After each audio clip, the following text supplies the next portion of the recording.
Our Honda team from Down Under. He's going to be calling in, and we also are doing the first ever annual, perhaps last ever, PulpMX Fantasy Supercross Draft tonight that we will be keeping track of all year long. And again, thanks for your support, man. We're going to start off another year, and we're on YouTube and Facebook and all the audio for the places that you can get podcasts.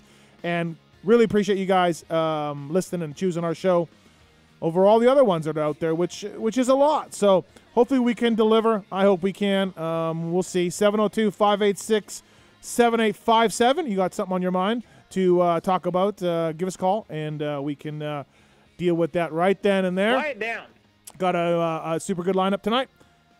Motorsport.com, Fly Racing, Decal Works, Race Tech Suspension and Engines, X-Brand Goggles, Renthal, Michelin Motorcycle Tires, Cherubies, Firepower Batteries and Chains, Maxima USA, Pro Filter, ORW, OGO Power Sports, Atlas Neck Brace, Guts Racing, FMF, Works Connection, MotorcycleIndustryJobs.com, Get Data, WUSA, Ride Engineering, Intent Cycles, Suspension Direct, Manscaped, Wiseco Piston, all on board with us tonight. And I'd like to welcome to the show for 2023 the guys at Renegade Fuels. They've been around a long, long time. They're looking for dealers. They're looking for distributors for Renegade Fuels.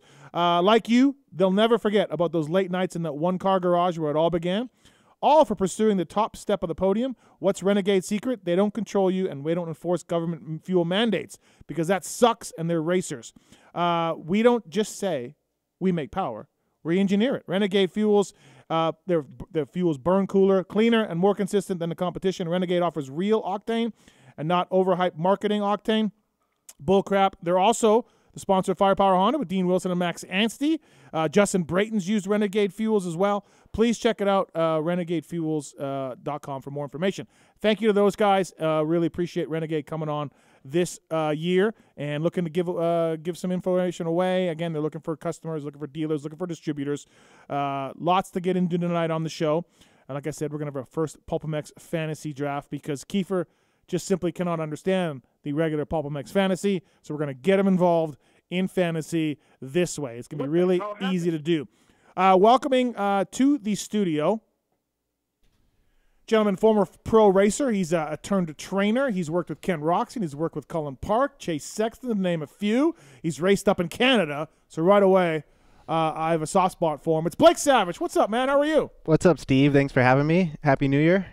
Thanks for coming in. Appreciate it. Yeah, thanks for having me. Yeah, no, I'm stoked you came. I know you kind of listened to, I've known you for a long time now.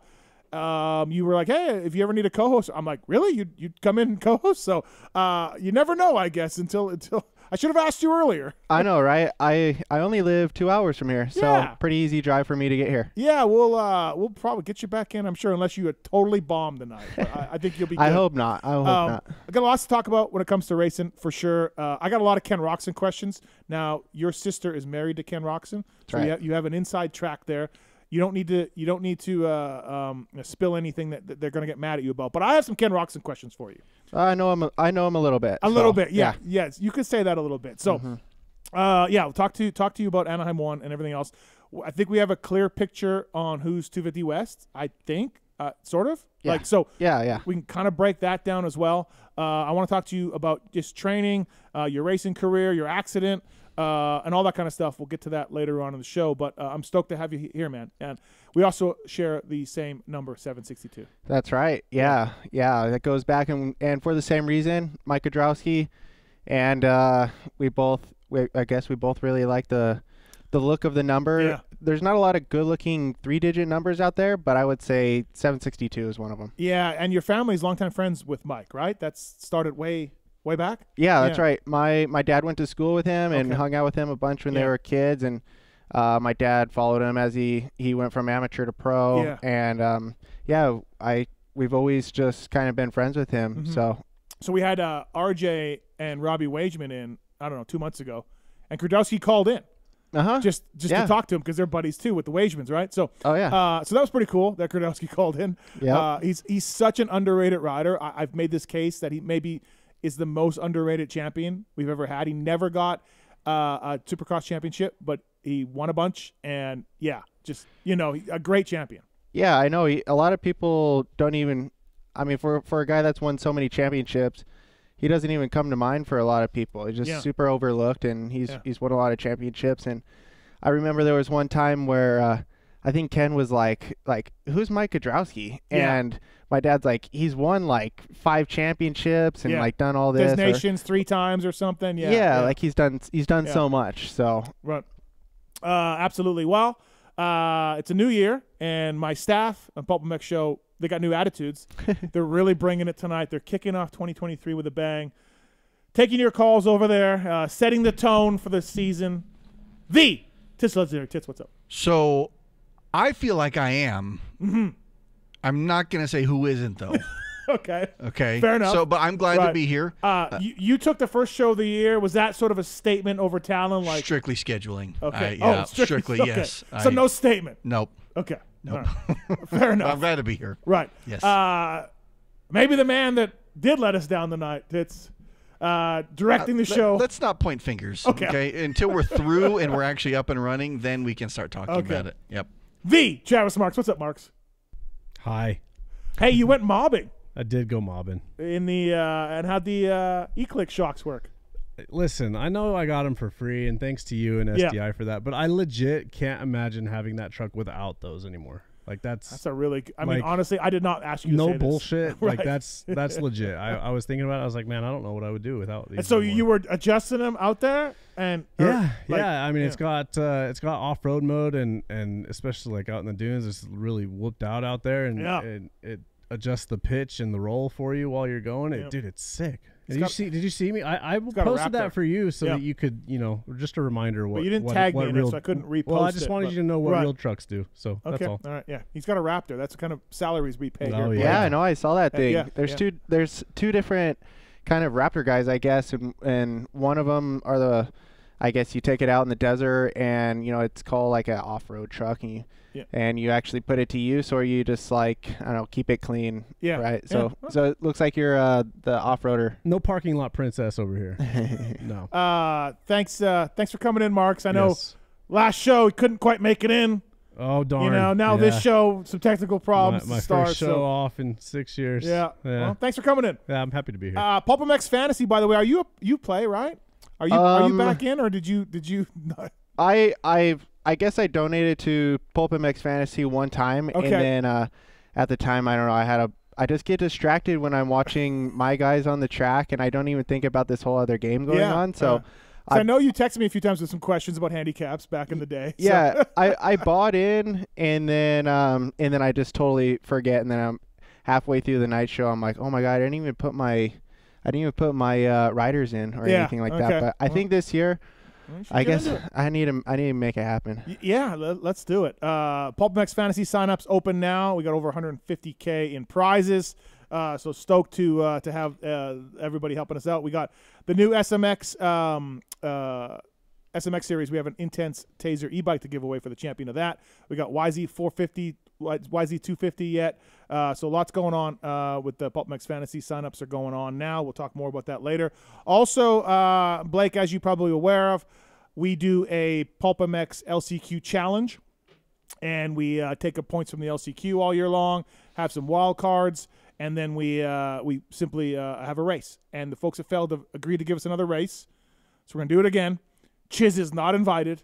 Chiz will not be there. And we are going to do it again at Denver. That page we're hoping to go up this week. So hopefully before Anaheim 1, the raffle page will go live, and we're giving away a YZ450 over there as well. So please, thanks to the Yamaha guys, and we got, I don't know, 21 prizes or whatever, and all the money goes to the privateers. So super stoked to announce that again. More details coming as the page goes live, but yeah, looking forward to that. All right, Anaheim 1. You've been there as a racer. What's it like? What's it like as racers? Like, I had 2 guys bow out of this show tonight because they just didn't want to come on and talk about Anaheim 1. Yeah, I guess Anaheim 1 is like an extension of Christmas. Is the way I look at it. It's the best race of the year, I guess, and everybody gets the most excited. The anticipation and everything that goes into it. It's an exciting week for sure. And when the opening ceremony starts, you get definitely some adrenaline going, even if you're in the stands and some goosebumps, and we're in for a good season. It's got to be pretty nerve-wracking to all the work you've done. How am I feeling? You feel good, right? You feel confident going in, but have you done enough? And is it time and all that stuff, right? As a racer? Oh, definitely. And everybody does kind of feel like they're at their best right now, and they should be, because they're, it's another year coming fresh off off season, and everybody's put in hard work, and everybody's confidence is high. And then I guess, as you get closer to the race, it's just keeping that status quo and not overthinking anything.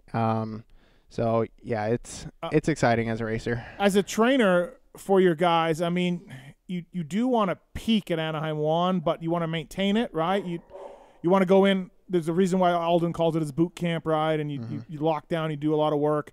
But there's also a point where at round 10, you need to stay fresh and need to stay ready. It's a long season. The old saying about you can't win it at Anaheim 1, but you can lose it is true if you crash your brains out and get hurt or whatever. But there is a point, Blake, where, hey, how's the energy level? Like, are you feeling good? Do we need to go harder? It's hard to do stuff in season once it starts.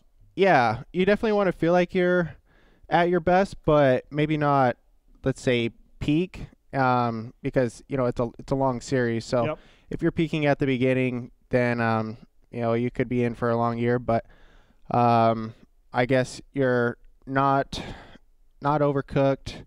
Just how do you make sure? How do you know that? How do you just kind of go off like, hey, how you feeling? And let's do some blood work. Let's kind of do that stuff. How do you know that? Yeah, a lot of it is testing and making sure that all your fitness levels are kind of where they need to be. But I mean, there's no guarantee, I guess, going into it. You can just do your best of making sure that you're as ready as you can be. And like after that first race, everybody's like, they know where they're at then at that point, and they know where they got to make some improvements on, where their weaknesses are and where their strengths are. And some guys nail it, and some guys they need to work on the bike. I hope everybody's coming fit, and you'd hope so. Yeah, because it's hard to get more fit while as the season's gone started. Yeah, it really seems like I know a lot of racers are just trying to maintain it right during the year. It's just travel, right? Yeah, it's a balancing act for sure. And a guy like Colt Nichols or even Christian Craig, full-time 450, they're gonna notice that 17 races in 19 weeks. Oh yeah, for sure. I think Sexton is my championship pick, but it's pretty equal between Sexton and Tomac for me, with with Anderson right below those guys. Those are my three guys. I think Kenny can take it. I think there's a chance that Cooper Webb can get it, but I think those three guys are taking the majority of my championship pie, and then I'll put Webb and Kenny in the mix. Where are you at? What are you thinking? I would completely agree with that. I think that I think Eli is at his best and as confident and mentally sound as he's ever been. I think Jason's the best he's ever been right now, and coming off of he won the last 4 Supercross races, so he's definitely telling himself right now that he's going to try to contend for this championship, and same with Chase. He's the best he's ever been, and coming off of his strongest year, and the next step for him is winning a championship. Third year is big for riders. We went to that BFRC Shock last year at Honda. Chase did, and you saw the bike worked really well outdoors. I wonder if we're going to have another, Ken and Chase. I don't think. I mean, you're not going to tell us anything we don't know. They weren't happy with the performance of their Hondas last year. I hope that's fixed for Chase, right? Like I don't know if we're going to have that same problem. He went to a shock that Tim Geiser's used. That's motocross. That's not Supercross. So. Yeah, let's hope the Honda guys can get Chase in a happy spot, because at times last year he wasn't there. No, they both had similar complaints about the bike, and even though they're two completely different setups and everything like that. I don't know what they've done with this BFR Shock to get it to work for Supercross, but as far as like just the eye test and watching some of the videos that Chase has been putting up, he looks pretty good in the whoops, and his bike looks like it has a good balance. So yeah, I won't be surprised if the bike is a bit better than what it was last year. Yeah, I had that question. Then Eli's gone on a new Yamaha. I think I've ridden the bike, and I think it turns better than the old bike. So I think theoretically, in my mind, this bike is going to work well for Supercross. But Blake, you know, as a racer, and especially been around Ken, there's nothing like pushing a bike in racing. And we may hear that Tomac and the Star guys are going through some teething problems first 3-4 rounds. I expect it, you know? Yeah, for sure. You got to expect it. And they might come in already at a good place and then may have to make small adjustments here and there, or they may be completely off the mark. But, I mean, I have a feeling that he's going to be pretty ready. I have a question about the bike with Chase. I have a question about the bike with Tomac. I have no questions with Henderson. Same bike, same crew, right? The motivated, all of that. So that's going to be pretty good. Webb back with Alden for the off season. He wasn't last year. And I do want to talk to you about Alden and the program later on because, you know, again, you're coming from a training background and all of that. And then Kenny on the HEP Suzuki. I've been on record on this show many times. I think he can win. Of course. I think he can win. He's shown a lot of issues in a long championship season, and I don't know if those are going to come back. But I don't think this switch to Suzuki, the machinery, he may not be happy with the machinery. He wasn't happy with the factory Honda, so he may not be happy with an HEP Suzuki. But that doesn't mean he can't win on it. No, definitely not. I've been with Ken, and I've seen where he's been, or like last year, for example, where he's just searching, and then it's like, oh, man, we're in for a tough start, right, and then he goes out and wins. And I've just, by now, I've just learned, like, you can never count the guy out. He's going to figure it out somehow. So I was a mechanic for a long time. I heard a lot of complaining about motorcycles in my day from different riders. Chad had his forks and shocks and clamps off a lot, right? Mm-hmm. Do some of when you were working closely with Kenny, some of that stuff, are you just like he's venting right now? He's just not happy with his riding and he's venting and let it go a little bit? Or do you feel like when he's talking about the bike, there's legitimate issues there? Probably a mixture of both. I think, a lot of times you are searching for just a little bit more in the bike to help you physically, and then sometimes it's vice versa. Like, you know, physically maybe you're just not fit enough or whatever to ride the bike. But I'm just hoping that with this Suzuki, since it's a I guess somewhat familiar bike and platform, he can find a setup where he just is happy with it, and he can just focus on his riding mainly. I mean, I think they can get it pretty close to where it was back in the day, and we know we liked it then, right? So do you have any doubts that he can win on this thing? I have no doubts. No, I'll never count him out.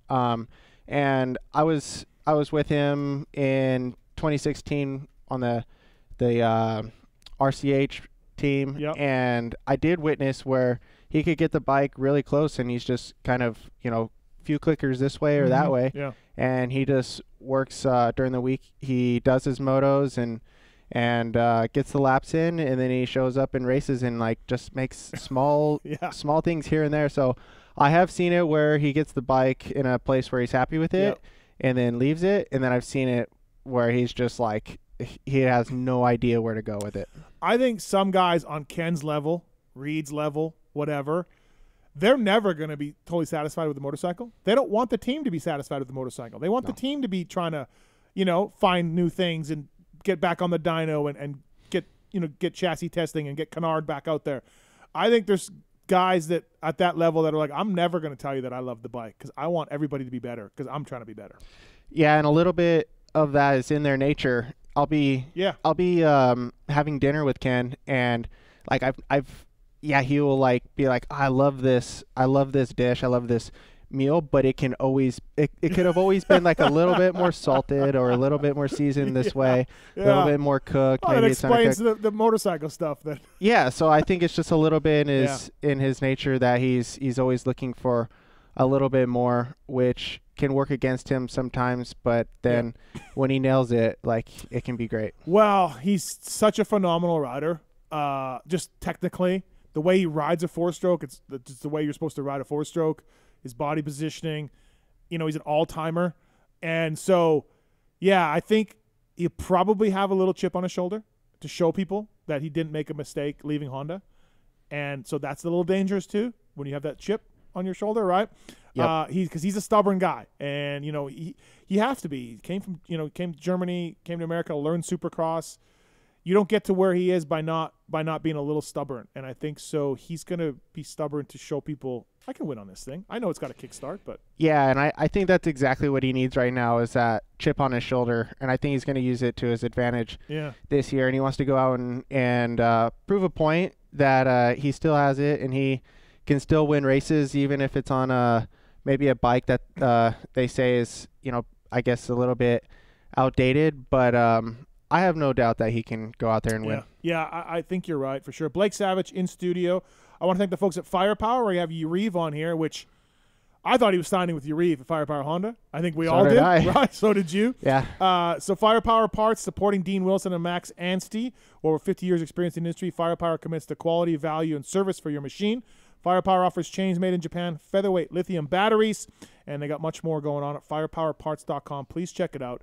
Really thankful for those guys coming on board. And I think Anstey can be a little bit of a sleeper for the Firepower Honda team, right? In that class again. So, and of course Dino is Dino. He's gonna be great as always. Marks, are you ready for the first ever PulpMX fantasy Supercross draft we're doing tonight? I'm just more upset at my friend Kiefer for not even making an attempt to figure this game out to support his friends. Well, the man travels for 2 nights with a 9800. So what do you really want? What do you really want?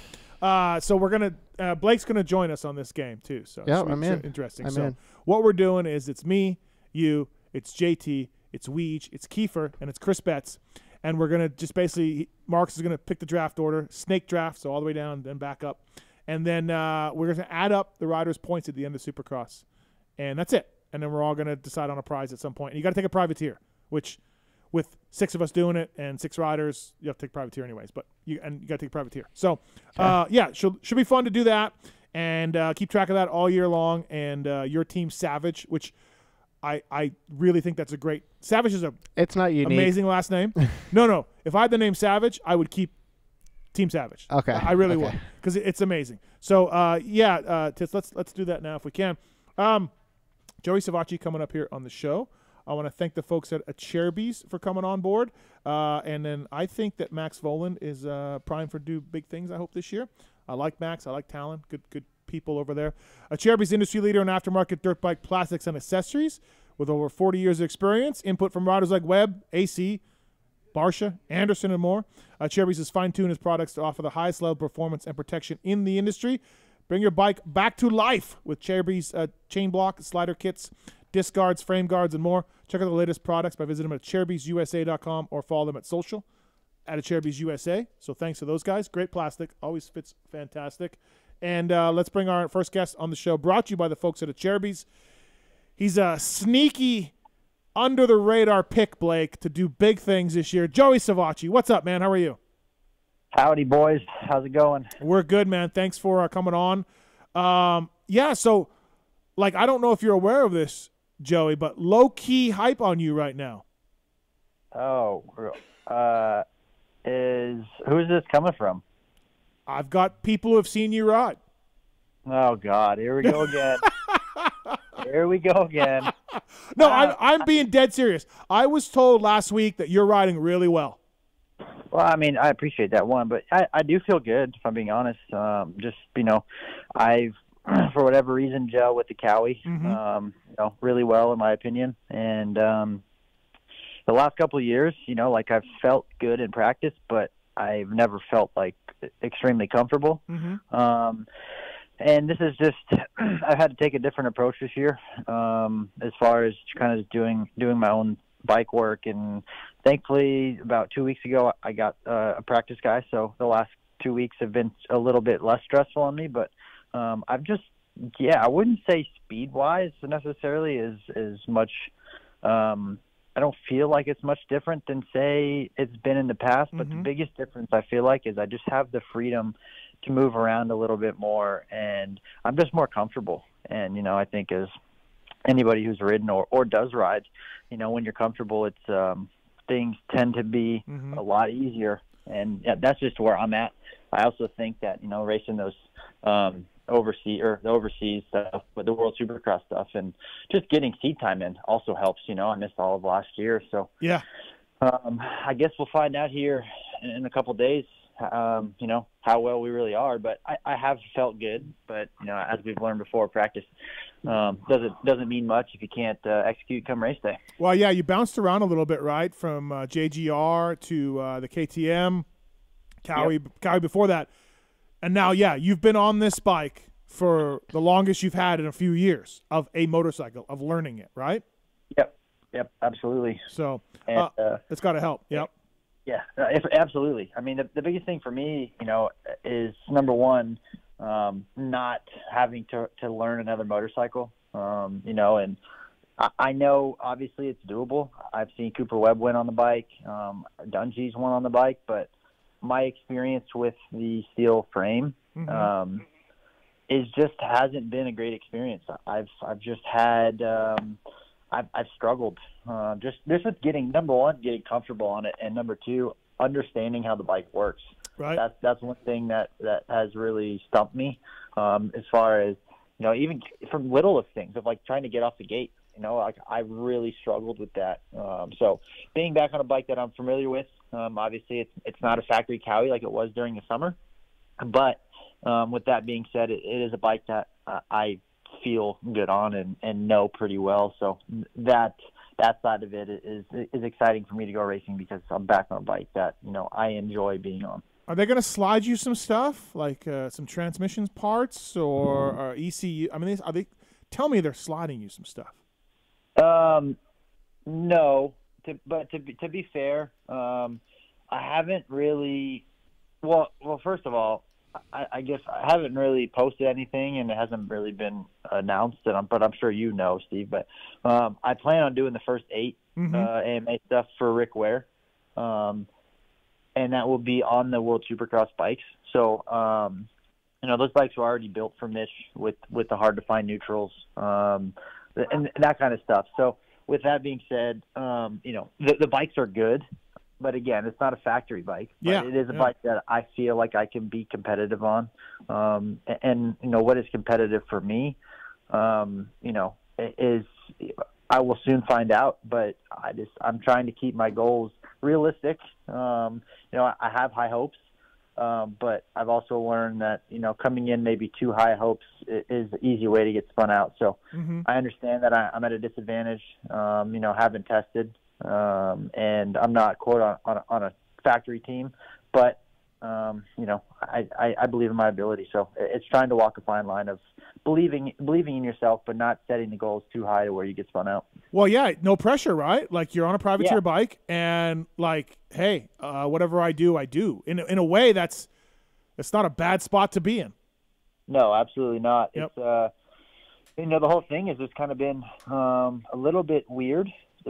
This leading into this whole thing's been weird. We got started early with World Supercross, and then took like a week off for Thanksgiving, but then kind of just been grinding. And normally there's media obligations and all these other things, but I'll be here till Thursday. I'm gonna ride Thursday and then fly out Thursday evening and show up Friday and get ready to go racing. But no pressure, which maybe is a good thing. But at the same time, my ultimate goal is to be back on a team. Because I do feel like I can prove myself to get back on a team, and that is the goal. So there is no quote pressure, but there's always a lot of pressure from myself to perform. Right.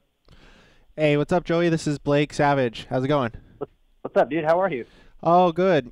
Yeah, I guess Joey and I go back. Okay. Yeah, a little bit. We definitely have raced each other quite a bit in the past in the amateur days, things like that, and also was racing him a bunch back when he lived in SoCal. I guess it was like 65s. He was living over by LACR, and I just remember racing him a lot back in the day. But I guess just adding on to what you guys were talking about, you're coming into the season in I guess a sneaky nice position to be in as a rider. You're on a bike that you're already familiar with, and you've proven yourself. You won a race this off season, and although it's not a factory bike, it's proven that you can go win races on a non-factory bike, like what you and even what Ken did on Yarrive's team. So no, I think that I think you're in for a good season, but yeah, I don't know. Talk about some of the improvements that you've been just working on lately. Yeah, I mean, like you said, I'm in a good spot. For me, I'll take being under the radar over being overhyped, or not overhyped, but just blasted all the time on social media with just expectations and everything. And I just think being under the radar is in my opinion, I don't hate it at all.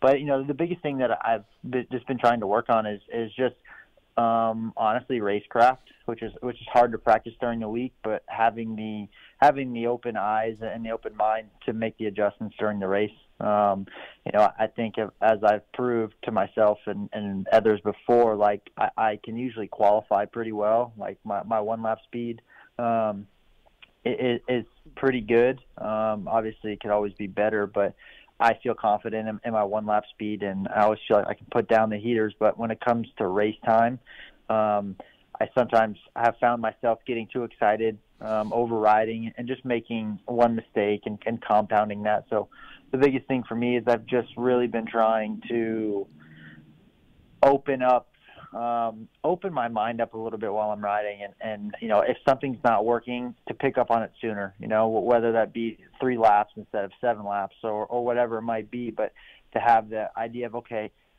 this line out of this corner, it's working, but it's starting to go away. Mm-hmm. I need to start searching for something else, and not getting so fixated on one line. And it is something that somebody, I tip the cap to someone like Cooper. I've said it before, but he's so good come race time to make the adjustments needed to execute the race.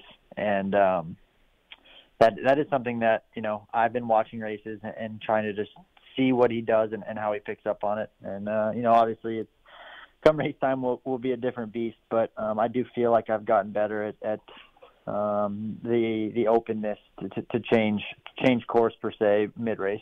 At Yarrive's USA, bringing you Joey Savatgy here on the PulpMX show. So, a couple questions: why just the first 8? And do you have an agreement with Rick that if something comes up, you can jump to a factory team for a fill-in ride? So, because you're going to be first injury that comes up, you are going to be the first name out of everybody's lips. I hope so. Obviously I don't want to see anybody get hurt, but yeah. I would hope. I hope for myself that I am on the list, and obviously if I was the first one on the list, that obviously is nice because it puts me in a good spot. But yes, we have agreed that if something comes up, we'll make the adjustments to give me the opportunity to finish out Supercross with one of them. As far as why only 8, we weren't going to do any Supercross. To be honest, it's not really their thing. They want to stick to World Supercross. But Rick has been good enough with me to kind of give me the steering wheel and give me the freedom to do what I want to do. And round 8, I believe, falls in Daytona, and that lines up with one of his other sports or motorsports that he is in. I don't know which one, but it's around the same time as maybe IndyCar or something. One of those sports that it just works out. So obviously, right. I'd love to do all of them, but we've agreed on 8, and that's where we're at. But real good chance that you're with Rick Ware Racing for World Supercross. It kicks off in June or whatever. Yes. Yeah. Oh, that's interesting. Yeah, I feel like listen, we've seen guys in your spots before. Ferry was there with Triple X. I've got to bring him in there. Dino and Blake. You know how this works too. If you start doing really well, Joey, and getting the top 10s and getting close to the top 5s, I wouldn't be surprised to see Theo and Dan Fahey say, hey, what do you need? What would help you? Because that's how this game works, right? Yeah. And that's where, honestly, I kind of I got off topic earlier or changed subject, but they've been really good as far as like this whole deal with Rick Ware and I. Honestly, we just signed it. What is today? Monday last week. So like up until last week, I've honest to God been doing everything myself. I've obviously I had to have somebody come help me swap motors, but I mean, other than that, I've been doing everything myself. And then finally got a practice guy, but Cowie has been very good about helping me with what they can help me with to keep me going. So that is one thing that I have to thank those guys a lot. Between Justin, my old mechanic, and Dan and Bruce and everybody, they've just been very helpful, understand my situation, and have been over the top helpful with getting me stuff that I need the day-to-day stuff to keep me going. So yeah, well, you start getting near the top fives, and you're going to start seeing ECUs and triple clamps and suspension. You'll be like, I won't be mad at it. Yeah, no, you can't be. Absolutely. And you are going to be out of a motorhome, I understand, for these races? Like you're going to have truck and motorhome and trailer, or what are we doing for a rig? I think so. Okay. All right. If I'm being honest, I don't. You probably know more than I do. I just I try to stay out of it, but to my understanding, the last I heard, yes, it was supposed to be a motorhome. Okay. All right. Are you upset that you've lost your trainer / advisor Zach Osborne to the woods? You've been having Zacho come out, which I think is awesome, but now he's all serious now. Yeah, he's full-time woods guy. Well, not full-time. He's part-time woods guy because he only rides like 2-3 days a week. So okay, yeah. I don't really call it full-time yet. But yeah, it's honestly it's been good. Obviously, we've had our quote run-ins, I guess you could call it. But he has a lot of experience, and there's just believe it or not, we get along pretty well. Yeah, I think that was really cool. Yeah. It's just it has been nice having somebody around that has been at this level and above the level I've been at. To be honest, he's won at the premier level, but just to kind of pick his brain, here and there and understand what why he thinks the way he does. It's just another set of eyes, and it's been good. But yeah, I was a little disappointed in him today. He's up. He's testing in South Carolina, I think. Unbelievable. So I told him he needs to get the PJ out. He should bend the track, and then when we're done, take the PJ back, and then he can test. There we go. Yeah, Blake. Who would ever thought that Zach Osborne would be helping out Joey Savatgy after Vegas 2017 or whatever year it was? Right? I know how things change over the years. You just think that in that moment it's like the biggest deal ever, and then and even just like with James and Chad going golfing together and stuff. Right. Now we got Zach and Joey working together. It's crazy. You just never know. No, you don't, right? And it's and that's over the years I've been doing the media stuff for a long time where I've said things like, those two guys will never talk to each other. They hate each other. And I've been proven wrong a few times. So I'm always careful now because you just never know. You never know. There's life and there's relationships and all of that. I remember Zach told me one time, he's like, I don't know, man. I don't even want to say hi to him because maybe he hates me. I don't know if he hates me. I don't know if I should say hi to him. It's really awkward. I was in an elevator with him once. I didn't know what to say. Yeah, I mean, honestly, dude, like there's a time and a place for hard feelings and whatnot. And we actually, it gets brought up quite a bit, mainly because he always tries to like not bring it up when we're at the track, but I always make sure to bring it up. And I was out at the track, Chambers track, and he was there, and Chase was there. We were all riding together, and the topic got brought up, the Vegas thing, and I was like, when Zach blasted Chase, I think at Millville, and I was like, oh yeah, it's like, yeah, he's got a nick for that. He, I don't know if you know that, but he cleaned me out in Vegas. And I said, and then on top of that, and back in San Diego in my rookie year, I got cleaned out by him too, and he's like, no, that's not true, and I'm like, I promise it's true. Yeah. So it's fun to to kind of relive it. He's like, I don't know why you guys remember all this stuff. I'm like, yeah, dude, because we're on the bad side of the stick. Right. Like, what do you mean? Yeah. Of course we're going to remember this. Absolutely, right? So are you staying out in Cali? Is that the plan, or are you going to go back every week? No, I'm going to come back. Dude, I don't have a bike to ride out there. Right. I want to ride a race bike, so I'm just gonna come back and try to stay on a program. I spent all summer in California, and obviously with 2 kids and my wife at home, it's a lot easier for me to stay back east and to be able to have family time and see the kids. So going to try to take advantage of that for as long as I can. Confirm or deny that you turned down the HEP Suzuki guys for a fill-in ride? Confirm or deny? Middle. You can't say that. It was on the table. Yeah, I don't want to. I never deny. Like, I didn't deny anybody. I just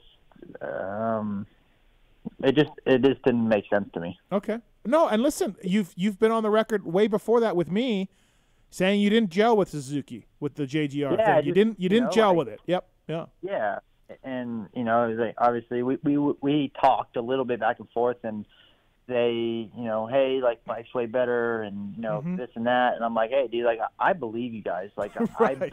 I believe, and I think what the program that they have, they do a really good job. They present themselves well. Like, the whole thing is they do a good job of. But for me in my career where I'm at, it just didn't make sense to me, and that was the bottom line. I just felt like, hey, in my mind, this is what my gut's telling me, and I've learned to not go against my gut, and that's the best, simplest way to put it. Well, again, like, you're a privateer. Rick Ware's helping you. Probably the HEP deal was more money and maybe a little bit more taken care of than Rick Ware. But, like, I think that there's power in a rider, and I've seen this all the time. I know privateer guys that aren't on your level, Joey, and they sign with these B teams or C teams, no offense to these guys, to the teams. And then they're like, oh, I got to use this linkage. I got to use this suspension company. I got to do this. I got to do that. And I hate it. I never got to do my own bike. Starling and Carnow, a couple of successful privateers that are like, yeah, I just want to do my own thing so I can use my sponsors and ride the bike I want. And exactly. I think that goes to your level too, where you're like, look, I just want to ride the Cowie. I like it. I had bad juju on the Suzuki with JGR. Yeah. And I think that that's a powerful statement, and you'll make more money and have more success in the long haul than taking the short-term deal, Yeah, and to be honest, like, where I'm at right now, I don't feel like, not that the money is not important for me, but, like, I've been down that road of weighing, okay, well, if I go here, I can make $4,000 more dollars. For me, I want to go down the route of, hey, I feel confident with where I'm at in my growing process, and I want to. If I'm going to go racing, I want to race and I want to enjoy what I'm doing. I know it's going to suck. Like, I know that it's going to be a grind, and I know there's going to be times where my heart rate's at 195, and I'm like, I want to quit it because it's so hard. But those times is going to be even more important that I'm riding on a bike that I enjoy riding, and that's kind of why I made the decision I did, because it just makes it makes the most sense to me to go racing and enjoy racing. And to be honest, the last 2 years or 3 years, I just haven't enjoyed it. And like, being back on the Cowie for World Supercross really brought I don't want to say a spark back, but really just brought back the enjoyment of racing. And it reminded me, like, hey, as a kid you wanted to race professionally, and as you got older, you wanted to race, and then we got the PC, and we were doing well. We were enjoying racing. I know sometimes I didn't look like it, but it's just because I held myself to a high standard. But then as I got away from that, I enjoyed my year in 19 with Cowie. I had a great time, felt like I made good progress. But then, like, the next couple of years, I started to fade away from the enjoyment and more into the misery of every day getting up. Oh, man, I got to go to the track. I got to ride. I got to do this. And, like, really sitting around this summer, sitting around when I was with my injury or my knee last January, I really had time to think, like, dude, what am I doing? Like, I personally feel like my ability on a motorcycle is really good, and I know I can still be competitive, but I know there's things I need to fix on. But, like, dude, like, what do I need to do to get back to that? And then obviously the Cowie thing unfolded, and I mean, right away, like, the first 2 weeks I was out there on that bike, I'm like, oh, dude, I love it. Like, obviously, a lot of it had to do with being on a team again, but back on a bike that I enjoyed. So then the World Supercross thing came about, and then going racing, like, I wasn't, like, dreading it. Like, I was actually excited to go racing because, number one, I was back on a gate, but 2, like I said, I hate to keep saying it, but enjoying being on a motorcycle again. And it's just brought so much positivity to like the outlook of doing the work and the grinding and the suffering during the week that, you know, like I've actually been enjoying it again. And that's, you know, to me, that speaks volume, and that's the path. That's the path I want to keep going. Yeah, I think that's awesome. It shows that you have a lot of belief in yourself and you have confidence in this bike and even in the team. So I just want to say good luck to you this season, Joey. I know I'm going to be cheering you on, and yeah, best of luck. I appreciate it, man. Thank you. Yeah, it's a cool story. I think this could be a real cool story, and coming in with no pressure, and you know, what did you get, 8th last year, 9th last year in the opener, right? Yeah, 8th. 8th, yeah. Yeah, 8th. Yeah. You got a quiet 8th last year, and we all talk about the stacked field, right? And now you're on a privateer bike, so you know, yep. I've been there a little bit, like with Red Dog and Nick Way when we were full privateers and got in the top 10 at Anaheim, and fuck, it's a pretty cool feeling at the opening round when everybody's there that you're busting in the top 10 on a bike that you kind of just put together, you know. So yeah, that's quote underbiked. Yeah, or not the same level. So I agree. It'll be. Yeah. Well, thanks for the time, man. Appreciate it, Joey. We'll see you this Saturday. Yeah, again, thanks for the time. Good luck with everything, and I'm sure I'll try to find you in the pits somewhere. Maybe you can shoot off a flare or something at some point. Yeah.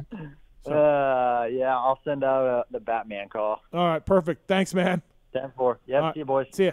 That's Joey Savatgy, everybody. And honestly, I mean, he's on the line, so I'm pumping it up to him, but I really feel that way. No pressure. Privateer.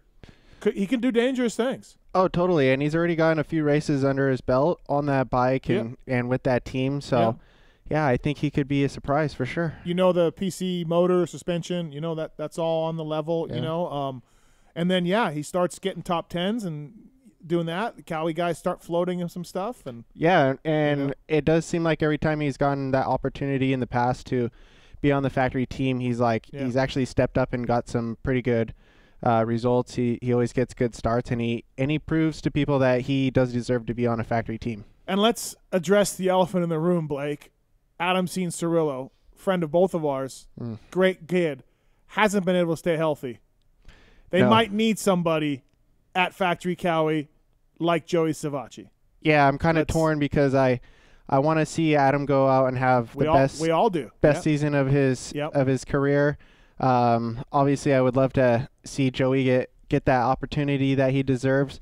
But you can't tell me he's not thinking that. Joe, stay on a Cowie. Adam hasn't been able to stay healthy. Maybe there's a spot there. They're familiar with him. They like him. He knows the program. It's plug and play. Nobody will admit that, but I think there's part of that decision is there. Right. Yeah. It's already happened for him in the past, and he's kind of like that next guy in line already, and he's on the bike and knows the team already. And but yeah, I hope that Adam has the best. I hope it doesn't happen, and I want Adam to make it through a full year and see him fulfill his... I told Adam he's won everything indoors and out except for 450 Supercross. Let's get that done. You know, and I think as a racer, and Osborne's done it. You know, he's chopped everything off, the one indoors and one out, right, and won titles and you know, not Supercross, 450 Supercross, but I think just winning everything is great. I don't know if Adam can win a championship anymore. Like I didn't even put him in my group of 5. I just want him to win a race and start building from there. You know, that's all I want from AC at this point. Totally. I mean, at this point, I would love to see him just go out and be fastest in practice like he was a couple of years ago when he was like the first 7 races in a row. He was the fastest guy or whatever, and win a heat race and just slowly work his way back into it. Yeah. And look, if at the end of the year Adam got 5th in the points, I'd be stoked on that. Oh, totally. You know what I mean? I think he would be stoked. Yeah. A bunch of podiums, maybe a win, and 5th in the points. Fantastic. Right. For Adam Cianciarulo. Job accomplished. I think that's just some consistency is what he needs. Right.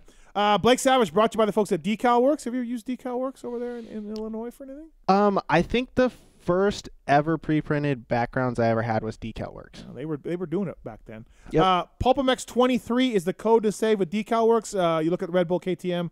Supercross and motocross. You look at the Rockstar Energy Husqvarna off-road team. They're using Decal Works, officially licensed with all the OEMs. They lead the industry in quality and customer service by offering the best motocross graphics around. I've had our listeners use these Decal Works guys, and I have great reviews from all our customers of our listeners. So thanks to the folks at Decal. DecalMX.com, PulpMX23, bringing you Blake Savage tonight on the show. So really thank to those guys. Also, Motorcycle Industry Jobs, Job of the Week, the #1 source for power sports companies looking for employees and candidates looking for employment opportunities. First and only job board built specifically for the motorcycle industry. Upload your resume for free today, and if you're a company out there looking to hire some people, go to motorcycleindustryjobs.com, post your job up there, and it's a great way to get everybody connected. And if you want to start in the industry, you want to start somewhere, like Blake or like myself or like Marks. Well, Marks, are you in the industry, Marks? No. No? I'm just like around it. Okay. Yeah. You're privy to some high-level secrets on our group text, though. Yes, I am. And so maybe you are industry. It's yeah, it's cool though. I like it. Okay. Motorcycle Industry Jobs, Job of the Tits is not industry. He is not. He is in the concrete industry. Yeah.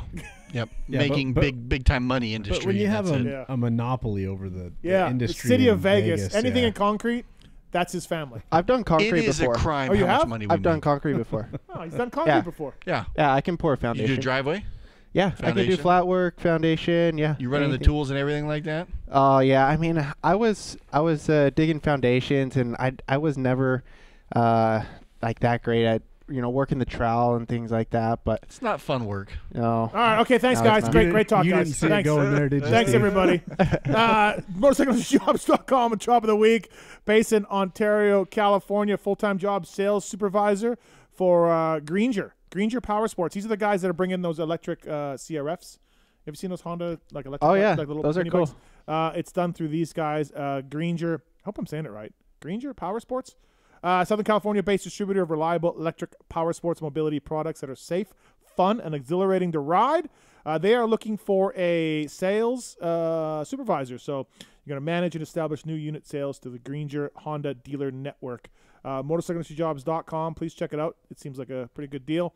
And so thanks to those guys. And if you're a company, like I said, looking to find some people, a lot of people go to the Motorcycle Industry Jobs board. So thanks to those guys. And yeah.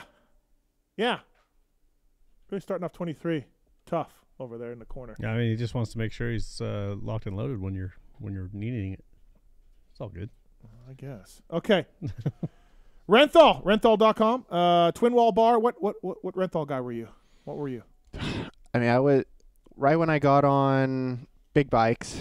I was quite little, so I ran the 999. 999. Yeah, low bar. Low. I think Flat. Carmichael. 999, right? Yeah. Renthal, undisputed global leader in manufacturing design since '69. Renthal has become notorious for relentless obsession to detail and quality through their commitment to produce the finest products on the market today.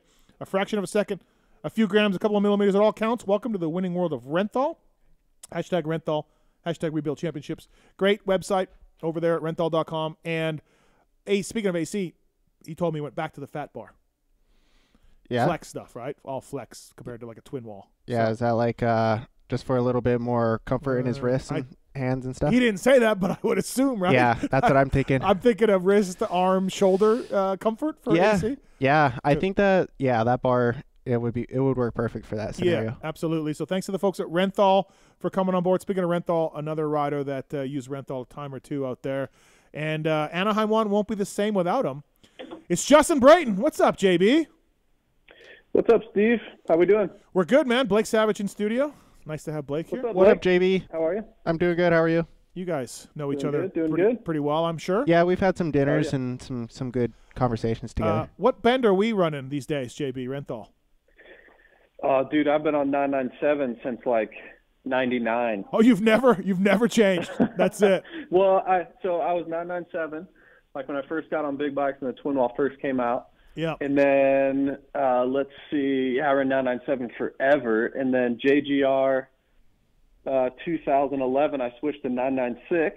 So I was 996 for a while, and then back to 997, and I'm on 997 currently. So I'm on 996 just because it's like a stock Yamaha bar, which I never changed my stock Yamaha bar. So I just like that bend. I just do that way. But anyways. Well, I think the reason I was 997 is because that's what used to come stock, but in 7/8 on the Hondas. Yes, it was. So then you would go to twin walls, and it was like the Carmichael bend back then, right? I think so. So well, I think Carmichael was 999. What Blake was saying before we got you on. Yeah, I think Carmichael was 999. Well, way back in the day, 997, like when Ricky was on Cowie's, he was 997. Okay, yeah. Yeah, and then he went to full low bar. And you never did much fat bar stuff. You never did that. I've tried it here and there, but I just once you're used to the crossbar, just kind of never change. I ran like U.S. Open one year. I ran a fat bar, and it didn't go that great. So I'm like, let's put the crossbar back on. That was it. That was the reason why it didn't do good, right? What year U.S. Open was that? KTM, so that would have been 2000 into 2007 probably. Okay. Yeah, it was definitely the fat bar fault for sure, JB. Yeah, it was for sure. Well, then I put the crossbar back on, and I got a podium at A1, so that's exactly what was wrong. Exactly. Hey, what's it like, man? It's kicking off on Saturday, and you're not going to be on the line. And poor Wygant, by the way. We'll really feel bad for Wygant. But what's that like? I mean, there's a couple things to it, right? Like, I'm really excited to be there as a fan. I'm excited to take it in, in that sense. But for sure, I'm going to miss it. I mean, the adrenaline, trying to achieve a result, especially after such a long off season and the process of getting your body right and getting your bike right and gelling with the team, and you just want to see it all pay off. So I'll miss that side of it. But also, you look at the weather right now. The weather app, I would have been burning it up if I was racing just nonstop. There's this week leading up, it's always stressful. You break it in your race bike, and you've got these certain goals that you want to achieve, and it's stressful. It is, and I feel for all these guys, and we all love it, but it's tough. It really is tough. Especially, I would say this is the hardest week of the year, just because of the stress to make everything right, and breaking in race bikes for me was always pretty stressful because you just want it to feel good. You want that bike to feel like your practice bike that you've been riding for months on end. So it's always good once you get in the flow of things. Once you get A1 under your belt, kind of know where you're at, and then One time Red Dog's like, hey, seriously, can we put my practice bike frame on? No, we cannot put your practice bike frame on. Yeah. And don't ever say that again. Oh, I guarantee week before. There's so many riders this week, especially with the weather too. So, maybe they haven't broken race bikes. I've seen a couple guys' Instagrams today that they were breaking in race bikes and stuff. But if you didn't have a track to ride, it'd be stressful. You want to put – I always wanted to put 2 days on it or so. Okay. Or as much as I could talk the team and mechanic into. Right. If they gave me a month, I would take a month. But usually, the mechanics are – and two, you're getting parts laid, and the guys are packing up the truck, and there's just a laundry list of things that guys are doing, and the crew and can't all of them. It's a stressful week for sure. So yeah. I think most people right now are just like, let's get to the race. And then, I mentioned weather earlier. I always feel for the crew. Like the riders in a mud race, so be it. Yeah, it's right. Tough. And like I never liked really riding in the mud. But I feel for the crew. The mechanics have spent hours and hours building these bikes. Most teams probably have some new awnings and new pit setup and all this. And it's just bummer to – not saying it's going to be muddy, but I'm just saying like – If it is, it is a little bit muddy, and it's a little bit of a bummer, but it looks like the weather's going to be good Friday, Saturday, so I'm stoked for that. 05 Anaheim, Stewart's 250, 450 debut. Show up. Red Dog doesn't make the main event. And oh, really? Doesn't make the main. Working for him then? Yeah, my last year.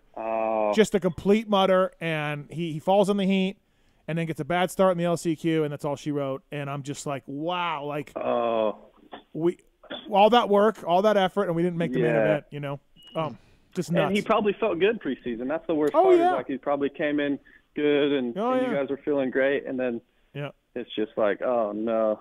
But in a way, I mean, again, you're doing the World Supercross this year, so you're half in and half out. You're going to start prepping for that at some point. So it's not like you're totally letting go of racing right now.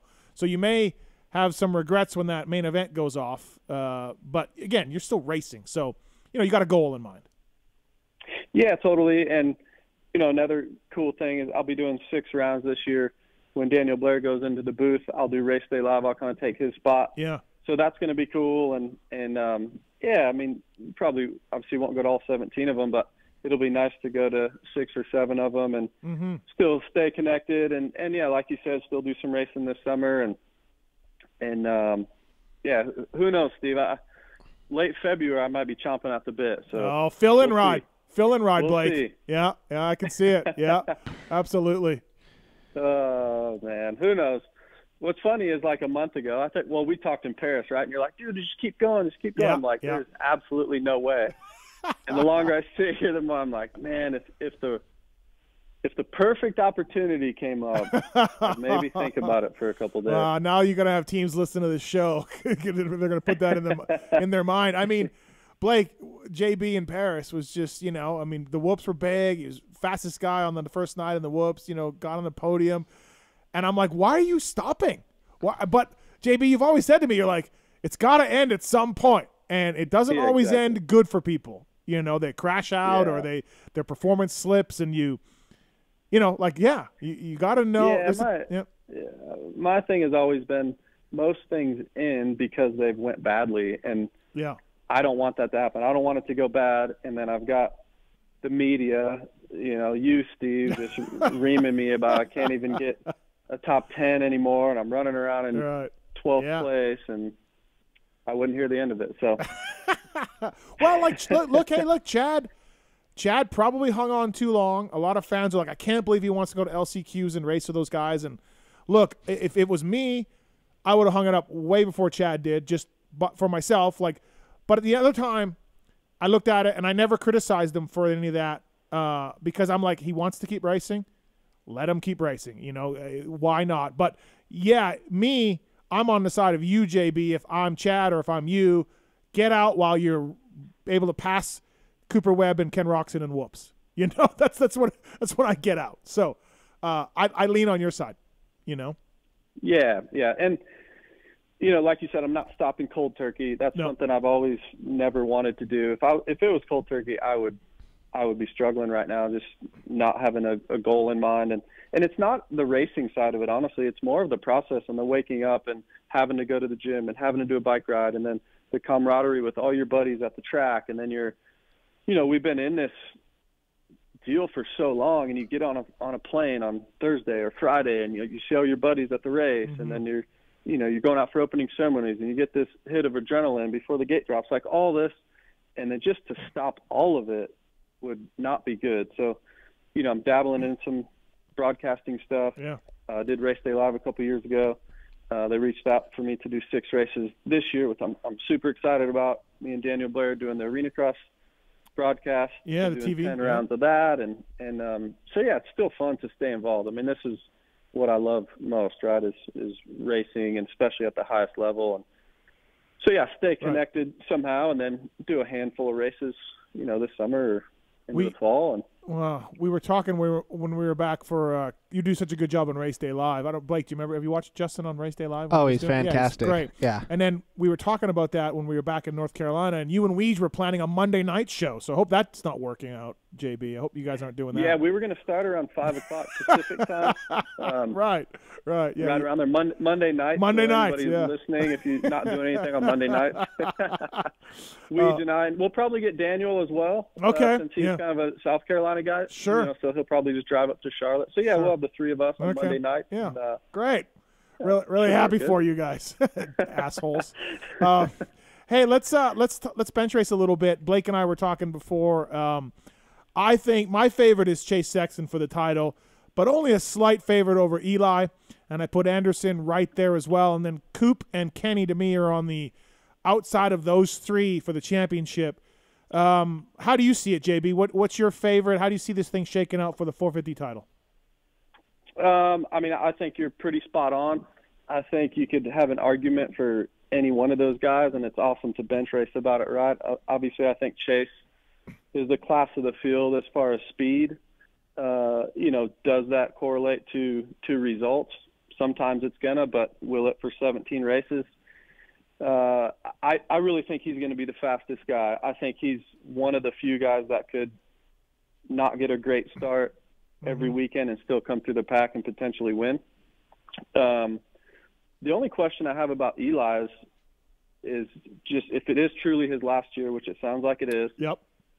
How motivated is he? He literally won everything possible in 2022, and we all know that sometimes it's easy to rest on that, right? It's like, and your last year, and you've got a couple kids now, and you truly want to enjoy it. So does he back off 2% or 1%, which allows Chase and Jason and these other guys to make that up? That would be the only question. Then also new bike, that's gonna come into play at some point. They're not gonna drill it first round,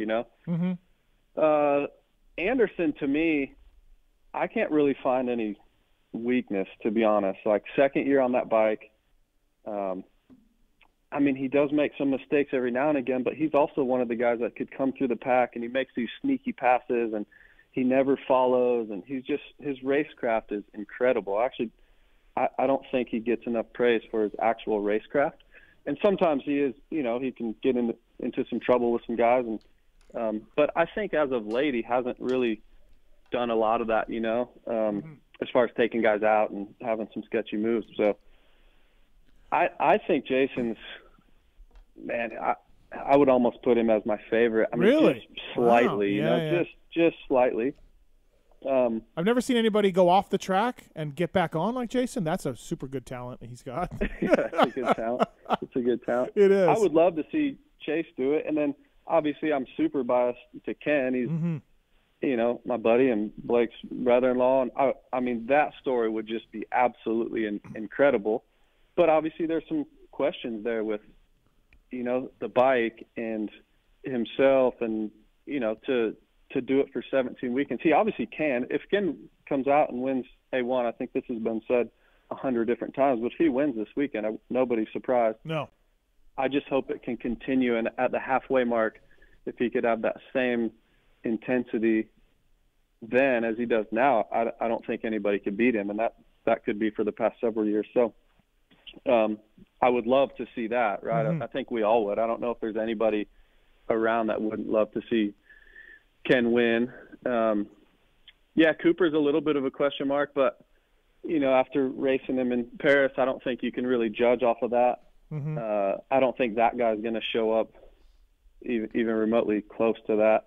I think that motivated him to go home and truly get to work on the motorcycle and on himself. So you can never count him out, though. I mean, if he gets his starts like they were a couple of years ago, and actually I just watched Minneapolis on TV, and he was really good that night. I don't really remember that race so much. Obviously, I remember Chase crashing when he had it won, right? It was like a lap and a half to go. Lap, yeah. But Coop was close. Coop was in third. Jason was second, and he was really close. Coop led for 6 or 8 minutes or something, and I was thinking, man, that's, and we think of Cooper's last year as being a disaster. A lot of guys do, but maybe it wasn't so bad for a couple of rounds, but. You can't count him out. And he got second at the opener. Coop got second at the opener. Second at the opener. Where we were all like, huh? So, yeah.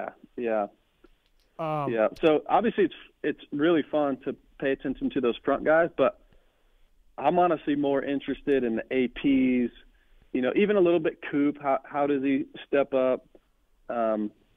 What's Nichols like on that bike? How does AC come out? Like, I'd love to see AC do well. He's so good to have in the sport, so charismatic, and look, when he's on it, I mean, like I just said, Chase was the fastest guy. That was AC, right? I mean, he would qualify fastest almost every weekend. It was like, dude, really?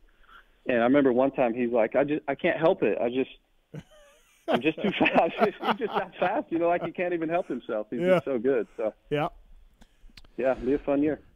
JB, Blake here. It seems like you've somewhat found like the fountain of youth in this sport, and for your age and how well you're performing right now is very admirable.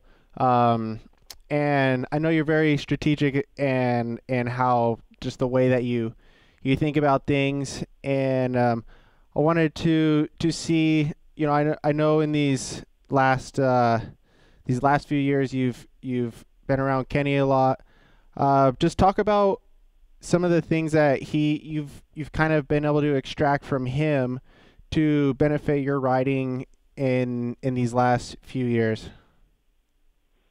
Yeah, great question. And you know what's funny is before Ken and I were teammates at Honda in 2020, I didn't know him that well, right? You just knew of his speed and always had a good attitude, and you know was so good those years indoors and out on Suzuki. And I remember him passing me at Millville in like 16, like I literally was sitting still. And yeah. And but I didn't know how we would gel. You know, he was quite a bit younger. I was kind of the older guy, and you know, he's kind of just you know, he had you around. He obviously had Court, and just a couple key people around. You didn't know if he'd be, you know, really want to have me, you know, kind of, because I'm like the guy.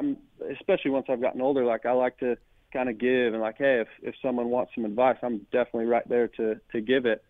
And he was ready to soak it up, and that was really cool off the track. But then on the track, it was great for me because the guy's so fast that it actually helped me practicing with him. Like, you know, he would do certain things and he'd be so explosive, especially during sprints. And then we just got to where we were riding together all the time. It actually rejuvenated me and made me feel young again, because there were certain days where I would actually get pretty close to him. And certain days, like I never forget the week before Phoenix, we did it was a triple crown, and we did the 3 moto format, and I beat him in all 3. And one of them, I ran him down, passed him, and pulled away.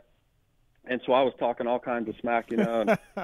And then he went 1-1-1 at the triple crown. I think I got like 5th or 6th overall, and he's just, you know, then who had the last laugh, right? So we just got to create this bond and this friendship that was really, really cool. And then off the track and away from everything, we got to have some awesome life conversations. And you know, one morning we're on a mountain bike ride, and he's questioning me everything about having kids and stuff, and he told me that Court was pregnant, and just it ended up being, as you know, Blake, a great friendship, and it's been fun to get to know you and your family. And but yeah, I mean, it was great timing for me to up my intensity on the track, right? Not just, you know, settle to be just a top 10 guy, like really strive to go try and get some podiums and try and match him during the week.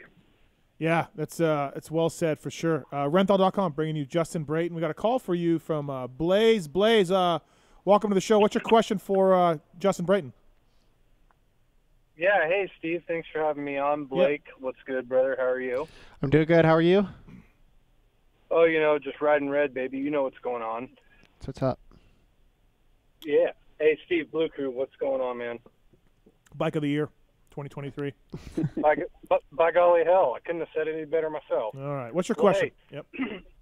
Justin, yeah, good to hear you on the show, bro. I just had this question, man, from like coming within, you know, after as many years you've been racing and especially competing at the level you are and continuing that for this many years, where do you feel you get that strength to each year, you know, keep that gear clicking rather than just, you know, obviously your love for riding the motorcycle? Like where does that strength come from within to wake up every day and keep on doing this and competing how you are? Yeah, appreciate the question. And, you know, we could talk about it for a long time, but there's so many different aspects of that. One is I got a late start. You know, I went all the way through public school, so I was never really that, you know, I was competitive when I was younger, but I wasn't like a Loretta Lynn's champion or anything. So when I graduated high school, that's when I started to really pursue my career.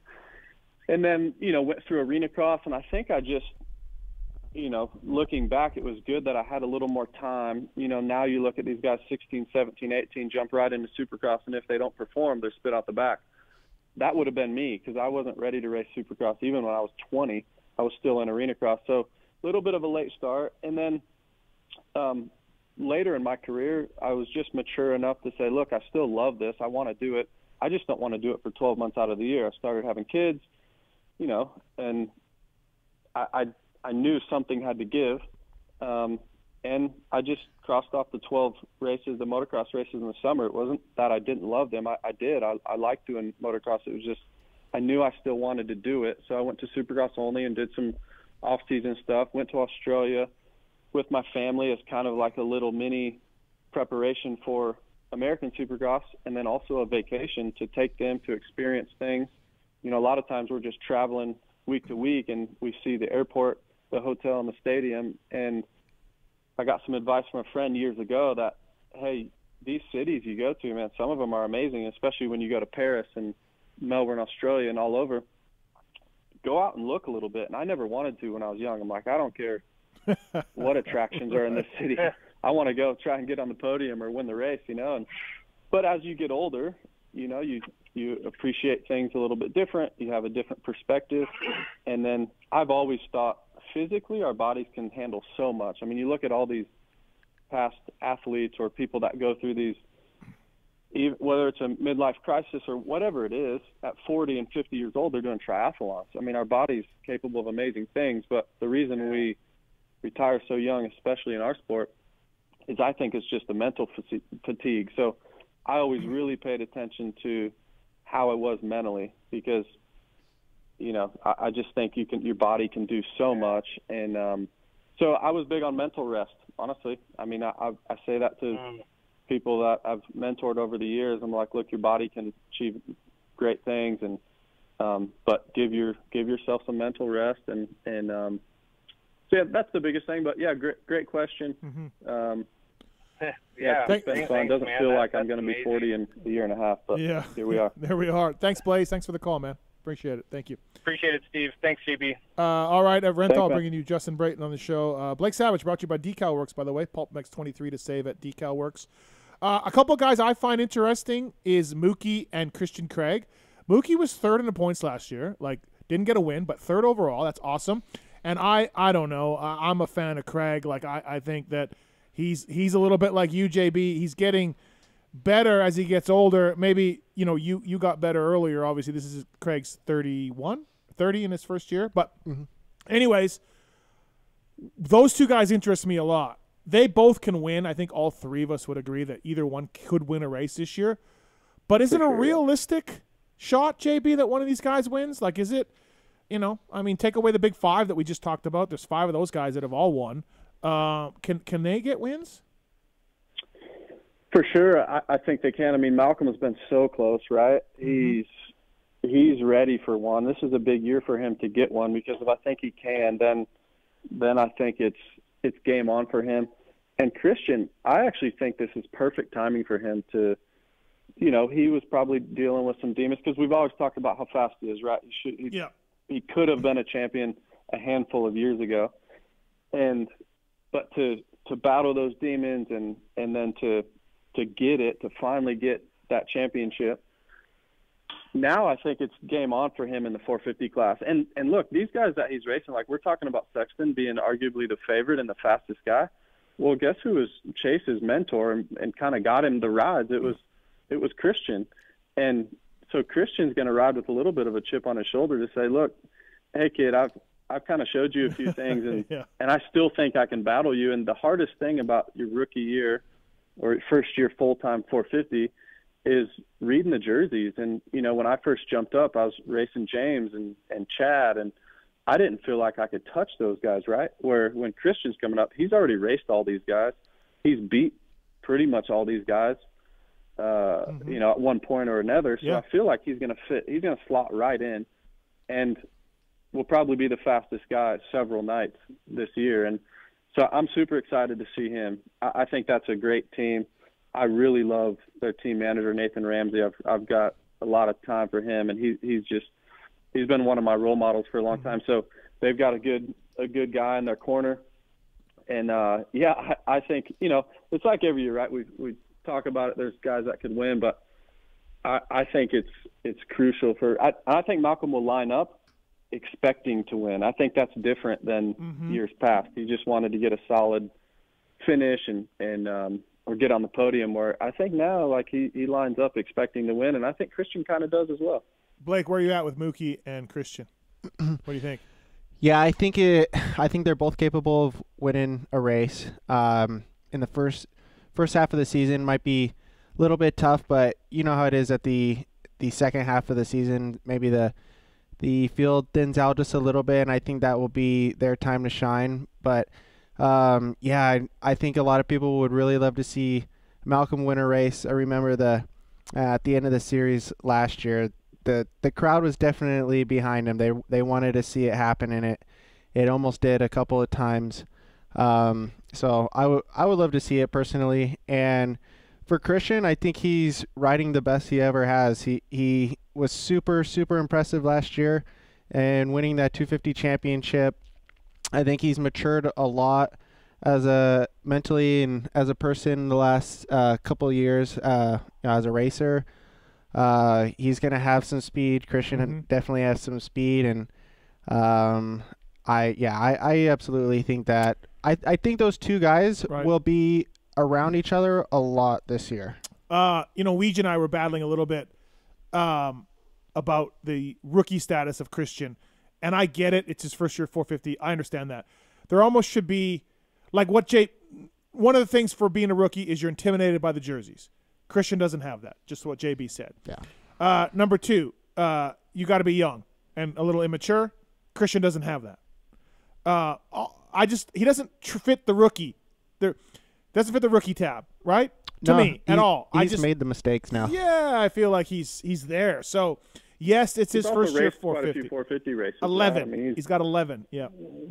Yeah. So, and that's why I say I think he could totally have a great year. And then another thing, a lot of people will say that I just want to get through Anaheim 1.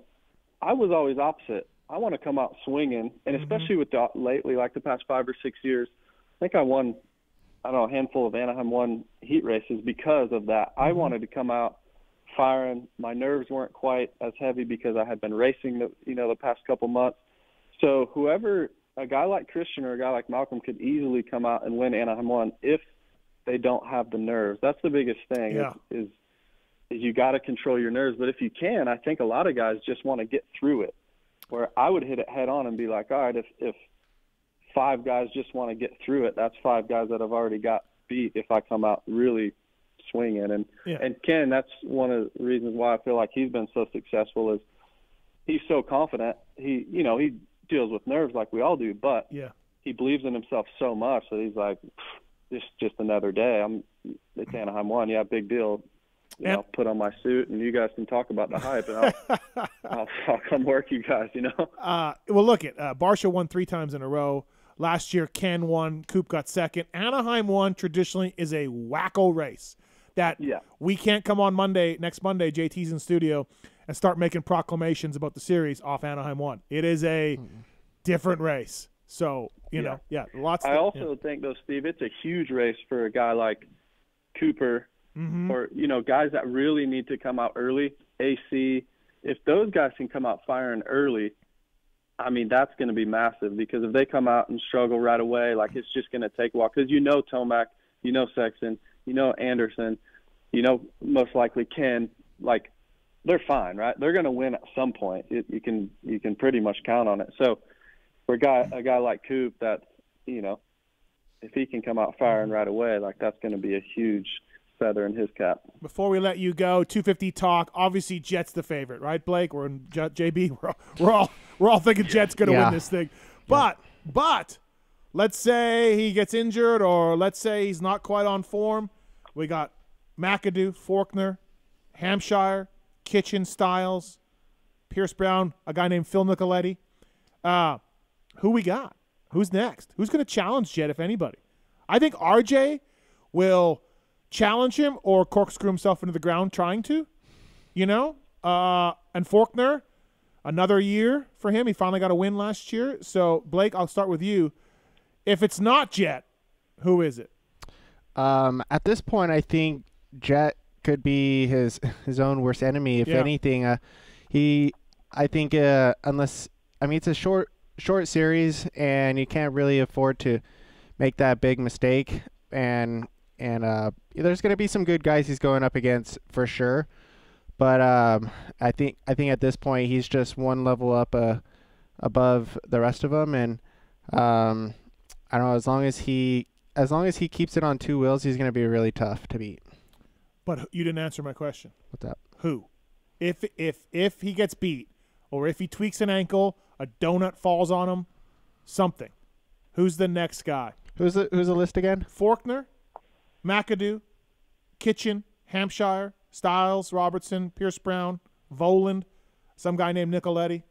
I could see Cameron stealing some wins. Yeah, for sure. He's got speed, and it seems like every year he gets a little bit more control. You know, and a little bit more mature. So I could see Cameron coming out and definitely being a threat. All right, JB, what do you think?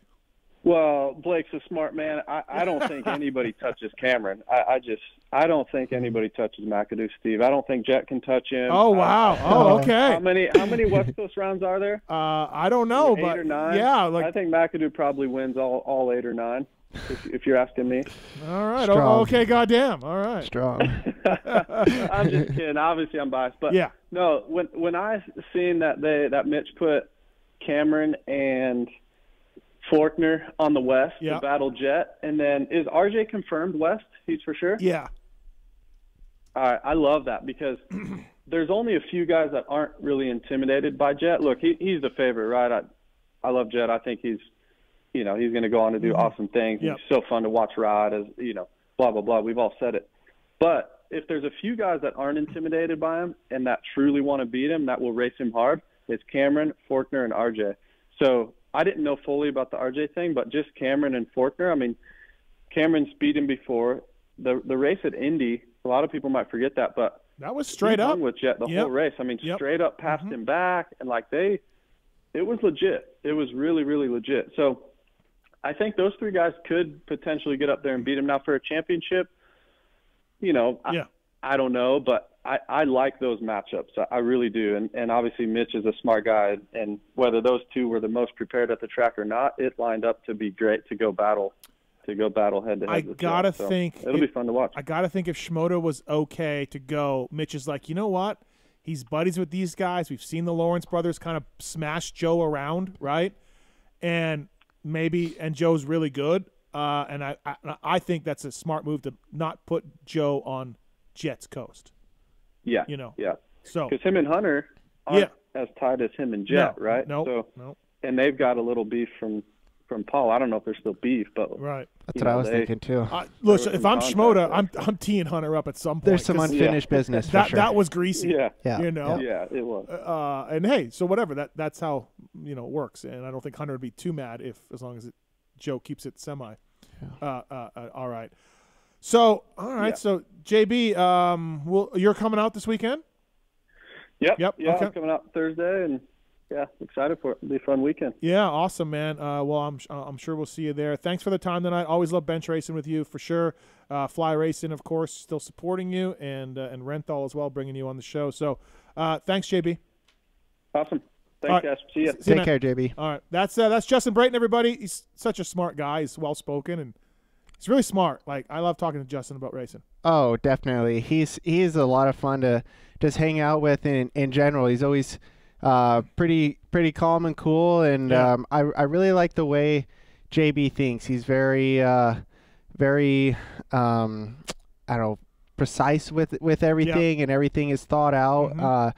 And I'm sure that's spilled over onto Ken a little bit. I think that's a good idol or a mentor to have for sure is JB, and he's done some. He's got a very great career. He can be proud of. Yeah, absolutely, fantastic. All right, we'll go to commercial break. We will come back and do the first ever PulpMX Fantasy Supercross Draft, and hopefully it gets people interested in playing PulpMX Fantasy. But we'll have Kiefer and Weege and Betts and JT on the line. Blake's going to play as well. And we still got Yarrive Konsky coming up as well. More Anaheim 1 talk, of course. So Marks is going to be working the cameras. Yeah, I'm going to do that. And Antis Legendary working the phones. So stick around. Be right back after this, everybody. My daughter, she probably banged a few, but not everybody at least.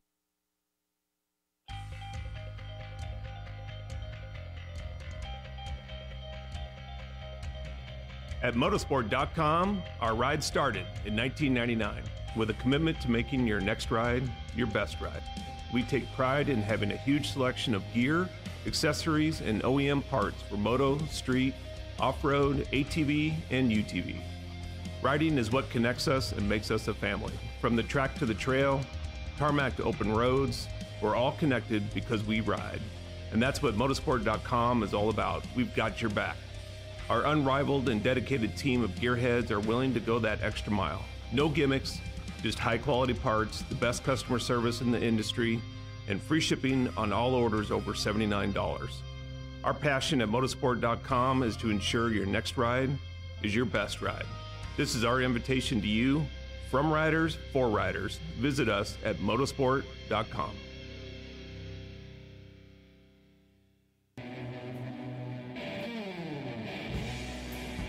Hey, in case you didn't know, Racetech is the world's largest aftermarket suspension modification company.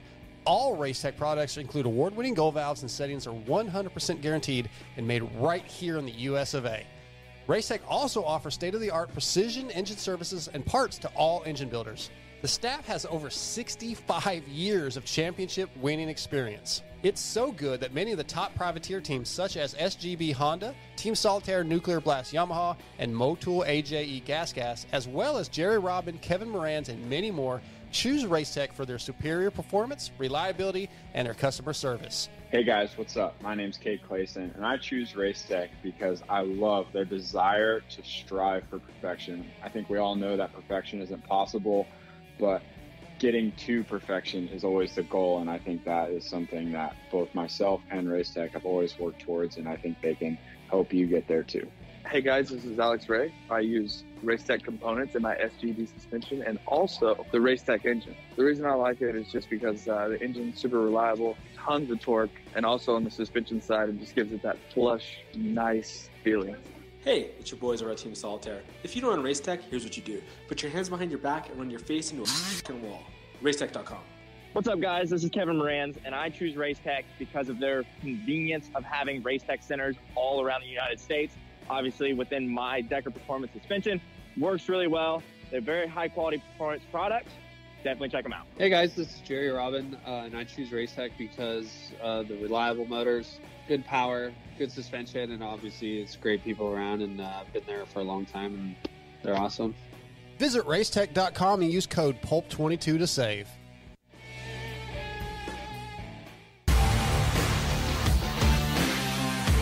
Love the guys at Works Connection. They continue as a 10-year sponsor of this show because, yeah, just like you, they're committed to the sport. For 33 years, they've been designing and distributing leading-edge performance products like Elite Axle Blocks, Elite Clutch Perch, Pro Launch Start Device for performance, radiator braces and skid plates for protection, along with a shock pump, a tack, hour meter, and more for maintenance. Works Connection, great guys up there in NorCal, and super cool company. We're stoked to be associated with them. When you take a look around the AMA pitch, you'll see Works Connection proving ground for products under the canopies of Team Honda, HRC, Star Racing, and other top teams. And the best part of this whole deal is if you use the code PulpMX20, you get 20% off your order. Visit your local dealer, check out motorsport.com, and ask them to see the Works Connection product line for 2022. Great company, great products. Check it out. Thanks to Works Connection for coming on the show. PulpMX20, the code to save. With 80 years of experience manufacturing power sports pistons right here in the USA, Wiseco has evolved into a full range of performance components for dirt bikes and other power sports machines. Whether you ride a 2-stroke or a 4-stroke, Wiseco has a variety of pistons, from reliable forged replacements to the performance-focused Racer Elite series. Wiseco has recently expanded our Racer Elite line with SX and MX proven USA-made connecting rods. Now adding to the Garage Buddy rebuild kits, clutch and valve train components, and our CV4 thermal protection line, this makes Wiseco your single-stop performance name. Visit your favorite online or local dealer or Wiseco.com to find products for your machine. Maxima Racing Oils was created for world-class racers who challenge the limits of possibility. Their demands on equipment drive us to look beyond conventional ideas and to exceed industry standards. It's in our DNA to identify problems, formulate solutions, and execute at the highest levels of competition. Case in point, the championship-winning factory Kawasaki race team, longtime Maxima partners who extensively use Maxima throughout the bike. Maxima's USA-made products exceed JSO requirements and can be used in all motorcycle brands: Kawasaki, Honda, Yamaha, Suzuki, KTM, Husqvarna, and more. Maxima Racing Oils. Experience the difference. Visit MaximaUSA.com for more information.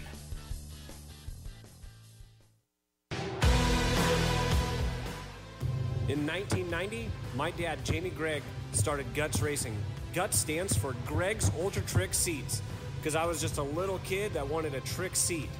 And if you're out there looking for a trick seat, go to gutsracing.com, your local dealer, or Motosport, and place your order. Support the people that support PulpMX. You can use Pulp 2022 for 20% off at gutsracing.com.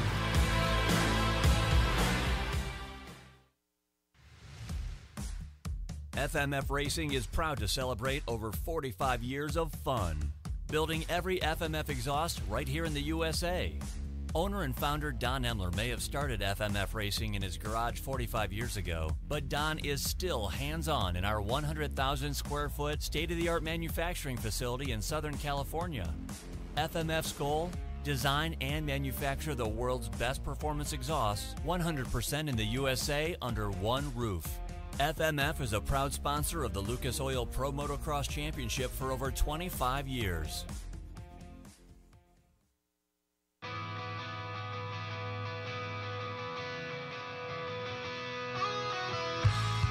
Hi, it's Tomax Superfan Dylan here.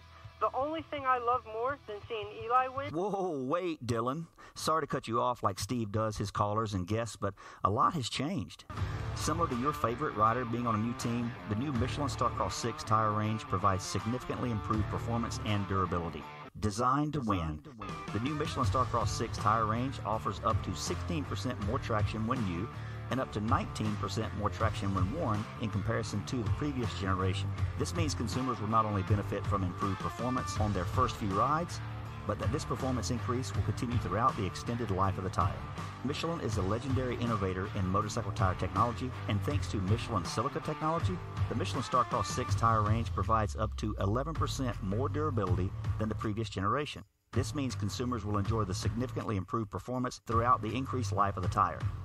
Take it from me, as I too have to buy my own tires, this added value is great news. The new Michelin Starcross 6 tire range is available in 6 versions, specifically sand, mud, medium soft, medium hard, and hard versions, with the naming designation corresponding to the type of terrains and conditions where the tires were designed to win.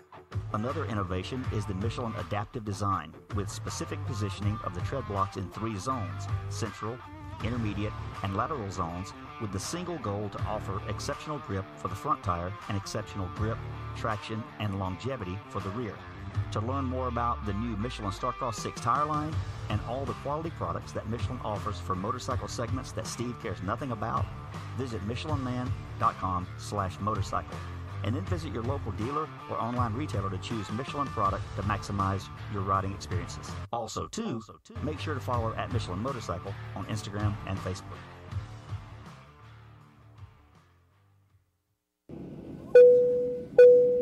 Attention riders! Welcome aboard the all-new Atlas Vision. We hope you enjoy the added mobility, quicker flight time, and additional views. Please follow along as we outline the safety features of this revolutionary device. The first thing you will notice is the added headroom. The fore and aft positions no longer come with annoying restrictions, so feel free to move about the cabin. Quicker flight times can be achieved by unmatched comforts and unencumbered movements. Yes, we're built for speed and comfort. And now available to all customers is a 360 panoramic view. Go ahead and look around the cabin. These new angles are available at no additional charge. Located on the underside of the frame is the gold standard of impact absorption, D3O. In the event we accidentally take a trip to Indonesia, we suggest that you remain with your neck in the underextended position and allow this proven material to do its job by reducing the forces over 50% better than ever before. Although the Atlas Vision will not be noticeable, it will be there when you need it. If you are riding with a child or someone who requires assistance, secure your vision first, and then assist the other person with a prodigy, tyke, or brole. We ask that you keep your brace on until your moto is finished. We remind you that Atlas makes flexible neck protection. Tampering with, disabling, or destroying the product is prohibited by the limited lifetime warranty. You will find this and all other safety information in the user manual located online at atlasbrace.com. At this time, we ask that you remain standing with throttles in the wide open position with your elbows up and hips fully unlocked, whatever that means. On behalf of the captain and entire crew, thank you for flying Atlas Vision. Enjoy the views. For over 30 years, DecalWorks has led the industry in quality and customer service by offering the best custom motocross graphics, plastics, seat covers, and rider ID products. DecalWorks is officially licensed with Honda, Kawasaki, Yamaha, Suzuki, KTM, Husqvarna, and GasGas. Their expert staff will go above and beyond to make sure your questions are answered. DecalWorks is a proud sponsor of Red Bull KTM Factory Racing and the Rockstar Energy Husqvarna Factory Off-Road Team. Visit decalmx.com and be sure to use promo code PulpMX at checkout. Quality, service, and knowledge is what makes DecalWorks stand out. DecalWorks, #1 for many reasons.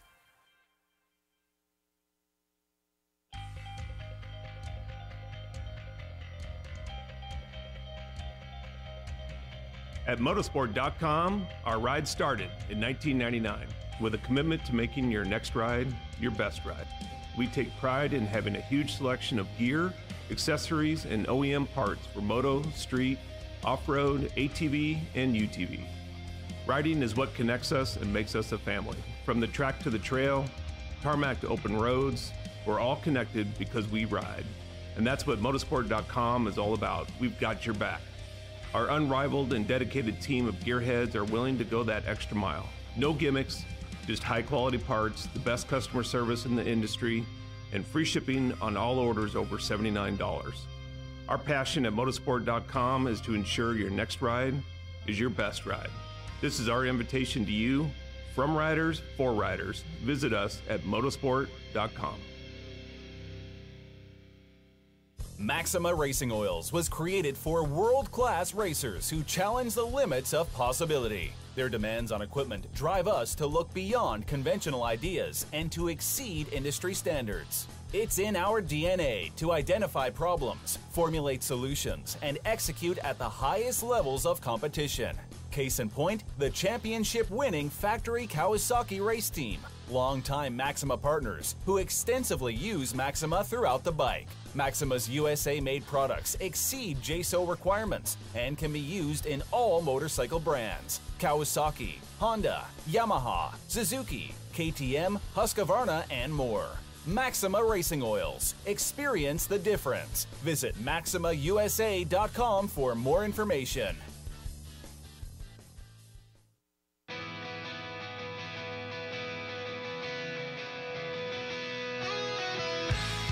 Hi, it's Tomax Superfan Dylan here. The only thing I love more than seeing Eli win... Whoa, wait, Dylan. Sorry to cut you off like Steve does his callers and guests, but a lot has changed. Similar to your favorite rider being on a new team, the new Michelin Starcross 6 tire range provides significantly improved performance and durability. Designed to win. The new Michelin Starcross 6 tire range offers up to 16% more traction when new and up to 19% more traction when worn in comparison to the previous generation. This means consumers will not only benefit from improved performance on their first few rides, but that this performance increase will continue throughout the extended life of the tire. Michelin is a legendary innovator in motorcycle tire technology, and thanks to Michelin silica technology, the Michelin Starcross 6 tire range provides up to 11% more durability than the previous generation. This means consumers will enjoy the significantly improved performance throughout the increased life of the tire.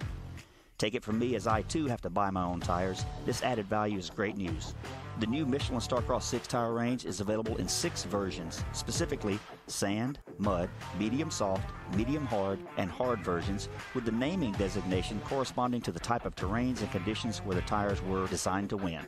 Another innovation is the Michelin adaptive design, with specific positioning of the tread blocks in 3 zones: central, intermediate, and lateral zones, with the single goal to offer exceptional grip for the front tire and exceptional grip, traction, and longevity for the rear. To learn more about the new Michelin Starcross 6 tire line and all the quality products that Michelin offers for motorcycle segments that Steve cares nothing about, visit michelinman.com/motorcycle, and then visit your local dealer or online retailer to choose Michelin product to maximize your riding experiences. Also, make sure to follow at Michelin Motorcycle on Instagram and Facebook.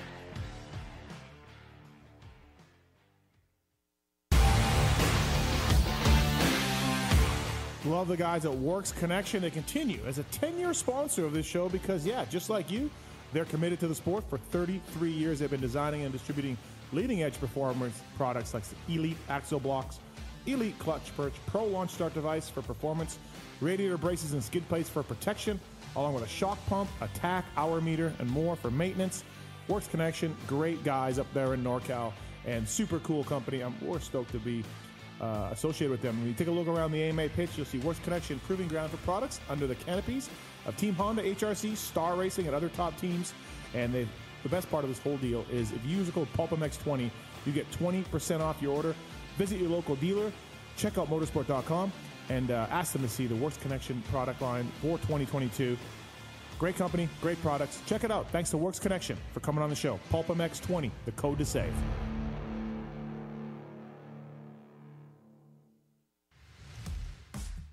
FMF Racing is proud to celebrate over 45 years of fun, building every FMF exhaust right here in the USA. Owner and founder Don Emler may have started FMF Racing in his garage 45 years ago, but Don is still hands-on in our 100,000 square foot state-of-the-art manufacturing facility in Southern California. FMF's goal? Design and manufacture the world's best performance exhausts 100% in the USA under one roof. FMF is a proud sponsor of the Lucas Oil Pro Motocross Championship for over 25 years.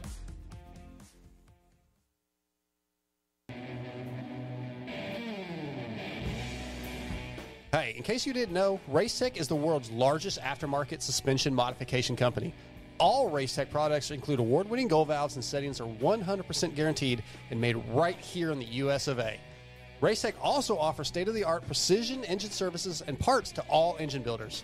The staff has over 65 years of championship winning experience. It's so good that many of the top privateer teams such as SGB Honda, Team Solitaire Nuclear Blast Yamaha, and Motul AJE Gas, as well as Jerry Robin, Kevin Moranz, and many more, choose Racetech for their superior performance, reliability, and their customer service. Hey guys, what's up? My name's Kate Clayson, and I choose Racetech because I love their desire to strive for perfection. I think we all know that perfection isn't possible, but getting to perfection is always the goal, and I think that is something that both myself and Racetech have always worked towards, and I think they can help you get there too.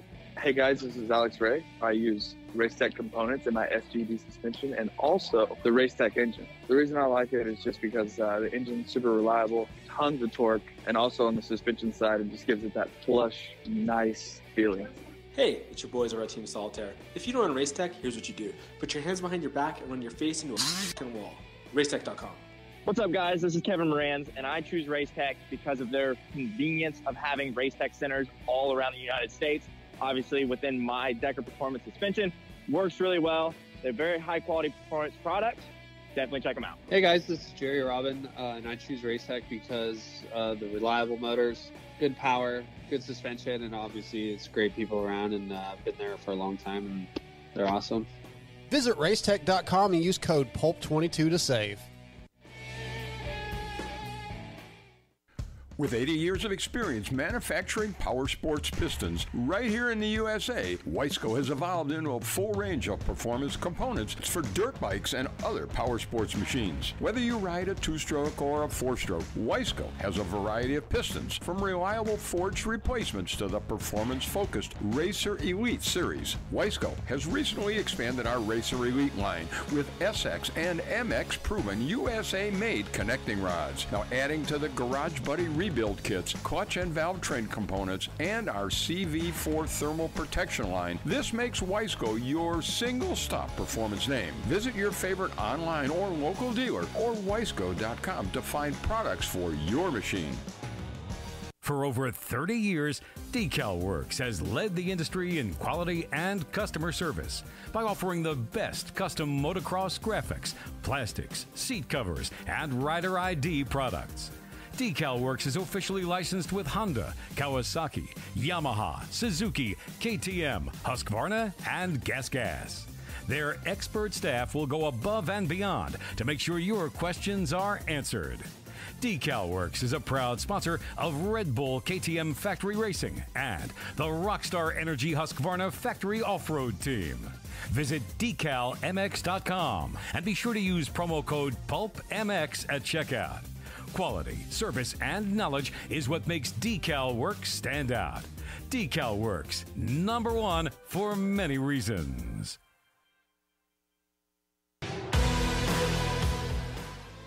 In 1990, my dad, Jamie Gregg, started Guts Racing.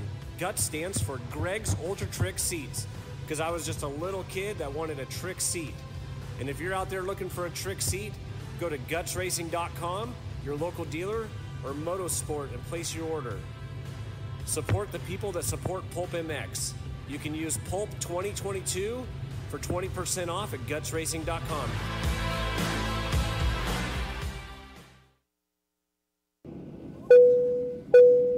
Attention riders! Welcome aboard the all-new Atlas Vision. We hope you enjoy the added mobility, quicker flight time, and additional views. Please follow along as we outline the safety features of this revolutionary device. The first thing you will notice is the added headroom. The fore and aft positions no longer come with annoying restrictions, so feel free to move about the cabin. Quicker flight times can be achieved by unmatched comforts and unencumbered movements. Yes, we're built for speed and comfort. And now available to all customers is a 360 panoramic view. Go ahead and look around the cabin. These new angles are available at no additional charge. Located on the underside of the frame is the gold standard of impact absorption, D3O. In the event we accidentally take a trip to Indonesia, we suggest that you remain with your neck in the underextended position and allow this proven material to do its job by reducing the forces over 50% better than ever before. Although the Atlas Vision will not be noticeable, it will be there when you need it. If you are riding with a child or someone who requires assistance, secure your vision first, and then assist the other person with a Prodigy, Tyke, or Brole. We ask that you keep your brace on until your moto is finished. We remind you that Atlas makes flexible neck protection. Tampering with, disabling, or destroying the product is prohibited by the limited lifetime warranty. You will find this and all other safety information in the user manual located online at atlasbrace.com. At this time, we ask that you remain standing with throttles in the wide open position with your elbows up and hips fully unlocked, whatever that means. On behalf of the captain and entire crew, thank you for flying Atlas Vision. Enjoy the views. Welcome back, everybody. PulpMX Show presented by motorsport.com. Decal Works and Fly Racing. Later on, the motorsport.com tweet at Tits segment, X-Brand Goggle Tear-Offs, Race Tech Rant, all coming up here later today or tonight on the show. I want to thank Savatgy and Brayton for calling in. Yarrive Konsky is going to call in as well. We got the PulpMX Fantasy Draft right now as well. So lots to still talk about. I want to talk some 250s and more with Blake Savage here. And first of all, thanks to the folks at Renegade Fuels for coming on. Really appreciate that for this year. Also, you may have seen this on social media. The Get guys have been with us on the Moto 60 show, by the way, coming back this Thursday. And the Get guys have been with us for the Pulp Show for a number of years. And they are with Factory Honda now. And so that's a big deal for those guys. The Team Honda guys, they've chosen to rely on Get with the RX1 Pro ECU, the SL1 data logger, and the LC GPA for the 250 class with the riders Jet and Hunter, and as well as Chance Hymas. So please check that out. Sexton and Nichols are going to use the RPM dashboard. So please check that out. If you want a discount from the folks at Athena and Get, just email us using the contact form on PulpMX.com. We'll pass it on. They make two-stroke CDIs, two-stroke EFI, ECUs, 4-stroke EFI ECUs as well. So please get if you can. And lots to talk about with those guys. And I'm stoked for them, for Honda to be using them. So that's great to have those guys. So it's time for the PulpMX Fantasy Draft. On the line right now, our own Chris Kiefer. Kiefer, what's up, man? Can't wait, guys. God, I couldn't sleep last night. It's fantasy time. So, you've never played PulpMX Fantasy, Kiefer. I've never played fantasy, period. Football, anything. Thanks for the support, Kiefer. Oh, nice guy. So this, we're going to hope that this, Tits, you getting everybody else on the line? Or are you just going to, okay. All right. We're going to hope that this maybe stokes your fantasy fire. Okay. It's very simple. Blake Savage is going to join us on this, Kiefer, by the way. So, what up, Chris? So he's jumping in as well? He's jumping in as well. Yep. So just real simple. PulpMX Fantasy, our signups are now. We have a handicap game. You have to pick an all-star, top 8 in the points. You got to pick your handicaps. It takes a little bit of time to get used to it. This game is not that. This game, Kiefer, is just adding up the riders' points at the end of the year. That's it. I can do that. So we're going to hope, Kiefer, that this gets you sort of, enjoying fantasy a little more, and then next year you can jump into the PulpMX Fantasy Handicap pool. Well, I feel like I've been doing my homework anyway because I'm going to host the show this year, so I got to know about fantasy. So I think by the time Dallas comes around, I will be good on fantasy as your fantasy, not this dumbed-down fantasy that we're doing, right? All right, okay. So I think I'll be okay. All right, JT, Fly Racing, flyracing.com. You know that if there's a game of fantasy or some sort of contest, JT is in. Welcome, Jason Thomas. I'm ready. Do this. Blake Savage is going to join us as well, JT, for this game. So, yeah, very simple. I know, JT, you're eye-rolling at Kiefer's lack of I don't even know if it's effort. Is it effort? Okay, it's effort. It's effort. Okay. Yep. Yeah. So eye-rolling at Kiefer's lack of effort to try to understand PulpMX Fantasy. So we'll start small, and we'll work forward from that.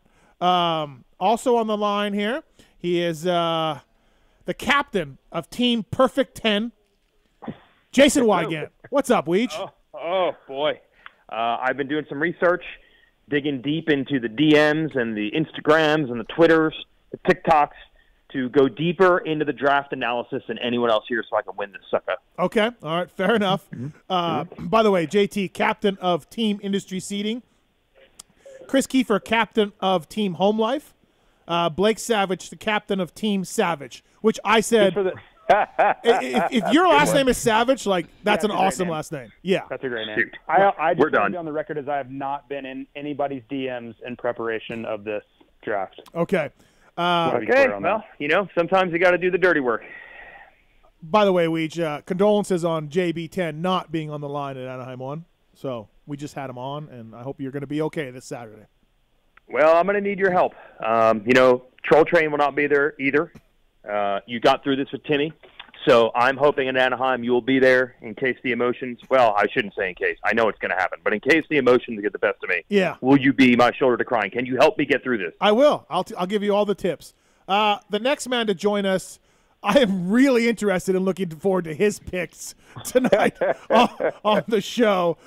He is our friend, the meat stealer, Chris Betts. What's up, Betts? I'm just ready to take another championship home. Okay, so Betts, true or false, confirm or deny, Betts, 2 minutes ago, you were asking Marks, where do I see the list of riders? Well, I mean, I can't confirm nor deny. I just want to have something in front of me. I got a spreadsheet open right now that's blank. I'm going to cook something up. But, yeah, we're pretty unorganized over here. I actually just got back from dinner. So you're pretty important people right now. I'm rushing home to do this. Okay, so I never got an answer from anybody on this group text or Blake here on what we're doing for a prize for the winner. I thought mine was fun. What was yours? Brand new 450. Okay. I mean, he said or e-bike. Yep. We do thank the guys at Intense and Yamaha. I don't know if they want to do that. JT, can we do first and second, or just first gets an Amazon gift card from everybody else in the game? So if you get second, you also get an Amazon gift card from everybody? Well, in the game? Yeah, do winner only. Winner only. Yeah, winner only. JT, winner only. Kiefer, winner only. Who's going to buy Ouija's for him? Okay, Weege, can you commit to $50 Amazon gift card right now? I mean, I don't think I'll be buying. I think I'll be receiving, so I'm probably fine. So let's go for it. Okay. Blake, $50. Famous last words. Don't prepare for anything but perfection. Right. Winner takes all. First place. Okay. First place only. That's everybody. Kiefer, $50 Amazon card. No problem. Bets. Copy that. I already got one. Okay. Regifting. So this is a snake draft. So number 1 pick goes all the way down to number 6, and then the 6th place guy gets 2 picks, and we go back up to number 1. Number 1 gets 2 picks, back down. 6 riders have to pick a privateer as well, and we simply add up the Supercross season points. Kiefer, do you understand? So far, I'm with you guys. Okay. The snake draft thing, I might need help on that, but so far we're good. Okay, all right. Well, aren't you a fantasy football guy? No, dude. I just watch football. Oh, all right. Fair enough. Dude, we're just trying to get him into PulpMX Fantasy. This is the gateway. This is what we feel is the gateway. You guys are all pushers. Weege, are we in Industry Idiots this year? What are we doing? Yeah, I believe the deadline is the 5th, correct? I don't know. Yeah, so I'm just trying to keep. I mean, interest rates are up. That means the longer I keep that money in I keep that money in a savings account, the more money I'm going to make. So we're not going to pay that money until the last day. Okay, great point. Mm-hmm.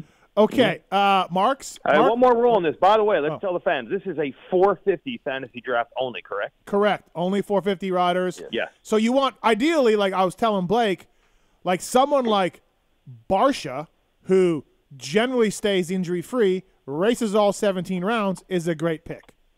You want somebody who rides. They're going to name it the Mathis curse because of you. You're going to say some good things today, and it's all going to unravel. Well, I did a sticker deal with Brad Cox at the car rally, and I gave him some money. He put a pulp sticker on his helmet, and he crashed out, dislocated his elbow on day 2. And then the year that you were supposed to do my sticker deal, COVID happened. So yeah, it's perfect. Caused a lot of drama. So I have a question before we start. Okay. What if I get AC? Can off air? Is there trading? Can we trade? No. This sounds like my privateer race. It's already going sideways. No trades. None of that. Damn. Okay. You can't start backwards. Yeah. But I will say I'm here to see if Betts does pick Adam Cianciarulo or not. I'm here for this. All of his picks will be Cianciarulo. I've got a strategy we're working on here. Okay. We know. Okay, all right. Because generally you want someone who races all 17 rounds. Oh, wow. So go easy. It's a new year. There are children listening.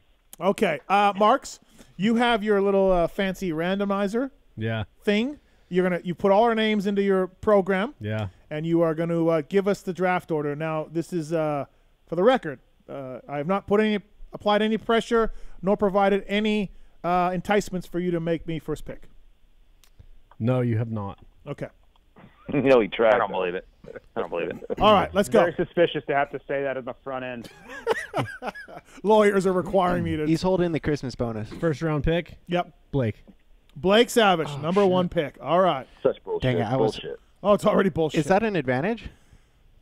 I don't know. Is it? Not necessarily. Yeah. It's snake draft, so you Yeah. can get some value, deep value. Yeah. You're going to have 2 picks at the end of round 2. So. Now, what if somebody like Joey, who starts the season as a privateer, turns into a factory rider? He's a privateer. Yep. From the beginning? Yep. But you just heard his interview with us where he said he's just doing 8 rounds. I know. So you're going to bank on. But I think he'll do more than that. Okay. All right. No, privateer at A1. Whatever happens after that. So. I'll start with. Hold on. No, we got to fix our draft order. Oh, okay. We don't need your pick right now, okay. Mr. Savage. All right, number 2. Number 2 is Weege. Nice. Bullshit. Team Perfect 10 gets the Thank you. second pick. For all you guys know, I could just pick Brayton with all his picks, picking and he's not random names racing. over So. here. Yeah, actually, Does Brayton? Does he even know he's not racing? Does he just pick Brayton? We don't know that he's not racing. We haven't had a single race this year that he hasn't been in. So how could you say this? Great. All right. He hasn't missed a single race yet. Number 3. You're right. Pick him. Yep. Pick 3. Yep. Kiefer. Kiefer, Team Home Life with the 3rd pick. All right. Number 4. Steve. I don't like that, but I'll take it. Team Red Dog. Number 4. All right. And 5th pick. Well, I keep getting repeats. Okay. Just keep going. I'm going. I get Steve, Weege, Betts. 5th pick. JT, Industry Seating, 6 picks. JT will make 2 picks at the end of round 1. And 6 riders. 1 has to be a privateer. Nice code, Mark. Nice code, Mark. Great work you got there. Truly random. That's awesome. So now I got to pay $50 for the stupid idea you came up with a week ago? Yes, but I think, honestly, with the amount of injuries our sport sees and all of this, we are going to have, I think you can win this draft from anywhere. Thank you. Appreciate it. The final pick gets double Sounds like picks, a guy right? who created it. All right. Mr. Savage. Final pick gets double picks. Team You're good, Savage. JT. Yeah, he's good. Team Savage, first pick overall, PulpMX Fantasy Draft, 450 Supercross rider. Who are you going with?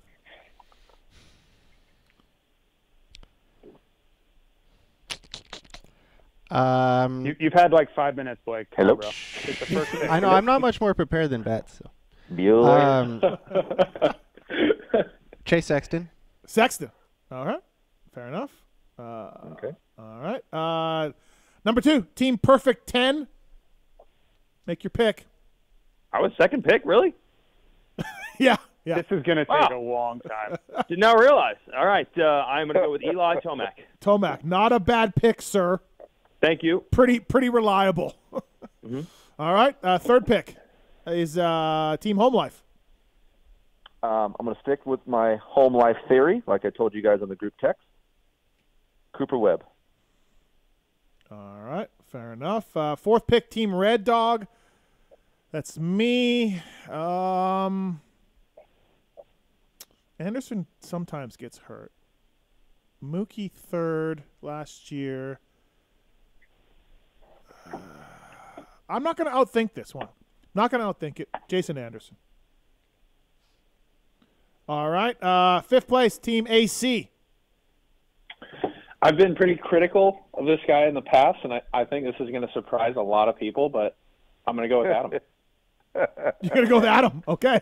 Yeah. I started laughing before he started talking. I already knew where he was going. Well, this Betts is fucked, but okay. I mean, you know what? Maybe this is the year, Chris. Oh, I can't wait I to hope parade so. around that freaking mansion with my trophy and my Amazon gift card. All right, JT, 2 picks. This is brutal. You guys have all of last year's winners. You have the top 5 in points. It's ridiculous. No, absolutely not, JT. I Nope, know. there's still a It is couple available. Because this is You get the next 2 game. picks. It's not like there's Yeah. 32 more valuable. teams. It's like there's 32 teams to choose from. You guys just chose the 5 best riders. Actually, sir, Malcolm Stewart finished 3rd in the points last year, and Marvin finished 4th, I got and it. Barsha finished 5th. I They're said all the best available. Riders. I said the best riders. Wow. I will go. Jab. Roxon and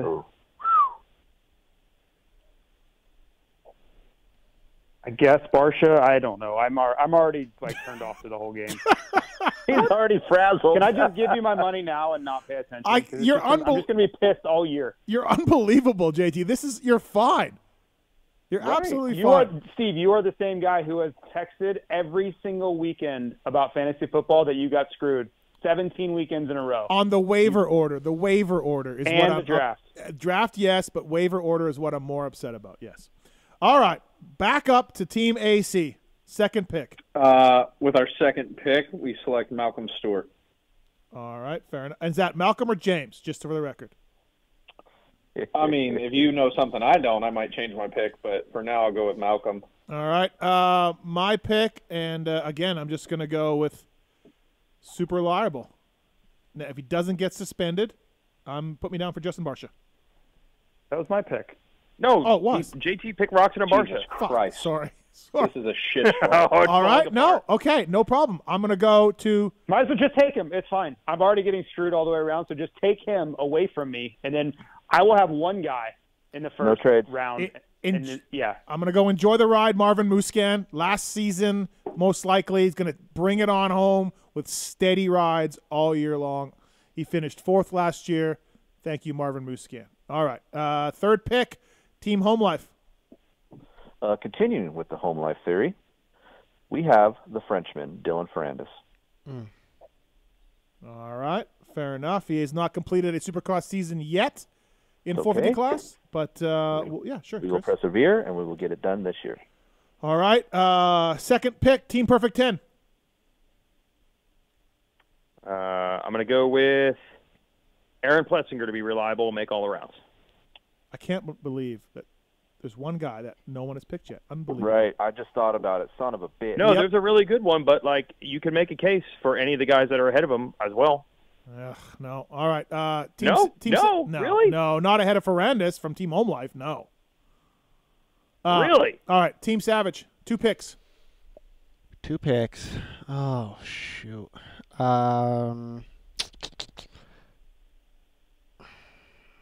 Kyle Chisholm? You can go Chiz. Yeah. Is he a privateer? Nope. Oh, he's not. Look, hold on. Can I just make a quick thing here? Sure. We're all going to pick privateers. We have 7 dudes picking 6 riders each.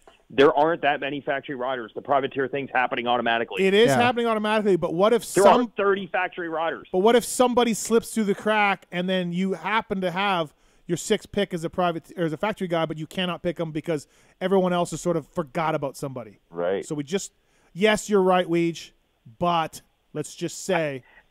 Okay, fine. All right. If there's some invisible factory guy, I can think of one. I can think of one right now that maybe no one picks, and then maybe he's a last pick of somebody, and guess what? You can't pick him because you need a privateer. Okay. All right. Another pick, Blake. Are you upset that Ken is off the board? Yes. Okay. For sure. I don't know. I wish I had a list in front of me of what's you got chosen. a list right there. I know, but who's chosen and not. I haven't been. Well, that's I haven't about been the point where you had to cross it off. Colt Nichols. All right, that was the guy I was just referring to, actually. But okay. All right. Number 2, Team Perfect 10. Oh, Christian Craig, sweet. Gosh, dang it. That was Got him. Yep, that's what I was Got thinking him. about. Tough. All right, Team Home Life.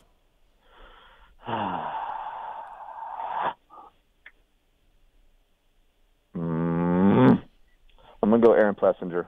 You can't because Weege picked him. Oh, he did? Let's try. Gosh. Well, it's going to be a long shot, but he just had a baby, and I'm in love with his wife, Dean Wilson. All right, fair enough. Super weird, but he's your pick. I'm in love with his wife. All right, my turn.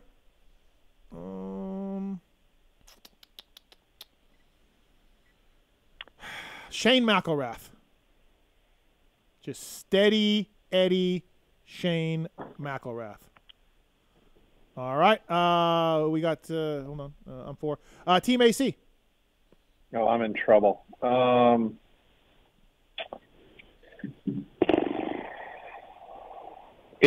Nope, that's a stupid question. Oh boy. Justin Hill. I'm panic staring at a computer monitor right now with the career numbers to 99 on it. Okay, so just I like it. Just for the record, 2 of the 3 picks for Chris Betts is Adam Cianciarulo and Justin Hill. I like it. If you compare AC to Justin Hill, we might no longer be friends. I'm just saying reliability-wise, sir. We got a lot of heart on this team, and a lot of drive. I want to thank the folks at Fly Racing for bringing Jason Thomas on here, by the way. Speaking of Fly Racing, Joey Savatgy still on the board. Shane McElrath on the board, or just picking with Fly Racing. Thanks to the folks at OGIO for bringing Weege on the show, OGIO Power Sports. Email us using the contact form on PulpMX to get you a deal on OGIO. And if you're going away for a couple of days, what says it better than a 9800? Pack it away, folks.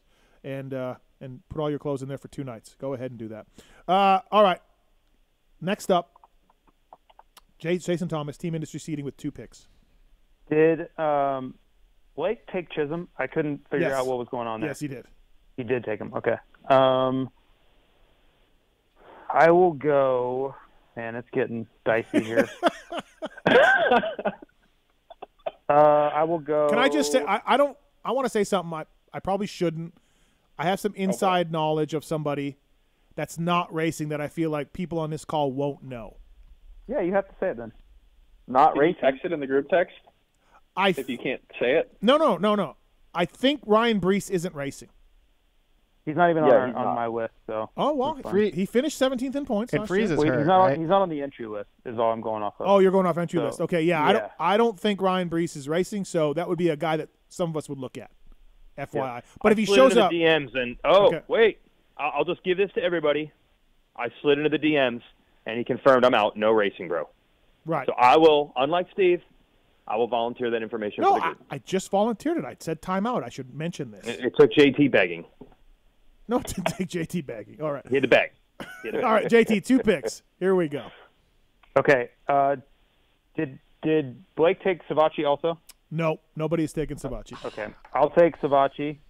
8 races, he told us only. I got it. I think he ends up on a factory bike. Okay. Much like Blake does.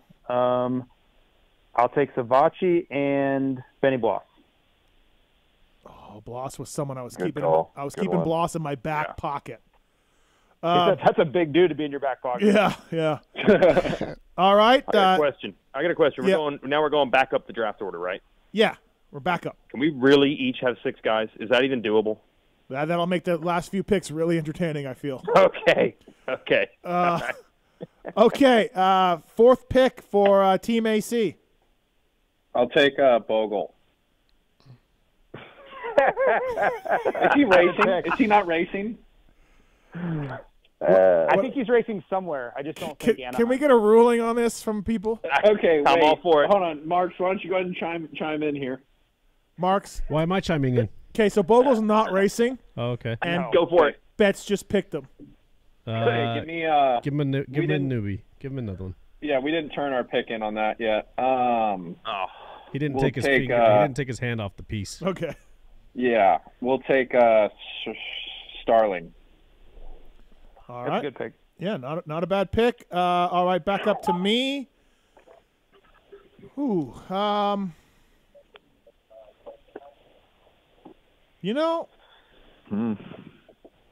We don't know. We're waiting on you to tell us, though. Mm-hmm. McElrath, does he qualify as a privateer or not? He does not, right? Hep is. You already picked him. No, I'm asking for the team purposes, like Hep, Suzuki. Well, you said Chiz isn't a privateer. Chiz is not a privateer, no. So that would be McElrath, right? Same? Just trying to clarify here, Blake. But you have to pick factory guy. You're a privateer anyway. There ain't no factory guys left. Oh, no, sir. There is. There is. Oh, there is. Still another Hep rider? I don't know if I could do this yet. I think it's too early. This is too big of a reach, and JT will mock me if it goes sideways. I don't want that. So I'm always here for that. I will not pick this gentleman right now, but I don't think anybody else will either, and then I'm going to drop this bomb on you guys late. I know who it is. If there's one man that is a rock of this series, one man who is there weekly, in and out, he's on a new bike, he's on a new team. Give me Fred Norrin. Give me fast Fred. Were you going to go Entic there, Steve? What? Were you going to go Entic there? No. Adam's not racing, right? So, no, I have someone in my back pocket here that's going to shock the world. Yeah, well, you got a lot going on in your back pockets. I do. All right, Team Home Life. Another member of the Home Life crew. New team. A new gear sponsor that I don't even know what the fuck it is. And mix match boots. I'm all in on Cade Clayson. Okay, all right. Does anybody go A-Ray? We shall see. We got to end this right now. Someone's doing that. All right, Team Perfect 10. Time to get risky here, boys. I'm going to go Justin Cooper. That was my guy. That was my. Good. Wow. He was in my back pocket. He was in my back pocket. I pulled him out of the back pocket. That was my small back pocket. That was my shocker of the night. Good job, Weege. Because how many shoplifting right there. How many do we think he's racing? I have no clue. I'm just betting that he can do enough to make more mains than dudes that don't make mains consistently. Or fill in for Ferrandis or whatever. Yeah. Right? Like something like that. Like Ferrandis, because they need a guy on the track. If Ferrandis goes out, they may put Cooper there or whatever. Yeah. I'm betting on Bobby Regan seeing him go fast one day at the test track and said, get that boy out there. Okay. Oh, by the way, thanks to the OGO for bringing you Weege, Fly Racing for bringing you JT, Renegade Fuels bringing you Chris Betts as well. Thanks to the guys at Renegade Fuels. Fuel up like Chris Betts does with Renegade. I just made that up. Firepower Honda also using Renegade Fuels. And Chris Kiefer brought to you by the folks at Michelin. Helped work on the Starcross 6, our own Chris Kiefer. Michelin bicycle tires are fantastic. Starcross 6 available across all the ranges as well. And also, if you want to get street bike tire or cruiser tire, the Commander, those are great. So Michelin tires, please check them out. And thanks to those guys for helping us out. Bringing you Chris Kiefer. All right, next up, Team Savage with 2 picks. Getting pretty slim pickings here. It is. I guess I'll just I guess I'll pull the pin and go with A-Ray. Oh shit! Oh boy. And I mean, it could be a whole new season for him, you know. Yeah. Hope so. And then Carnell. Carnell was a good one. I was thinking about that. Yep. All right. Next up, Team Perfect 10, 5th rider. I'm looking at my entire list of riders, and every single name is now off the board, except Josh Hill. So I'm going Josh Hill. All right. Thank God Betts got Justin Hill off the board. Team Home Life, 5th rider.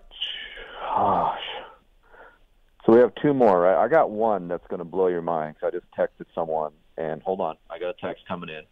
Oh, great. Okay, great good. radio. Yeah. Can you name the 2 that were just picked? I missed it, sorry. Josh Hill. Kevin Moran. Okay. All right. That's a good pick. Yep. Josh Hill was picked, JT, by Team Perfect 10. Okay. All right. Next up, Team what are we going back up here? So we went 1, 2. Team AC? No, Team U. Team me. Moran's was my guy. Cooper was in my back pocket, along with Benny.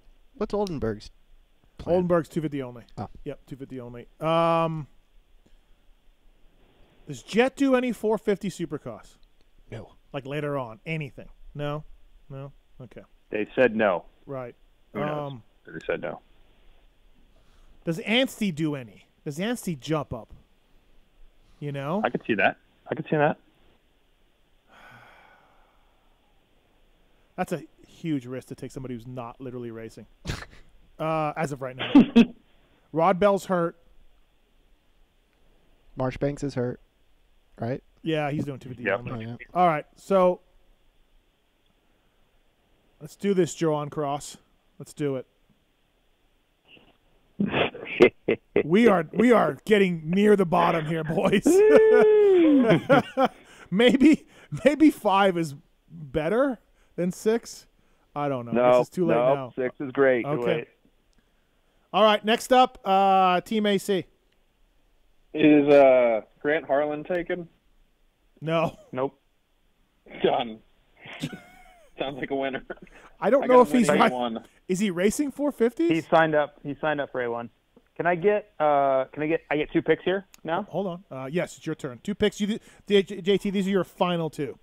Right. Yeah, this is the end. This is the end of it. Like I have basically nothing left. Like I'm picking like Mike Pelletier and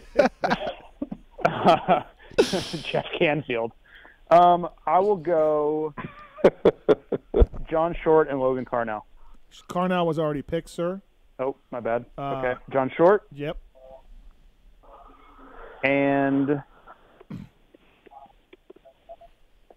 oh man, it's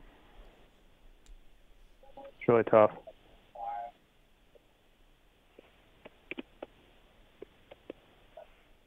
I will go. Jeez. Well, let me Did just. Someone picked A-Ray, right? A-Ray is. How do we not have background music right now? A-Ray is Did anyone picked. pick A-Ray?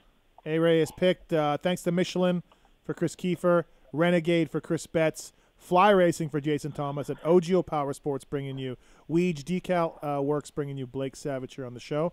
I'm just giving you some time here, JT. Well, I barely have any guys left that are racing. That's the problem. Well, let me prepare you because I'm trying to decide who I'm picking, and You're done. I don't even know. Yeah. No, he's not done. No, We're going back up. Left? Yep. Okay. Good luck to you. There's a guy there. He made a bunch of mains. He's sitting there with a bunch of points. Yeah, he is. I don't see how anybody sees him. Yeah. Right. Yeah. Up and coming kid. There's two. No, I don't see the other one. I'm looking on the entry list. I don't see him. To find a bunch of points. I can't because then it'll give it away. I guess I'll go Tristan Lane. Tristan Lane. That's the guy I was talking about. Okay. You want him? Yeah, I said I guess I'll go Tristan Lane. Okay. All right. Sounds good. All right. Number 5 is Team AC. Your last pick, Chris Betts. I mean, is Freezy racing at all? No. Like the whole year? He's not. He's done. He's 250 if he races. Yeah. Fuck it. Give me Nagy. Nice. Tell me you've thrown in the towel without telling me you've thrown in the towel. I'm gonna pull it out of the pulp budget, out of the marketing budget over there, and you're gonna make me 6 T-shirts for these guys. And Nagy's getting one. That's it. It's a squad. Oh, it's a squad. Okay, all right, fair enough.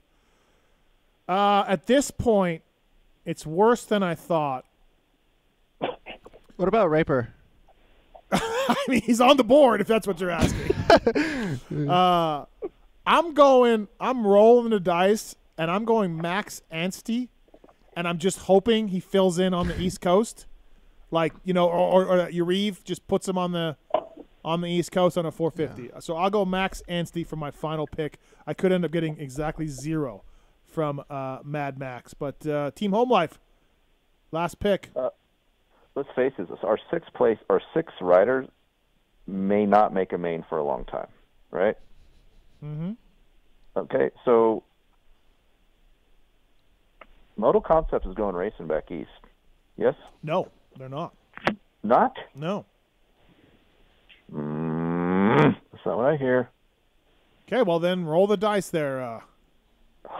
See, Kiefer, isn't this fun? This is fantasy. This is fun. Great. Right? This is fun. No, I'm sweating. It's not usually this hard. You made it harder. Fuck my ass. No one picked Henry Miller? Exactly. Yeah, Miller's picked. No Wait. one picked. Great. No, he's not. Sorry, he's No, not he's not. picked. Nope. I'm going to pick Henry Miller. All right. Team Perfect 10, last rider. I'm looking. I'm looking. Better get in somebody's DMs. Look, Works for Brees. There's another guy on the board right here. He's almost top 30 in last year's points. Yeah, I'm looking. I know exactly what you're saying. Okay. Carnell's gone, by the way, right? Yeah, That was picked already, right? Oh, yeah. Yeah. I mean, A-Ray's gone. Even A-Ray's gone. Cross is gone. Tristan Lane's gone. All right. I'm just trying to cross-reference to see if he's on the darn entry list, but I know what he did last year. Where's the entry list? I got so many tabs open right now. This is ridiculous. I'll go Austin Politelli. All right. Yeah, that's the guy that's kind of left with the most. Yeah, but I don't see him on the damn entry list. But he was at Straight Rhythm, so I'm assuming he's still riding motorcycles. Okay, so okay. Here's a question. If some of these guys like we pick, right, and they don't show up, can we re-pick another guy or no? No. No, No, okay. we're rolling with this because, Kiefer, this is the easiest way for you to get into the fantasy game. Yeah, I'm just catching the fever right now after this whole call. Can't wait. All right, your last pick, Blake? Is Bryson Gardner racing? Nobody knows. He's on the entry list. Oh, he's on He the doesn't have a picture on his thing. he's on the entry list. He is on the entry list. Henry Miller. Man, this is getting tough. You know what? There'll be a guy show up at A1. Like, who's going to be the Tevin Tapia this Saturday night? Could be. Who's going to be the Tevin Tapia? There'll be a How guy. about Welton? 250s? 250s, yeah. Oh. But could someone get hurt and he could jump in and, like that's what I took with Anstey. I just gambled on that. Yeah. So that's just what you're going to have to do, I guess. Rod Bell's taken? Rod Bell's hurt. Art Raff's hurt. So. Okay, I'll go with Bryson Gardner. Bryson Gardner. All right, that's the last pick. What a fun game, guys. Great. Catch the Great fever. So to recap, Team Savage, Sexton, Chiz, Nichols, A-Ray, Carnell, Bryson Gardner. Team Perfect 10, Tomac, Plessinger, Craig. Those are good 3 picks right there. Justin Cooper. Justin Cooper could really be the sleeper here. Josh Hill and Paul Natelli. Team Home Life, Cooper Webb, Dylan Ferrandis, Dean Wilson, Cade Clayson, Kevin Morans, Henry Miller. Team Red Dog, Jason Anderson, Marvin Muscan, Shane McElrath, Freddie Noren, Joanne Cross, Max Anstey. Team AC has AC, Malcolm Stewart, Justin Hill, Starling, Harlan, and Nagy. That Harlan Nagy combo could really bring it home for you. Those are my anchors. I can't wait to go up to him at A1 and tell him what I just signed him up for. And Team Industry Seating, Roxon, Barsha, Savatgy, banking on more than 8 races, Benny Bloss, John Short, Tristan Lane from Florida, JT's own home state there. So there we go. And a $50 Amazon gift card up for grabs. Now, my original plan was to double the privateer points, but we're not doing that, right? Because we all have privateers, right? We didn't really think about that. Or do we double the top privateer that you have? Or no? No, we're not changing the rules after we do the draft. No, but that was just... Can we double our 6th pick? Like, if our 6th pick gets in the main, can we double his points? I kind of like that. No. Oh, okay. No. I like that. Now he wants I'm to the play newbie. Why something can't we closer just to say real yes fantasy? to the newbie? I kind of like that idea. Weege? No, but this should have all been discussed earlier. Okay. I like the We're idea, but I discussing don't it now. need to change rules after the draft. Okay, JT's got a point. You're right, because that could have changed the strategy of that 6th pick. Yeah, but Oh, my God. There was no strategy with 6th pick. There could have been. You guys would I have may or may not have not picked Alexander Nagy. I would have picked him 6th. All right, listen. No rule changes then. Just we're adding up 4. I would have waited to pick Tomac 6th if I knew it was double points. But instead I picked him first. Yeah, good I point. just said that about Roxon like 5 times and nobody laughed, and then Weege gets a great laugh out of it. Everyone was talking. I got 4 guys on the line. What a draft. Mm-hmm. Very interesting. Yep. Can I'm we making get up power helmet stickers rankings for all my from you, guys, Steve? so just get ready. What's that, Betts? Can we get power rankings from you? Like, where do you think we all slot in? Well, the team that has Harlan and Nagy and Adam Cianciarillo on it probably is in the top of my power rankings. Okay, And Justin Hill. We're doubted And early. Justin Hill. We're reliable and we got heart. Okay, fair enough.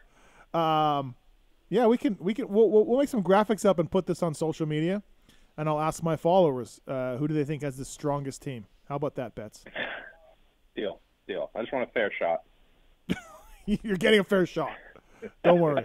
But yeah, all right. So we're just gonna add this up, and then $250 Amazon gift card to the winner. I'm not going to lie. I'm kind of excited. All right. So It's working. Are you playing PulpMX Fantasy then this year Yeah, I'm going to play. with the handicaps? Yeah, I'll figure it out. Don't worry. Marks, you caught that? It's so easy. Since Kiefer's playing, I'll play. Blake Savage. There you go. Now, are you two gonna pay? Yeah. Yeah, we need you to pay. No, I'm All right. definitely paying. All right, JT, you hear that? They're paying. Got to pay to play. Yeah. As long as I can win the prizes. You can win the prizes. Yeah, you're eligible. What if you win a bike of the year? YZ450. Dude, that's going to be so awesome. Yep. All right, there we go. What a fun game. We'll some power I can't wait to rankings. play PulpMX Fantasy instead of having to sweat out this stupid game where I got crappy picks. I don't understand why he thinks this is crap. It's not crappy. Dude, to me, it's like, okay, the reason a snake draft works in the NFL is because you have 32 teams and there are tons and tons and tons of good players. This sport is not the NFL. It's really top heavy with points. So, hopefully Kenny has a great season. That would really help turn the tide for me. But it's hard when your first pick is 6. You just lost.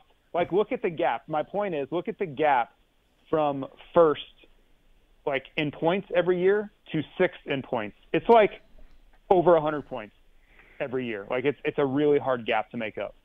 But it's a new year, man. You never know. We have a lot of but the gap.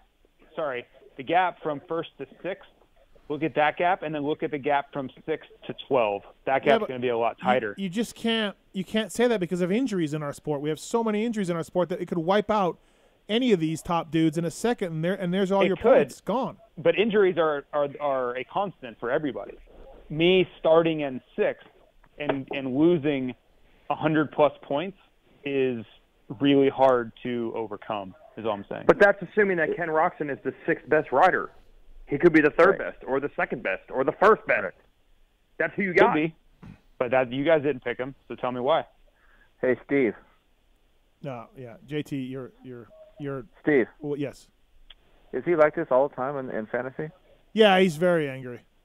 Okay. Yeah, he I'm doesn't. not in fantasy. I don't get screwed on my picks. I get to pick the same time everybody else does. All right, here we go. Listen, you want to blame anybody? Blame Marks for the randomizer. But I did already. I don't see this mattering, your draft order, so much. What do you mean? You went with your number 1 pick, and you had. I got lucky to get Roczen. I will very much admit that. Well, I don't even mean luck. You guys are idiots. You had a guy. Let me get Roczen You pick. had a guy who got 3rd overall in points, and you bypassed him. You had Malcolm Stewart on the board. I will take Roczen over Mookie if I have to pick. Okay, you passed over him. You passed over the guy who got 4th in the points, Marvin Muskin. Yeah, I would take Roczen there. Okay, but the point being is you could have got your Roczen pick, and then you could have got the guy who got 3rd, Malcolm Stewart, right there, because you love Roczen so much, and then you could have got the 3rd highest points guy from last year, and if you didn't like him, you could have also picked him the 4th highest points guy. So you had some options. You just went, the other way, just for some reason. What do you mean I went the other way? I went Roczen and Barsha. What are you talking about? Yeah, but you had 3rd and 4th in points open to you. The only reason Roczen didn't get 3rd in points is because he got DQ'd. What are you talking about? He didn't even race the last half of the season. Barsha. He means Barsha. Oh, Barsha. Well, who did I say? You said Roczen. Oh, I'm sorry. I meant Barsha. Yeah. But I'm just you're just saying you got all these crappy picks. But you're just saying I've overlooked these guys. Barsha should have been 3rd in points, right? Well, so then you're happy with your draft order. It's great. I'm not happy with my draft order. I feel like I got pretty good picks out of it. I feel like I overcame the adversity that was tossed my way in this draft. Smokes. Okay, all right. I think I'm the only one here more who like that. Okay, let's all strive to be more like that. I blew it on the Christian Craig pick. Yeah, me too. JT, your 3rd pick was a guy who's committed to 8 races only. Yeah, I think he races a lot more than that. Okay, but that's where you went. I mean, but where was that pick? 18? I don't know. I have to do the math. I mean, my pick was way down there. Coming from team sports, you guys are creating a lot of bad energy. I feel like I'm the only GM here who's extremely happy with my team, and I think my guys are gonna show that out on the field / track. Preseason talk should be all optimistic for our teams right now. JT's already saying we suck. You didn't get screwed, Kiefer. What pick did I make with Savatgy, Marks? You didn't get screwed. You had these top 5 guys sitting right there.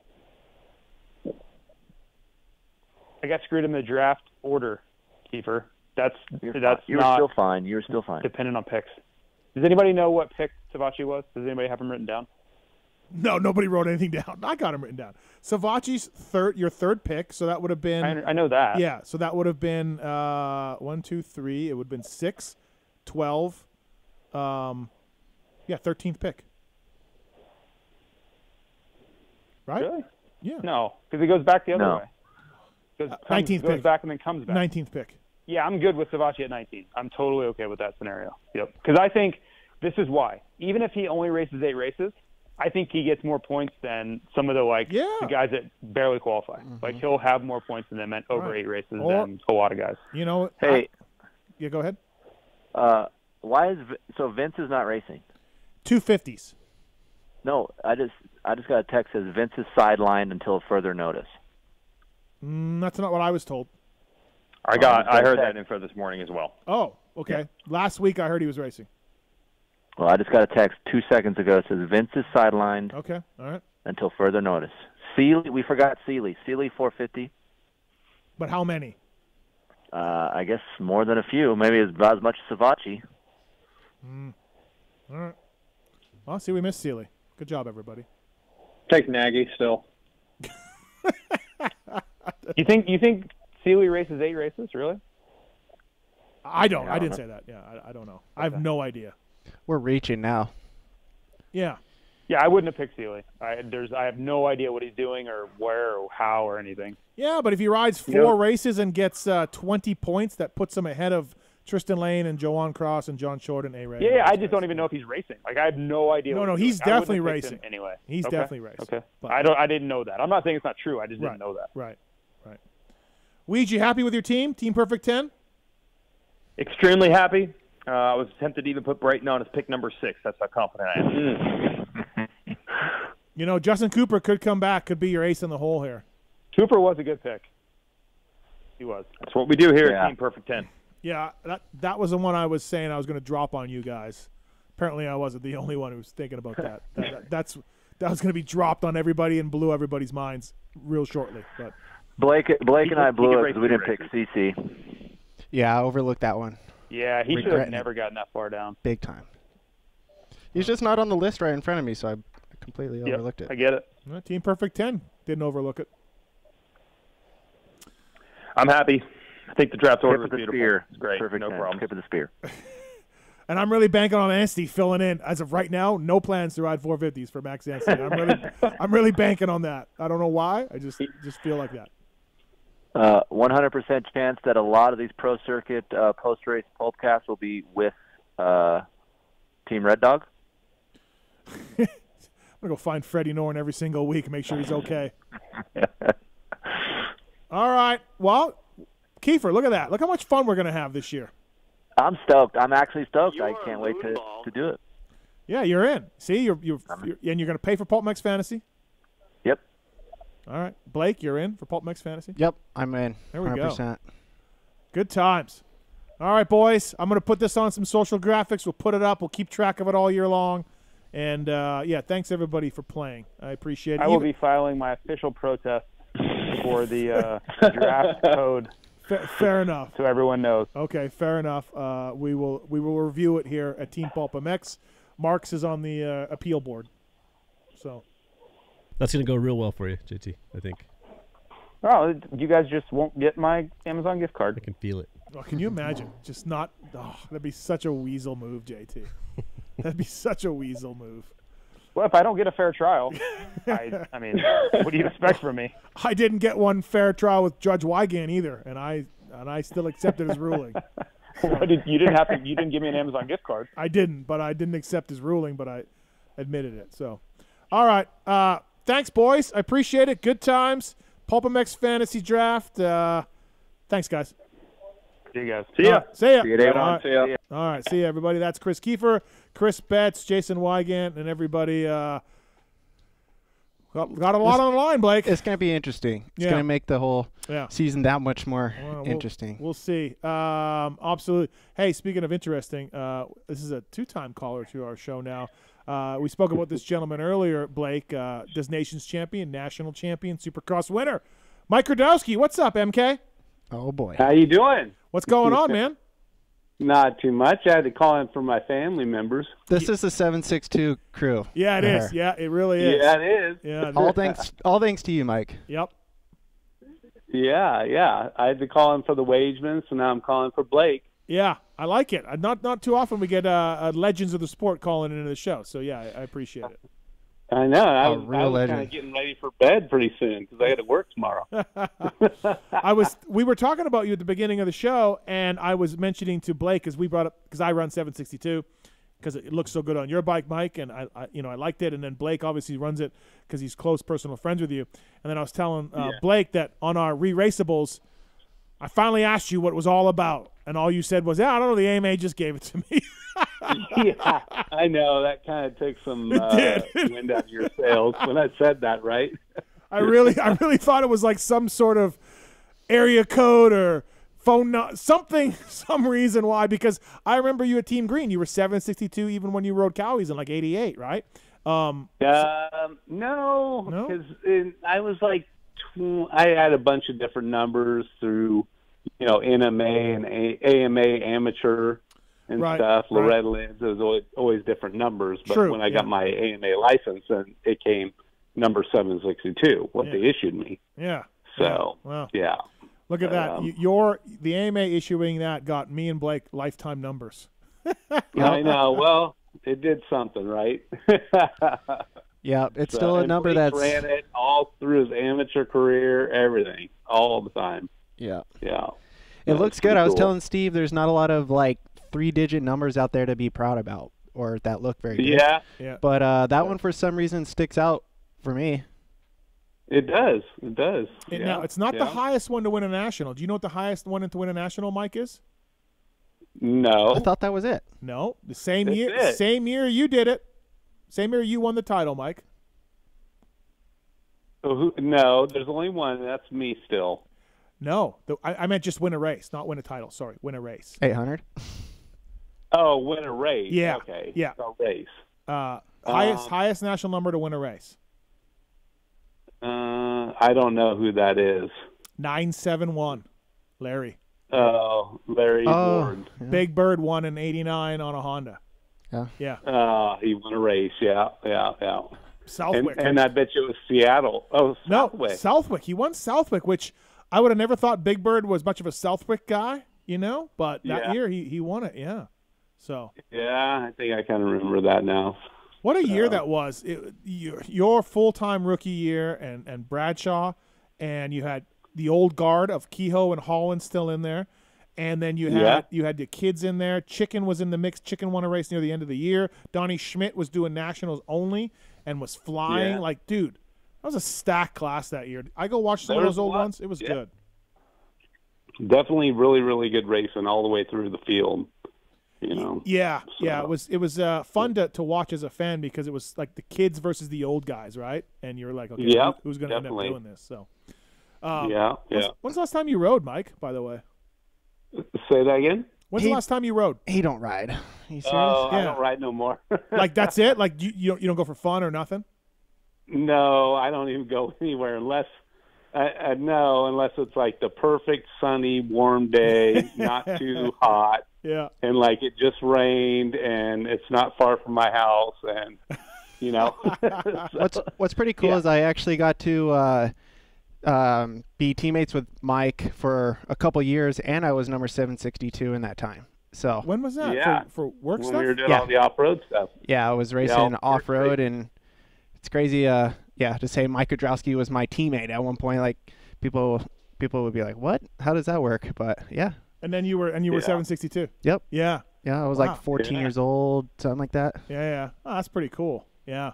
Yeah. Good times. Good times. Well, thanks for calling in, Mike. I appreciate it. Yeah, Blake's doing a good job co-hosting. We're gonna get him back in here. I had no idea he was even interested in it, so it's awesome he came down. So. Yeah, no, that's awesome. That's awesome, Blake. You did a good job. You going to A1, Mike? I am. I'm gonna see your dad there. Yeah, it's gonna be a good time. Rain or shine, he's coming. Yeah. How's the boy Wageman looking? You been talking to him? They sound good. They're pumped. They're healthy. They're ready to go. They've been training and riding a lot, so that's good. We've had a lot of rain here in the last few days, but I think they're all good to go. Yeah. How do you think Robbie does on his new Suzuki? He likes it. He likes everything about it. So I think his attitude seems good. I mean, I think he's kind of like the Roxon attitude a little bit. So hopefully he goes out there and shows them how good it is. Yeah, so it's all about attitude, right? Yeah, that kid has so much skill. I'm just waiting for him to have like a breakout year and show that he can be like, just threatening for the top 5. I love watching that kid ride. He's got really great style. Yep, he does. Very good style. Very good style. He looks really good on a bike. I always thought he'd be a better 450 guy just because he's smooth. He's older. He is shorter, but that doesn't matter that much. But he tells me he likes 250s.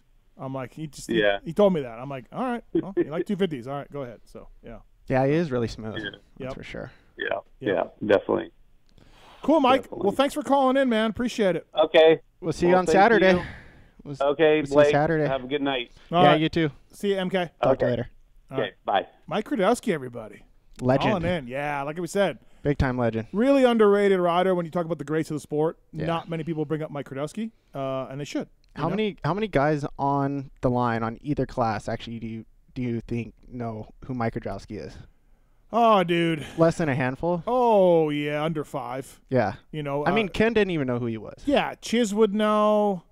I feel like Colt Nichols would know. He's kind of a student a little bit of the sport. JB would have, but he's not lining up. JB would have, but if he would have, AC would. Yeah. Student of the sport. Yeah, but not too many. And but honestly, I don't even put it on those guys. It's the way it is, man. Like, when I wrenched for Red Dog, he didn't know. I would tell him stuff, and he's like, really? Really? He's like, oh, he knew Rick Johnson was good, but he didn't really know anything about it. You know, like, it's weird how these guys do that. It just they don't care. A lot of them don't care. Maybe it's a good thing. I think sometimes it is, right? Because there's a lot of guys that are like arrogant to, guys they looked up to in the past, and maybe if you don't idolize guys so much, you just kind of pave your own way. You pave your own way. You don't get intimidated by anybody, right? You do your own thing. So there is some of that. I think you're right about that. 7 o'clock hour. We're almost done with it, by the way. Brought to you by the Off-Road Warehouse guys. This is the ORW butt patch that you see on the back of the PulpMX guys. So, and Marchbank signed a new 2-year deal with those guys, by the way. I saw that. ORW, Phil and Enzo will be kicking off the 250 West Coast for the PulpMX guys. And ORW's got shops all across America: Temecula, San Diego, Corona, Vegas. Stop in to check in the latest truck, Jeep, Overland, UTV, and racing products. ORW put the SDI shocks in Marx's Raptor when he was mobbing. Okay, good talk. Off-Road Warehouse stores are staffed by a knowledgeable, experienced team, plus they install everything they sell as well. I didn't know you were waiting for me on that one. My bad. Yeah. They run great. I was watching one of the Club Life vlogs. Yep.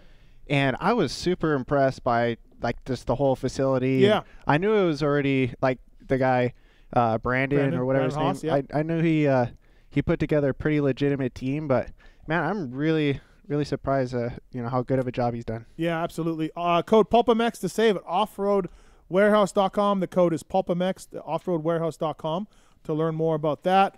Our next guest is brought to you by the folks at Wiseco Pistons, 2-stroke, 4-stroke pistons. Talk about club guys. They use Wiseco. Factory Honda does, as well as a few other teams out there privateer-wise. And whether you ride a 2-stroke or 4-stroke, Wiseco has a variety of pistons from reliable forged replacements to the performance-focused Racer Elite Series. Wiseco has even expanded that to the USA-made Racer Elite connecting rods developed through work with race teams over here. The Garage Buddy rebuild kits as well. There's a way to save with Wiseco on PulpMXShow.com. Click on the logo, and you'll see how that works. Wiseco.com to find products for your machine. Go to motorsport.com or your local dealer. And, please check it out. Thanks to those guys for coming on board and bringing us our next guest is Yarrive Konsky, all the way from Australia. So looking forward to talking to Yarrive. He is the owner of the Firepower Honda team, which means he won a World Supercross Championship with Ken Roxon. He won an Australian Championship with Justin Brayton. So lots to talk to you about Yarrive, and I imagine he'll be at Anaheim. I don't know when he'll get there, but at some point he will. Hey, buddy. Hey, Yarrive, how are you, man? Good, bud. Can you hear me okay? Yeah, we got you. Thanks for taking the call. You're welcome. Good to speak to you guys. Yeah, Blake Savage in studio here as well. Somebody that know you know pretty well as well. When do you get to Anaheim, Yarrive, and how busy is this for you trying to do business down in Australia right now? It hasn't been too bad. I mean, yeah, from the outside looking in, it probably looks extremely hectic, but I'm fortunate to be able to share partners across both sides. I mean, we're powered by Honda both here in Australia and the States, which makes things quite simple. I think the biggest struggle that we face, I think most teams are facing, stock shortages and, to some extent, a lack of resource. I think that's a real issue in our industry, but I'm not there early this time round, which is a first for me. Every other year I've been there early. Unfortunately, my father fell ill, which was a bit confronting. We weren't ready for it, but otherwise I definitely would have been there a lot earlier. But I got a great crew of people both here in Australia and America, and we've been able to streamline it over the last 4 years. So whilst it looks hectic on the outside, I'm extremely fortunate to have similar sponsors across both parts. Yeah, so it kind of works out then a little bit because, one of my questions, or one of the things I was thinking about was, how do you do business in Australia with emails and phone calls? Everyone's pretty close nowadays, but it's a time schedule's off and everything else. But, yeah, I mean, like you said, you make it happen. Marty Davalos helping you out, right? So you get it done. Marty's fantastic. Yeah, look, I get photos taken of myself in the most obscure places falling asleep. Justin enjoys taking those photos and posting them, but we make it work. The time difference I'm used to now. I'm generally up at 4 a.m. Here in Australia, and I'm in bed quite late. I get to speak to Marty whilst he gets up to head to MTF, and definitely fortunate to have him. I think I would really struggle without him. I mean, his ability to adapt. I mean, clearly he's been extremely successful as a pro rider, riding for a multiple of teams. And if you know his background and where he's come from and sleeping in cabins whilst living at MTF, like, he understands cultural differences and he's been able to adapt quite quickly and work well with all our riders and mechanics. And, yeah, without him, it would be a real struggle. Yeah, I bet, right? Dean Wilson, Max Anstey on the Firepower Honda team this year. By the way, firepowerparts.com, a big part of our Pulp show and our Privateer show for a number of years. So thanks to those guys. Big things always going on with those guys, Kirk and everybody at Firepower, crushing it. You had Anstey. We saw him. You guys raced some nationals last year, so some great speed. Had some good finishes going on with Max. You added Dean Wilson. What was it like having Dean on the team so far? Great. Quite vibrant, colourful character, but extremely diligent.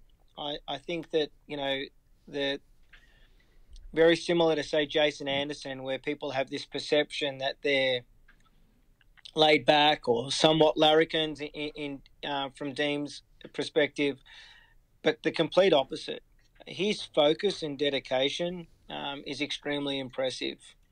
He might play down what his objectives and goals are, but I mean, he's out there grinding. He could take the money and run. He's invested in Davey Millsaps. He's invested in a practice bike mechanic. So this isn't a cash grab. His reputation is his reputation. Integrity is paramount in this business. And I've really enjoyed working with Dean because, A, he's fun to be around, but B, he takes this extremely seriously. Like, he's focused. He's not going to see out his career, whether it's 12 months or 2 years or maybe even 3, racing at the back end. He wants to be successful. And I experienced it the first time we took to a racetrack where he felt underprepared and he was really down on himself. So, yeah, working with him's been great. You can see why he's been a champion before. And Max is colourful as well. Definitely not short of something to say. But, again, extremely focused, diligent, expects results from himself and the team, always looking at ways to improve himself and the motorcycle, and you can't begrudge that. I mean, you want to work with people that are that committed to being the best version of themselves. So, yeah, different characters, completely different characters. Yeah, really, right? Yeah. They balance each other out because whilst Dean's extremely focused, he does bring a level of lightheartedness to the team, which is great because you need that. Intensity in itself is always there. These guys have high expectations on themselves, but they balance themselves out. And Wilson Todd, who's also racing the West Coast Supercross Championship, well, he's the complete polar opposite to those two. He doesn't have a great deal to say, but behind the scenes, damn, does he want to do well at this thing. Yeah, right. Yarrive, Blake Savage here. How are you? Good, mate. Yourself? Doing well. So you. How are the dogs? Oh, doing fantastic. Yeah, that's one thing I was going to actually mention is I can tell Yarrive is quite the animal lover, just like I am too, just like you, Steve. So really appreciate that. But I wanted to ask you. You've built a really strong relationship with JB over the years, and just with how diligent everything he has and or that he is, and how many top level teams that he has been on. What are some things that you've been able to take from Justin that he's been able to share with you to, I guess, improve your whole program? The first thing that comes to mind, Blake, is honesty. You shouldn't be in this sport if you can't deal with people confronting you with the truth. And a lot of teams can't. And the first time I experienced that was actually with Ben Townley. When he rode for us in 2012, he walked into the truck, and he's a funny character off track. But damn, when we first walked into the truck at the first test, I won't use the obscene language that he threw out, but he literally told us, if we want to win, listen, take on board what I have to say, apply it. I'm telling you how I'm going to help you guys make me win. And it was confronting back then. I was a lot younger, and I hadn't had someone so forward with what they wanted. But damn, did I learn a lot. And pretty much from then on, I actually demand raw honesty. At times it is extremely confronting, but I much prefer a rider to tell me how I can make things better. Yeah, sure, you can go around in circles sometimes, but maybe that's to help them mentally as well. They need to know, they need to be reassured that we're there for them and we're there along the journey to get to ultimately the same destination. So, yeah, the greatest thing about Justin is he's honest. You know, when he tells you something, he means it. He's not doing it to put you out. You're correct. He's raced for the best teams who have almost an unlimited budget, and he's raced for privateer teams as well. So to some extent, he understands the limits. He knows when not to push for something that he knows probably couldn't be delivered and work around it because he's a professional. But yeah, the greatest attribute that Justin brings to a race team is pure honesty. I mean, you can't ask for more than that. And I think that's why we've had a successful career. Look, I was at Paris, and Kenny was like, you know, I'm having such a great time. I won, and you know, this is a great team. The bike, I feel so good with the bike, and yeah, myself and Blake and probably everybody else thought that Firepower Honda and Ken Roxon were going to come to a deal, and he was going to ride for you over here, and it didn't happen, as we all know. Take us through that if you can, Yuri, from your standpoint. And you know, I think Kenny, you know, was going to just humor, quote unquote, the HEP guys and ride that bike. And he rode it and was blown away by it. And he's got a pass with Suzuki, and we all know that. But how shocked were you? And take us through that, if you can, from your point of view on losing Ken Roxon. I don't feel I lost Ken. Okay. I gained a great friend and someone who, whether I work with as a team owner in the future or not, someone I'll work with on many levels, just in being able to collaborate and work through things together.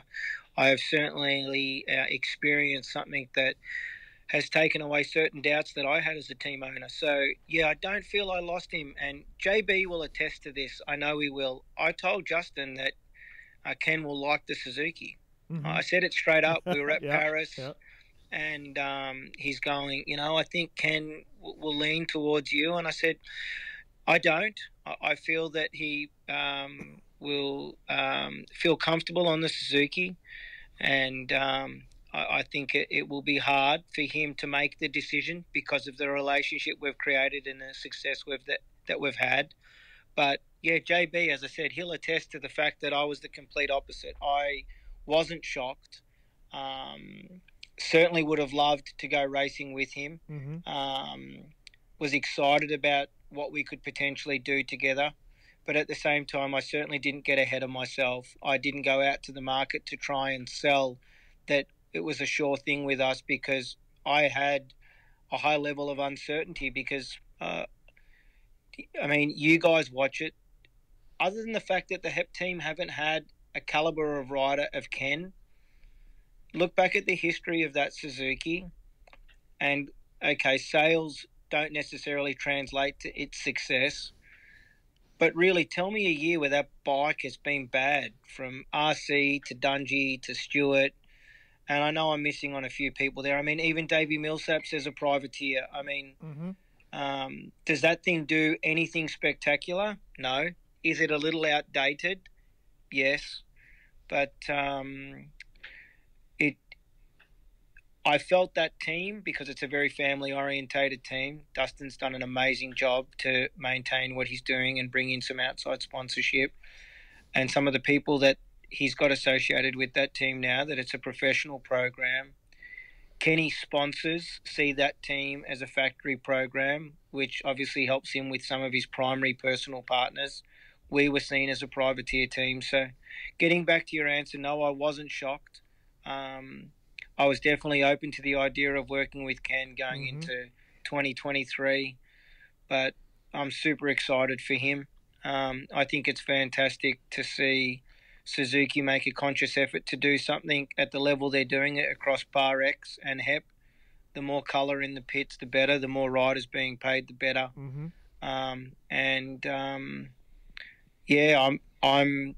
I'm a friend, so I never want to see anyone do bad. So I'm excited to see what he'll do, and we'll see in 12 months. And I don't think, no matter which way his results go, that it was a bad decision. Right. He needs this, and I think when Ken makes decisions that he's comfortable with and he's happy, I mean, we got to experience that.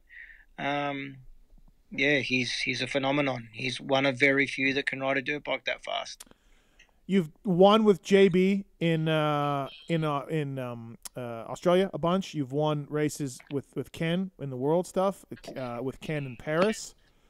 What has been their greatest accomplishment, Yarrive, owner of the Firepower Honda team? Like, what has been the coolest thing for you to sit back and, you're a passionate guy.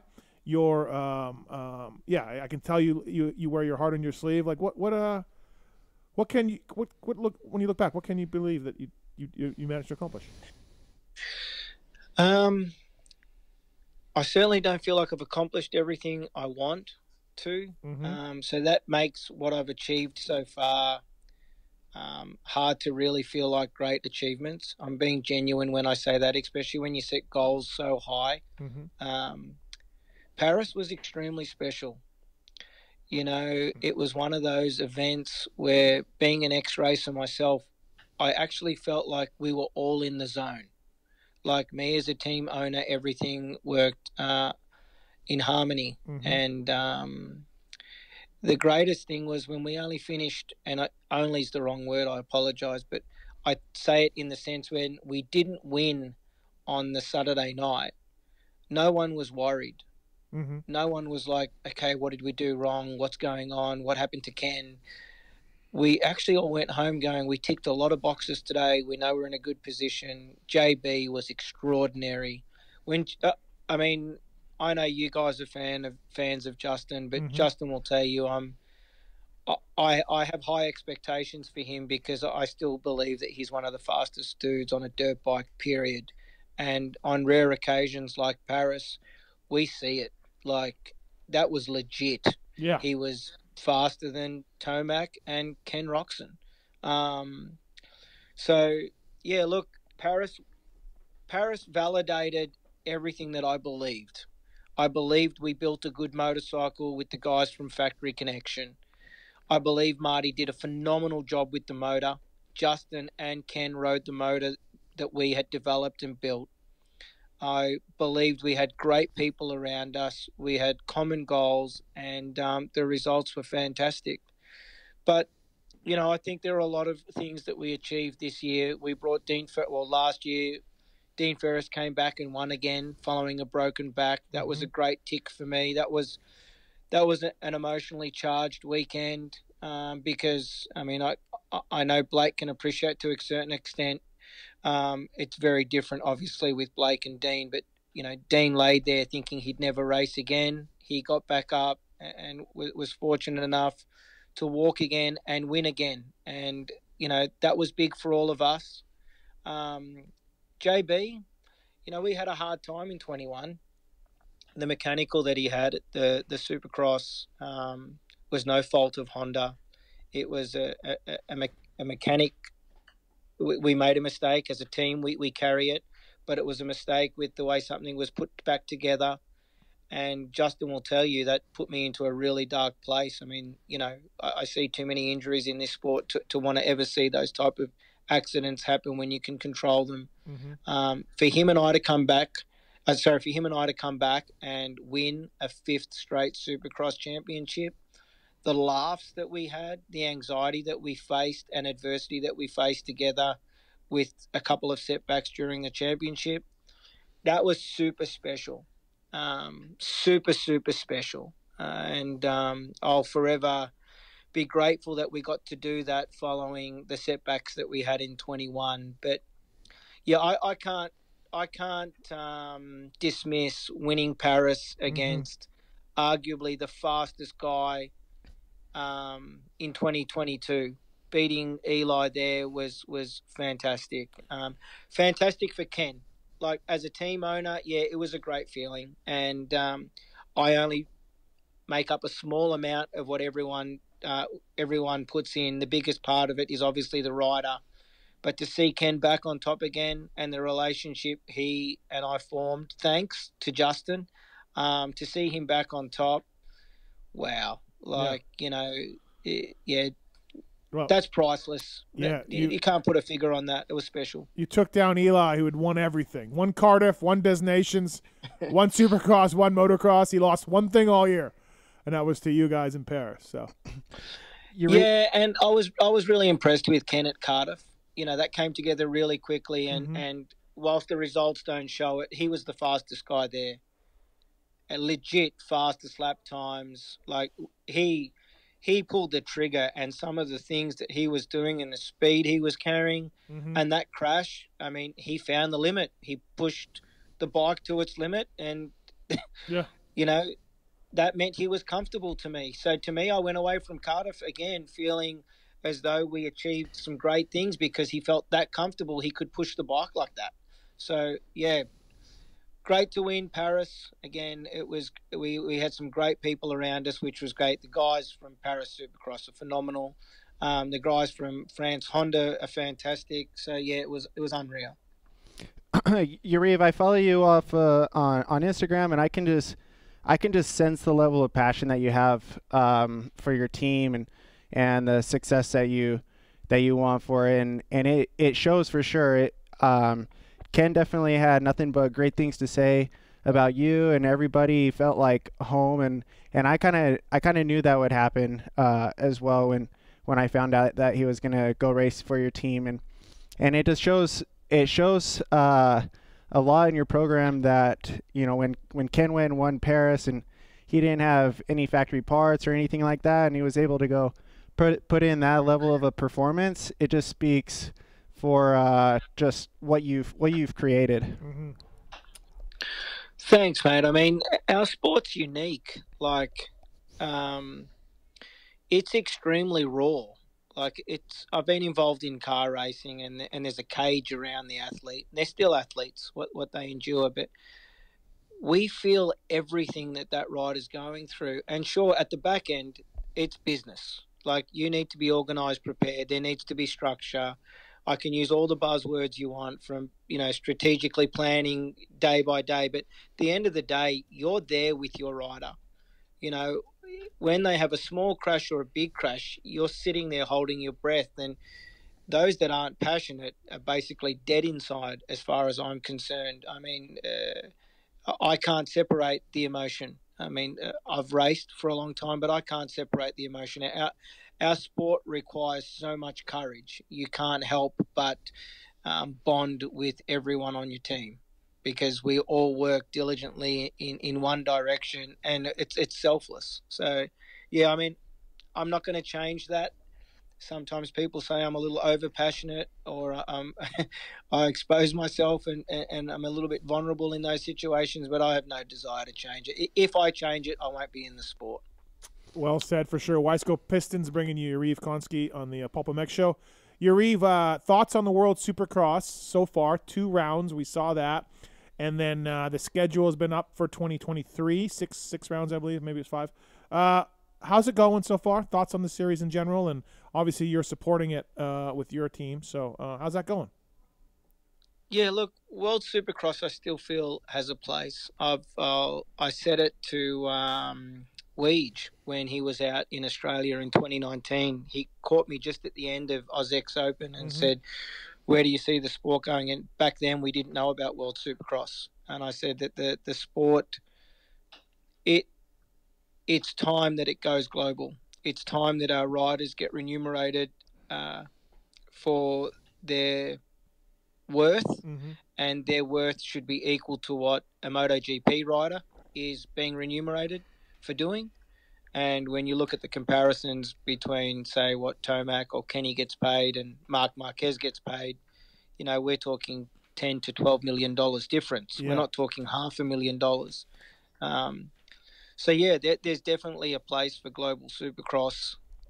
Whether or not it continues down the path with 2 separate promoters or some way it can work in unison, I'll leave that to the political board of people that are trying to take our sport forward across both platforms.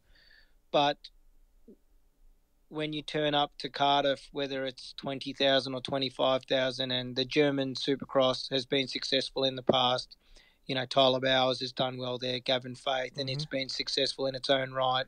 The Supercross in Australia has done well. The Supercross in New Zealand done well. There was a Supercross in Hawaii. Sure, the numbers aren't as great, but it creates greater reach, which, you know, increases the eyeballs on our sport globally. So what do I think of World Supercross? I'd like to somehow see everyone work together and there's one series because we need the star power of Ken, Tomac, Cooper Webb, Justin Brayton, Jason Anderson. And I know there's, you know, 10 other riders there that I haven't mentioned their names, but we need them. The consumer knows who they are. You know, we're exposed socially, instantaneously. So the consumers know who they are. So it will be hard to make it work without them. There seems to definitely be a divide, and it will make it hard because it's a big investment for teams to participate in it. And if we're going to get the sponsors that we need to partake in a global championship, those sponsors are going to want to know that the best riders are competing. So do I see that happening in 23? I'm not sure who's going to be available to compete. 24, there may be a greater chance for some of these star riders to be able to compete in the championship. But ideally in the future, there's one championship. Whether they can work together or not, I don't know. But there's definitely a place. I mean, Steve, you're talking to me here in Australia, and so many of your listeners are from here in Australia and different parts of the world. And the same is said for Supercross, Motocross, or SMX selling their video live stream packages around the world. There is an audience. And I think that audience deserves the opportunity to see our riders live in their area. I think that'll increase the value of merchandise, which increases the value of riders. Instead of Monster spending money on domestic budgets to sponsor athletes and teams, and the same goes for Red Bull and Rockstar, you start dipping into global budgets. So instead of reaching eyeballs of 300 million, you're now clearly it's not 7 to 8 billion, but you're reaching a much larger audience, which creates greater worth for everyone. So, look, I definitely think World Supercross has a place. I don't see how it's feasible for them to compete with one another long term. I don't know how sustainable that will be. Right. I'm with you on that. That'll be interesting to see if they can work together. I think Feld at some point planned on taking it overseas, and there was talks about it, but there's the motocross dates and there's OEMs that don't want to even go to Toronto. You know what I mean? So it's tough, Steve. It's tough. Like, I look at it, I mean, I have the best of both worlds and the worst of both worlds. So domestically, I see that Honda France have a team whilst we were in Paris. Yep. The Honda UK have their budget, and they obviously run through Dave and Ryan Thorpe. We have a budget here in Australia. There's a budget that Honda spends to compete in the Japanese nationals. The same with Yamaha and all of the other manufacturers. So budgets are being spent globally. I do appreciate and agree with the American distributors of the Austrian group and the Japanese that they shouldn't be spending their budget to compete in New Zealand. That makes no commercial sense because they're not going to get a return from it. But I believe that in time, with appropriate planning, call it 25, call it 26, if everyone can come together and create a plan of when we should go global collectively together, as I said, whether it's with SX Global and Feld working as one or one buying out the other. But if there's 2 or 3 years of planning so everyone can plan ahead, because contracts are currently running. Yeah. That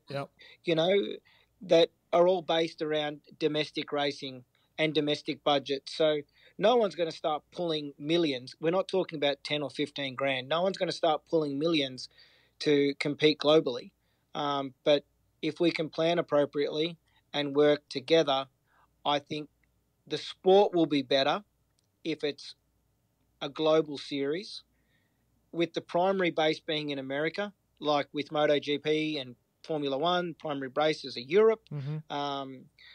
But if 70% of the events are competed throughout America and 30% are competed outside of America in, let's call them A markets, where motocross is quite strong and off-road sales are quite strong, then I think everyone's worth will improve and increase. And I think that's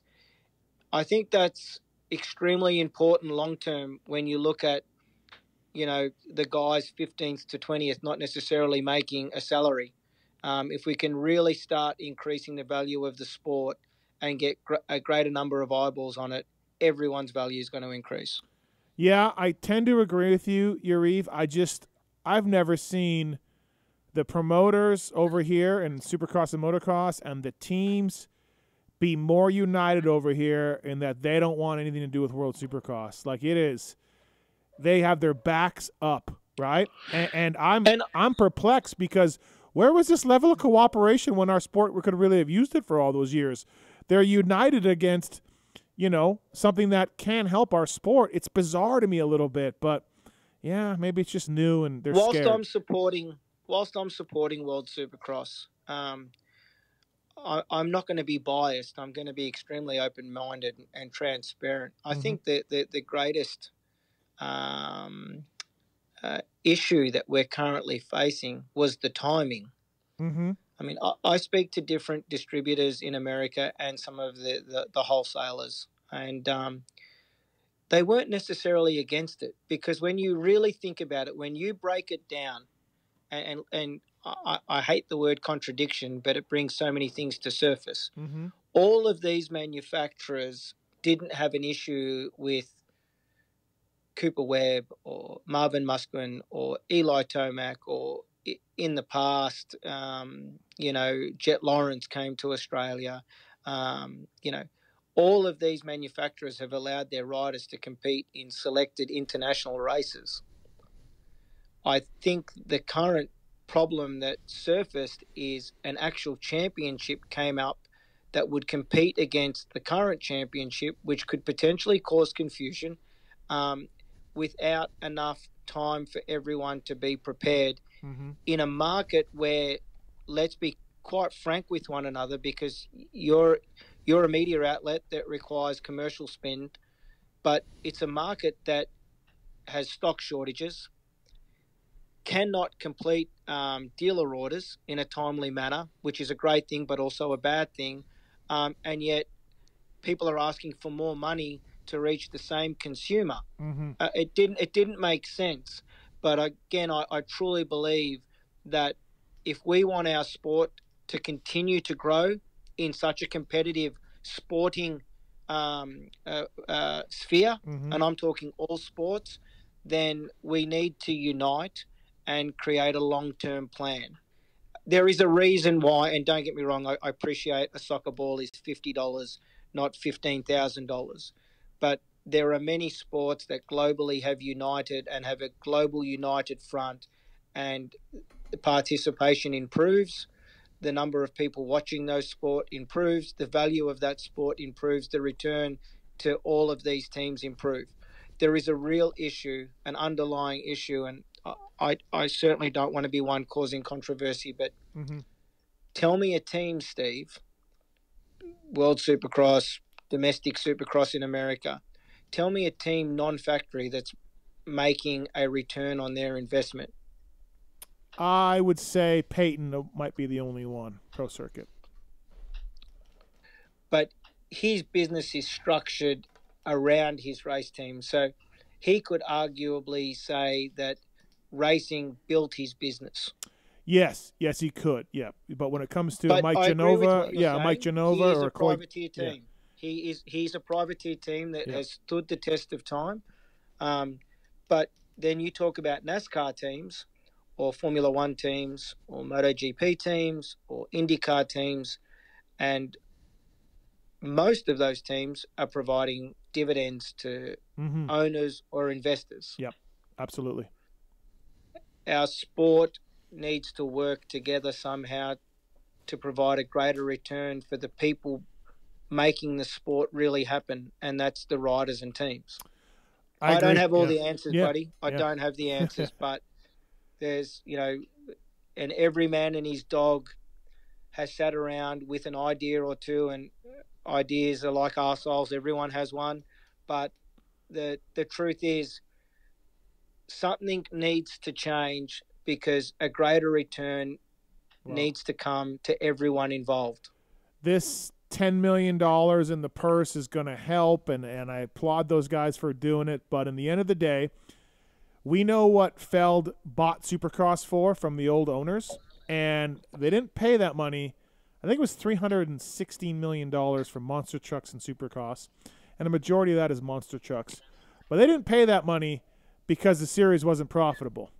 They paid it because it makes a lot of money. And so good for them. They should make a lot of money. But, yes, when Coy Gibbs, rest in peace to him, and Mike Genova and these other guys, Yarrives, and go on down the list. Gibbs is the greatest example. So Gibbs, to me, and that's the thing I speak to JB about the most. Hey, look, just to clarify something, Feld do a phenomenal job. They do. People actually probably don't appreciate what it takes to bring a Supercross to life. Irrespective of dividends and who's earning what, I think, like race teams, most people turn up and think that it just all happened by magic. Like, a number of times I've had people say to me, so what do you do during the week, Yarrive? And so hats off to what Feld have done.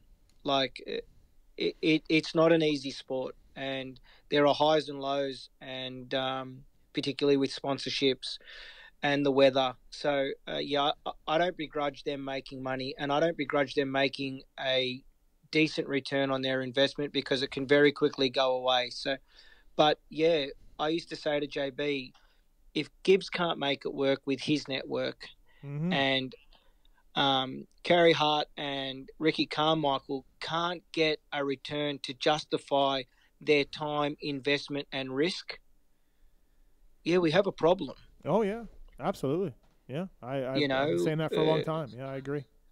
And I'm not being negative because clearly I love this sport as much as the next, person. I clearly love this sport, but I don't see teams propping up, and if they do, they don't last that long, which is not nice to see, because people are extremely passionate in this sport and they spend their savings on it.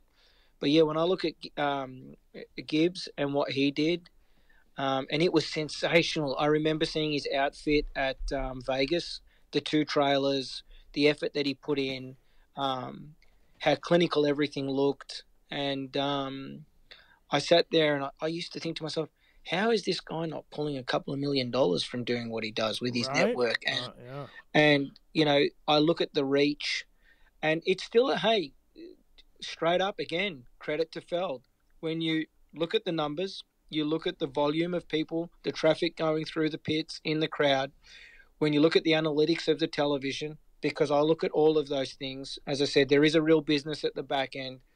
Mate, they're hitting some real numbers. It's not that hard to quantify a spend in the sport. But damn, are we competing with other sports that don't necessarily cost as much money to run, but they hit more numbers.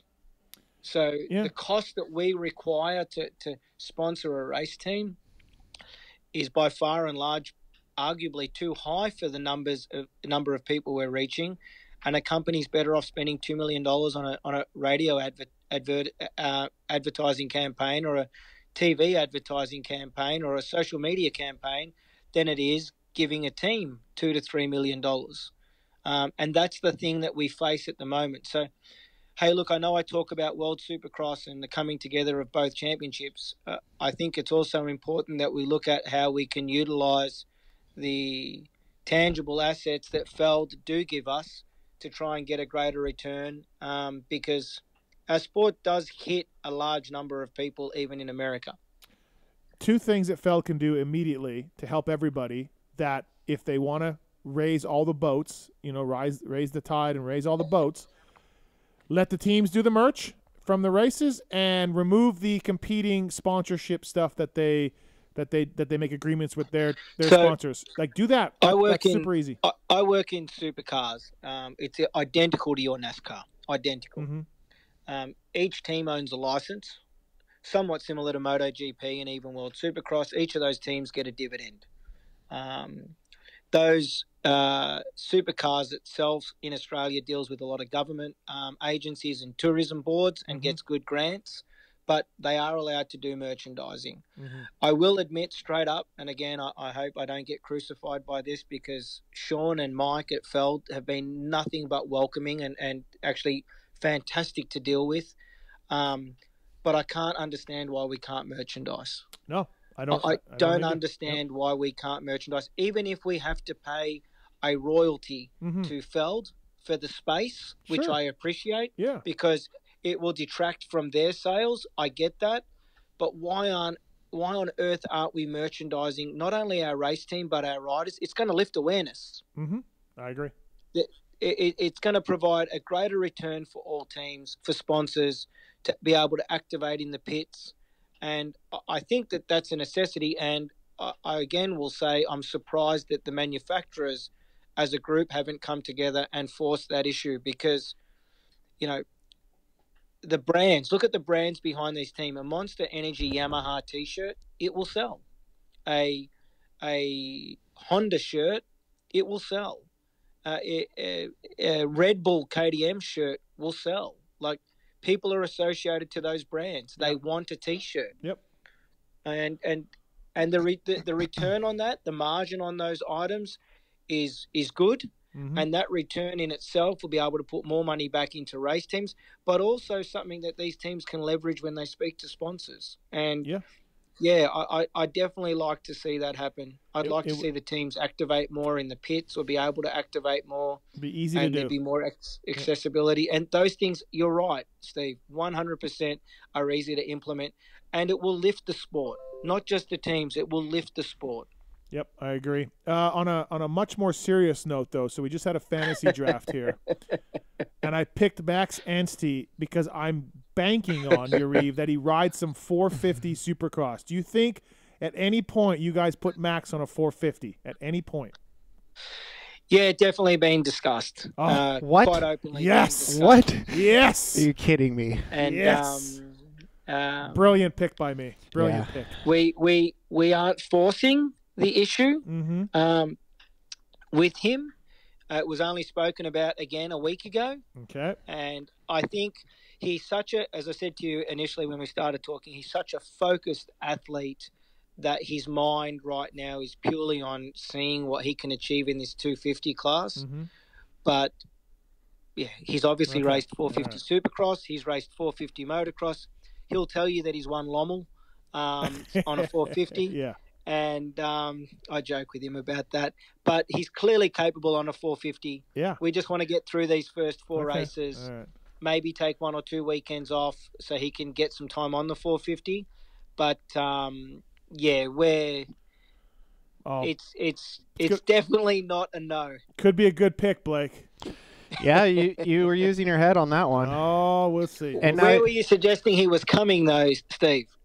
When? No. When did you suggest? Where did you suggest he was going to finish? Oh, it doesn't matter. I just need him in the main events to get points. It doesn't matter for our fantasy He game. may only need like a race or two even. Yeah. I believe you'll see him race at least 2, maybe 3, 450 races. Fantastic. Good to hear. Yeah. Did you put Martine in there as well? No, we should have, though. Oh, Marty. Marty's coming back. I'd love to see that. That guy can lay a lap Oh, down. I bet he can. I bet he still can. I love it. I'm at the track, and I've always liked Days of Thunder. Yeah. Growing up, it was one of those movies that inspired me, even in racing with sponsorship, the old mellow yellow car and stuff. Anyway, and when Rowdy Burns says, "Go and get your own car," and I just look at Marty. Marty will turn around to whether it's Max or Wilson Todd or some of the amateurs and goes, "Just give me a bike," and he can hit the whoops as good as anybody. I bet. And yeah.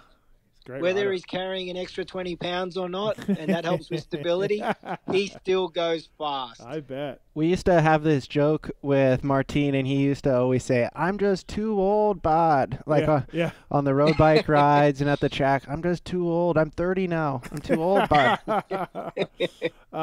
Blake, Marty's favorite saying that I must admit I use too often now, and I don't want to try his accent. I mean, I've already got an accent compared to you guys, but he'll literally walk around and goes, "I'm just going to let Jesus take the wheel." That was a pretty good that's pretty good Marty. impersonation. It's a constant, like, Marty, what are you going to do? "I'm just going to come out of the corner. I'm going to let Jesus take the wheel." And We've seen him do that a few times. But the way he says it, you can't but laugh. Yeah. Like, he's such a serious cat. Like, he wants to be so good at this, but damn, he brings a good vibe to our team. Like I said, I'm fortunate to have him on board. But yeah, he can lay a lap. He keeps threatening Max that he's going to come out and win a heat race. I wouldn't put it past him.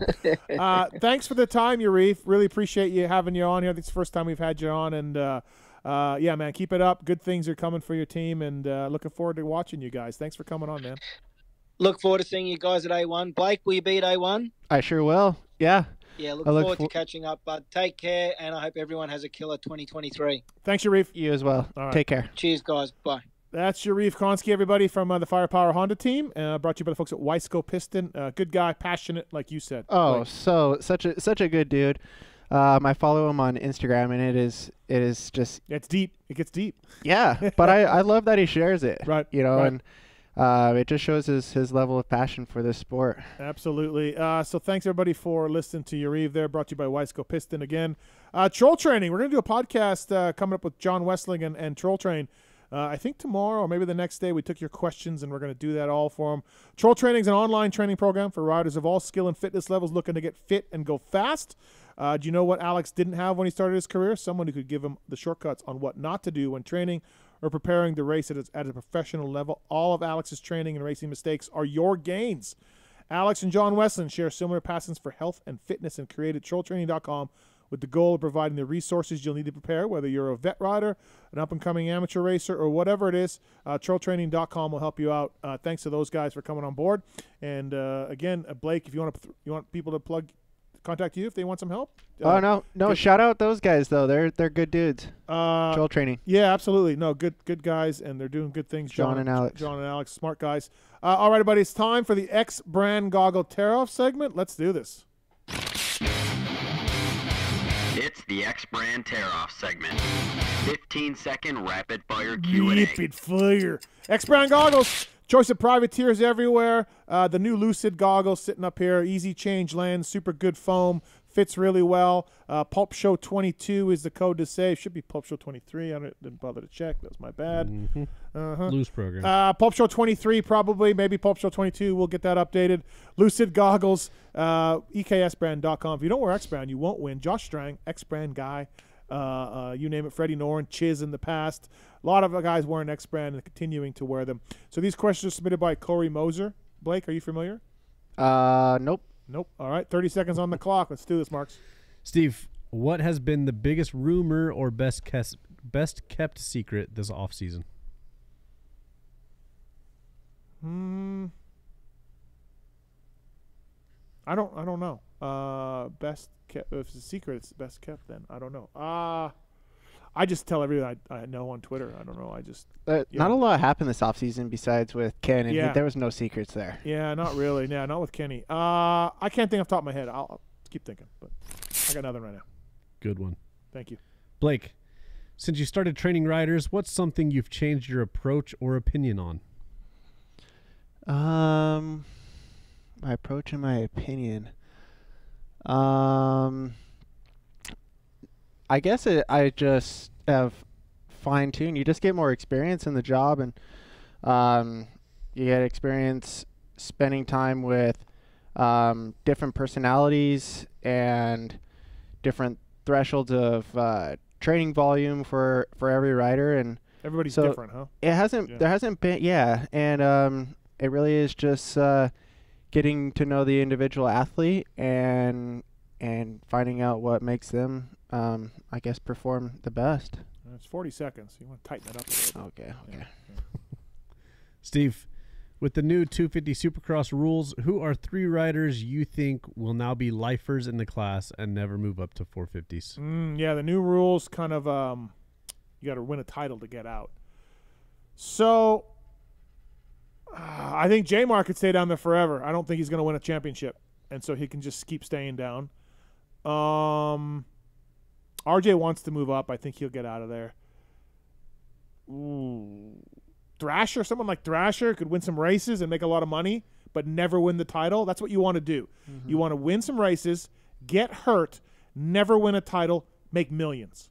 That's the fucking goal of 250 class. Yeah, there's been people do that. Oh, yeah. So I'll go Thrasher and J-Mar. How many seconds was that? 32. It was. You can tell them to tighten it up a little bit if you want, Blake. Yeah. Everyone loves to do that. Blake, Kenny appears to be in amazing shape from a training aspect. Is there anything he struggles with, or what would you say is a weakness?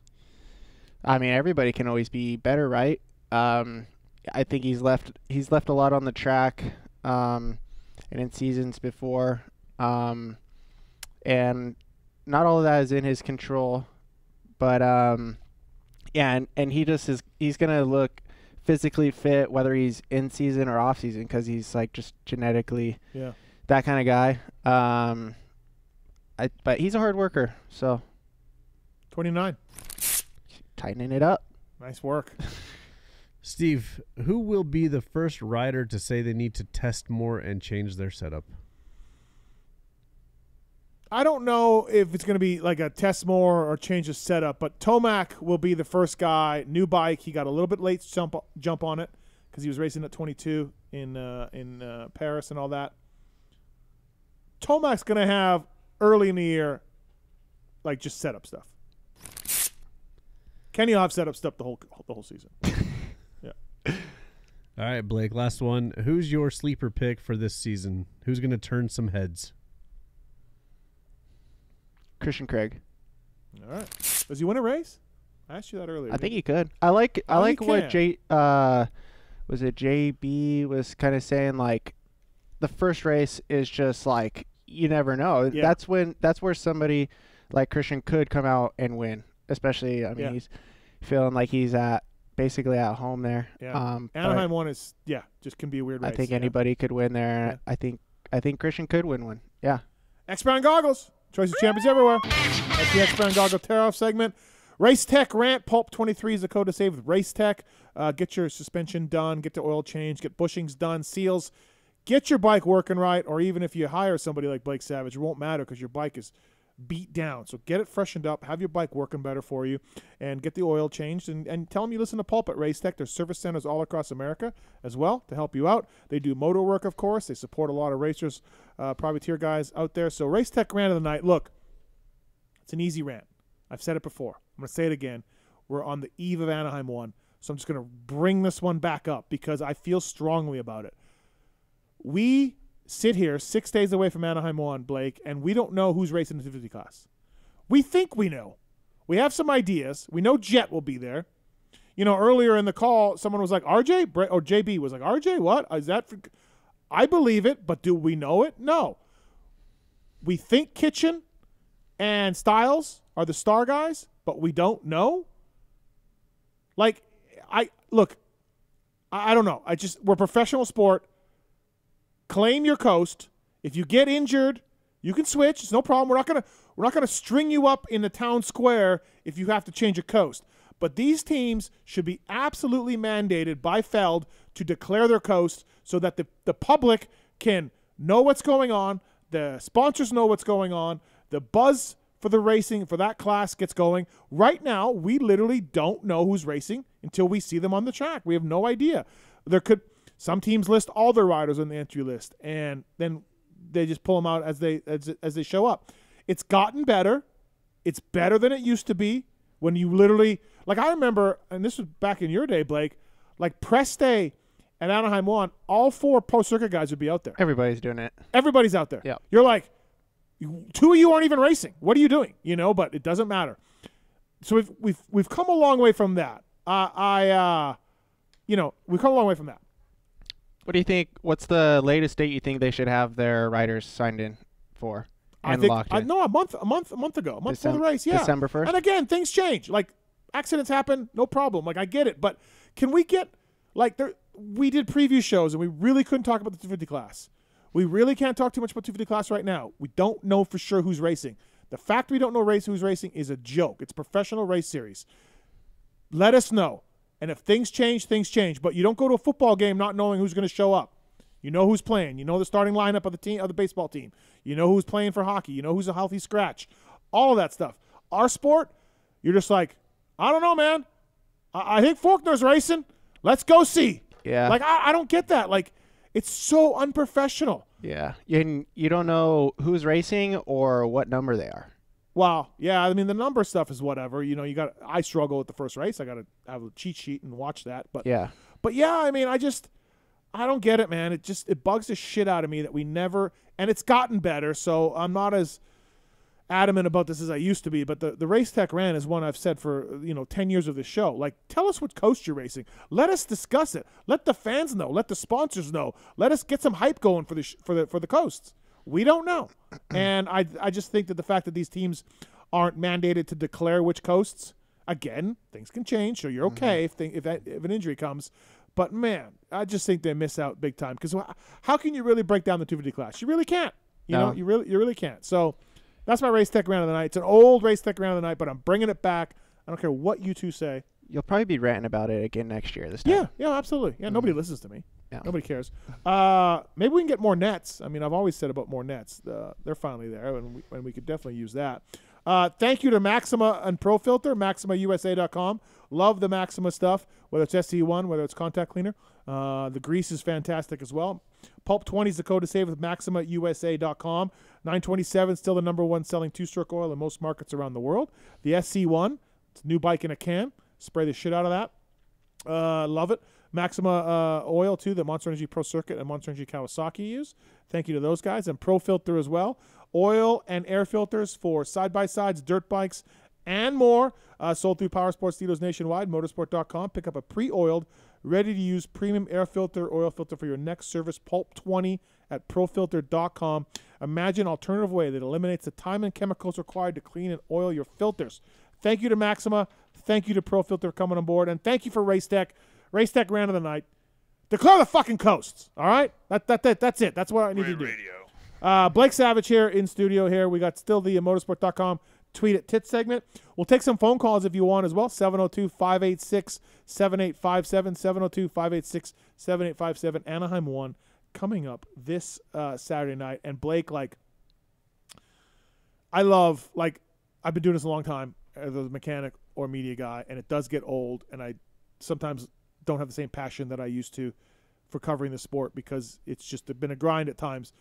But I'll say, when Anaheim 1 main event gate is about to drop, I love it. It's unbelievable. I love it. I'm so into it. It's such a great time. Yeah, I can't think of anything else in the world that quite gets me to that excitement level. Yeah. I wish I could just encapsulate that feeling right there and be able to explain, like, I don't know, share it with people. Like, yeah. This is just the one thing in the whole world that gets me this excited. It's pretty cool. Marks, are you going to A1? No, I can't. You were going? No, I can't go to first rounds. No. But you were planning on it, or no? No. I'm going to San Diego with. Was it San Diego? With Mr. Legendary. Are you going, Mr. Legendary? San Diego. Okay. The whale's vagina. We will be there. All right. I just and you know what? All the gate drops, I'm that way for the main event. Like I'm stoked, but Anaheim 1's a little more special, right? It's a step up. Yeah, for sure. you're just like, I don't know what's going to happen. Who knows what's going to go on? So I'm stoked to be going back to the races this Saturday. That's for sure. Hey, let's talk a little bit about you, Blake. So working with Cullen Park right now. I like that kid. Nice kid. He's probably too big for a 250F, but he's got some skills. He can ride a bike.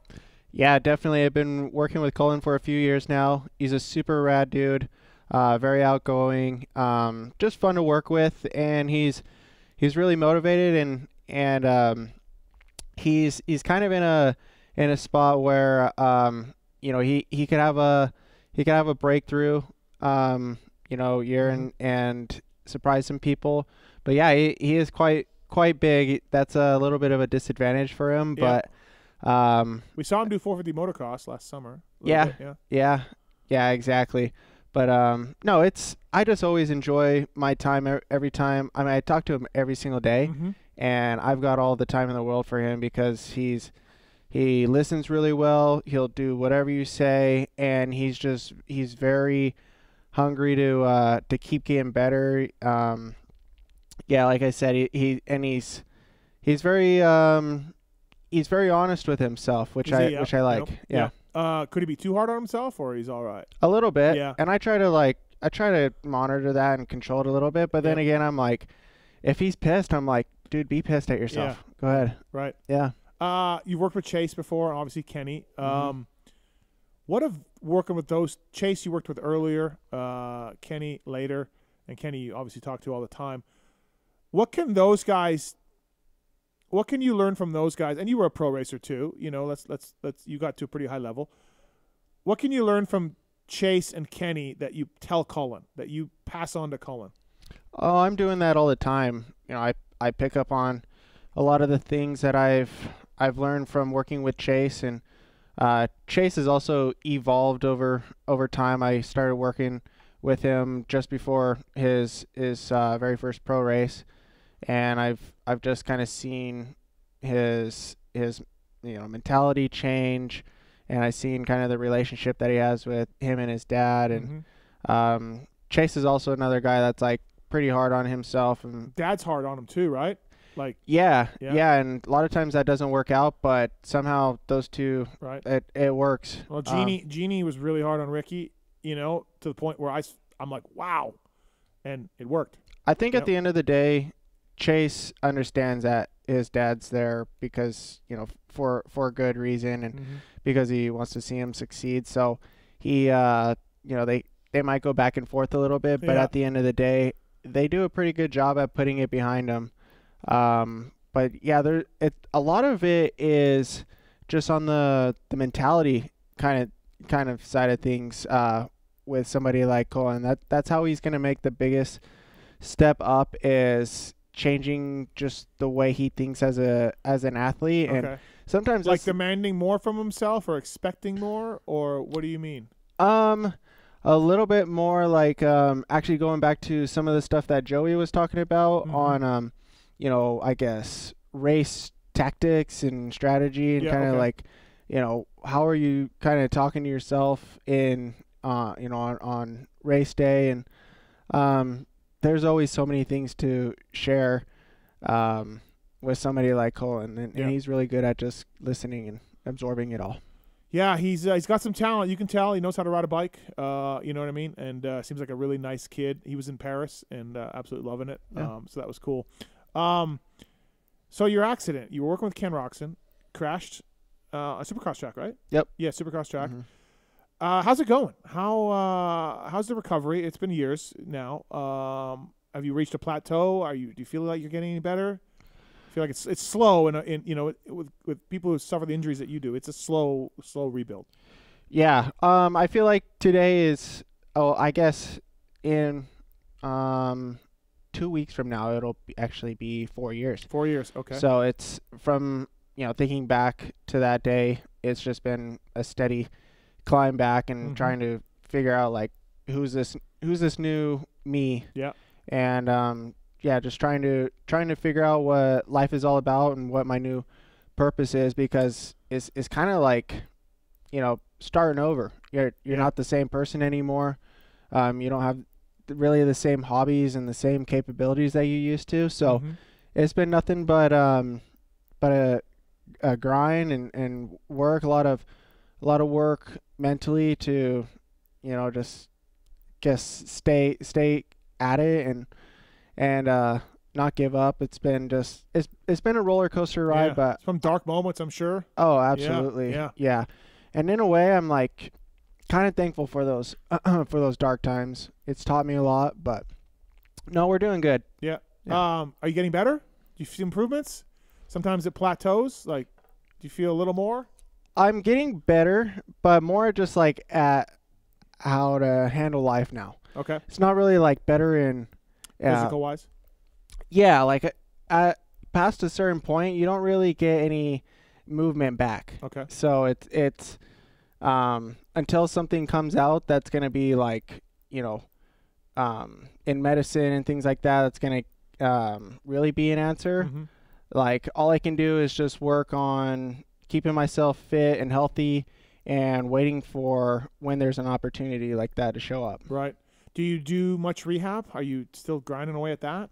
I wouldn't call it rehab anymore. It's more just like I call it training. Okay, yeah. Because I swim laps, I lift weights, I live as much of like that athletic life as I can now in my current situation. So that's where I get better at.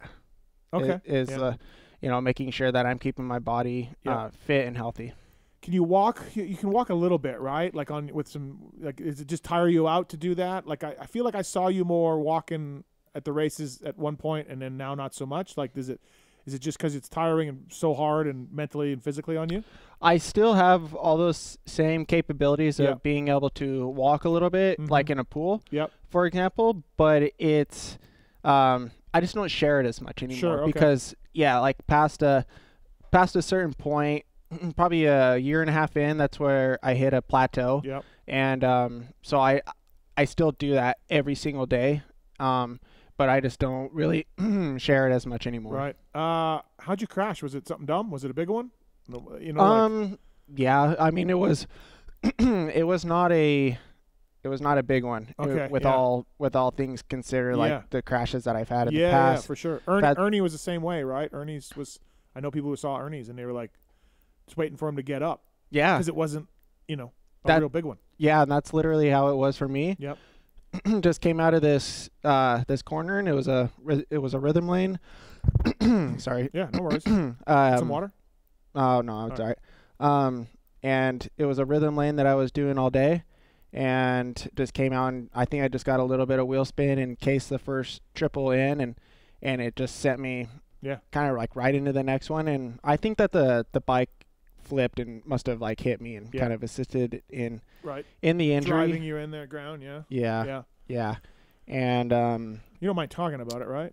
No, not at all. And then I remember, even like from there, trying to get up, like as if nothing had ever happened, and then I was just like, I couldn't even like do a crunch up, for example. And I'm like, oh, this is different.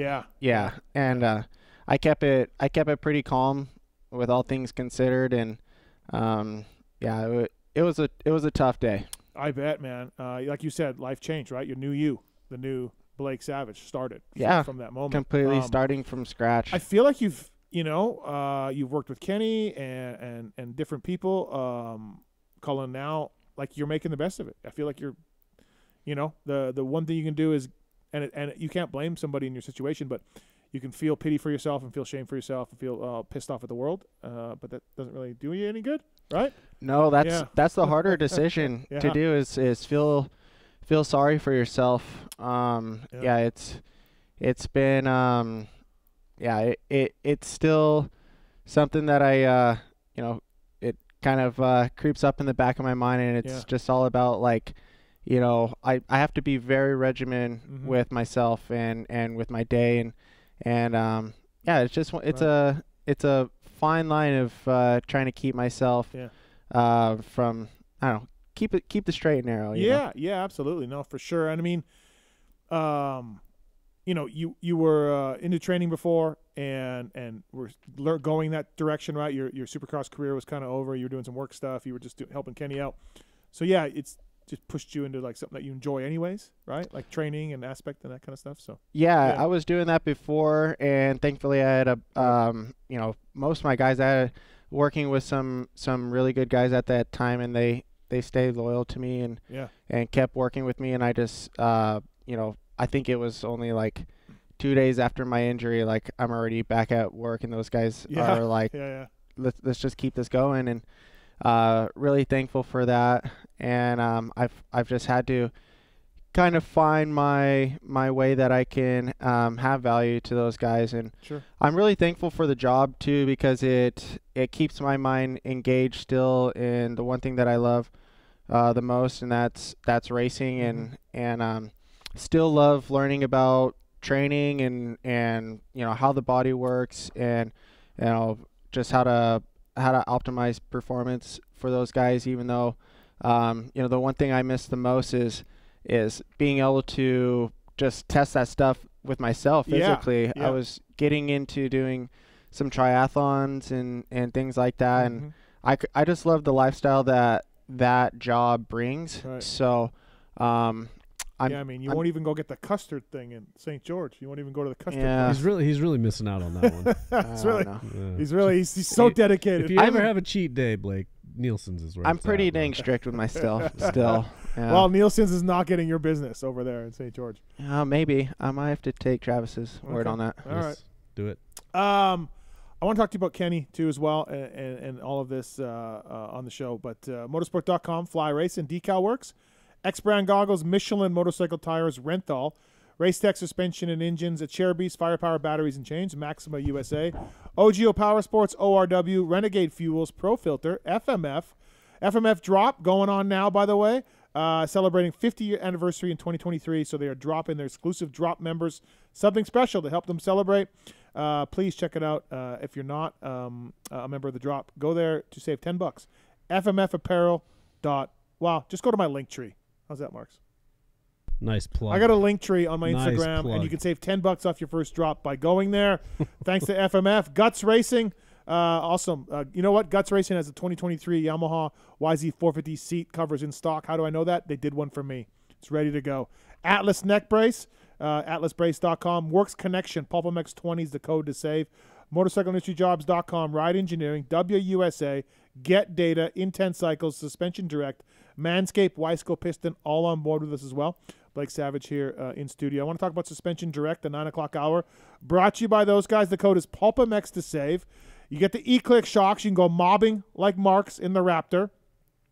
You have a little dial on your dash. You can attune your suspension however you want it with the E-Click shocks. It's the lifelong passion of Dan and everybody down there at SDI. It's a semi-active suspension system that constantly adapts to the road and conditions. No more getting out of your vehicle to adjust suspension.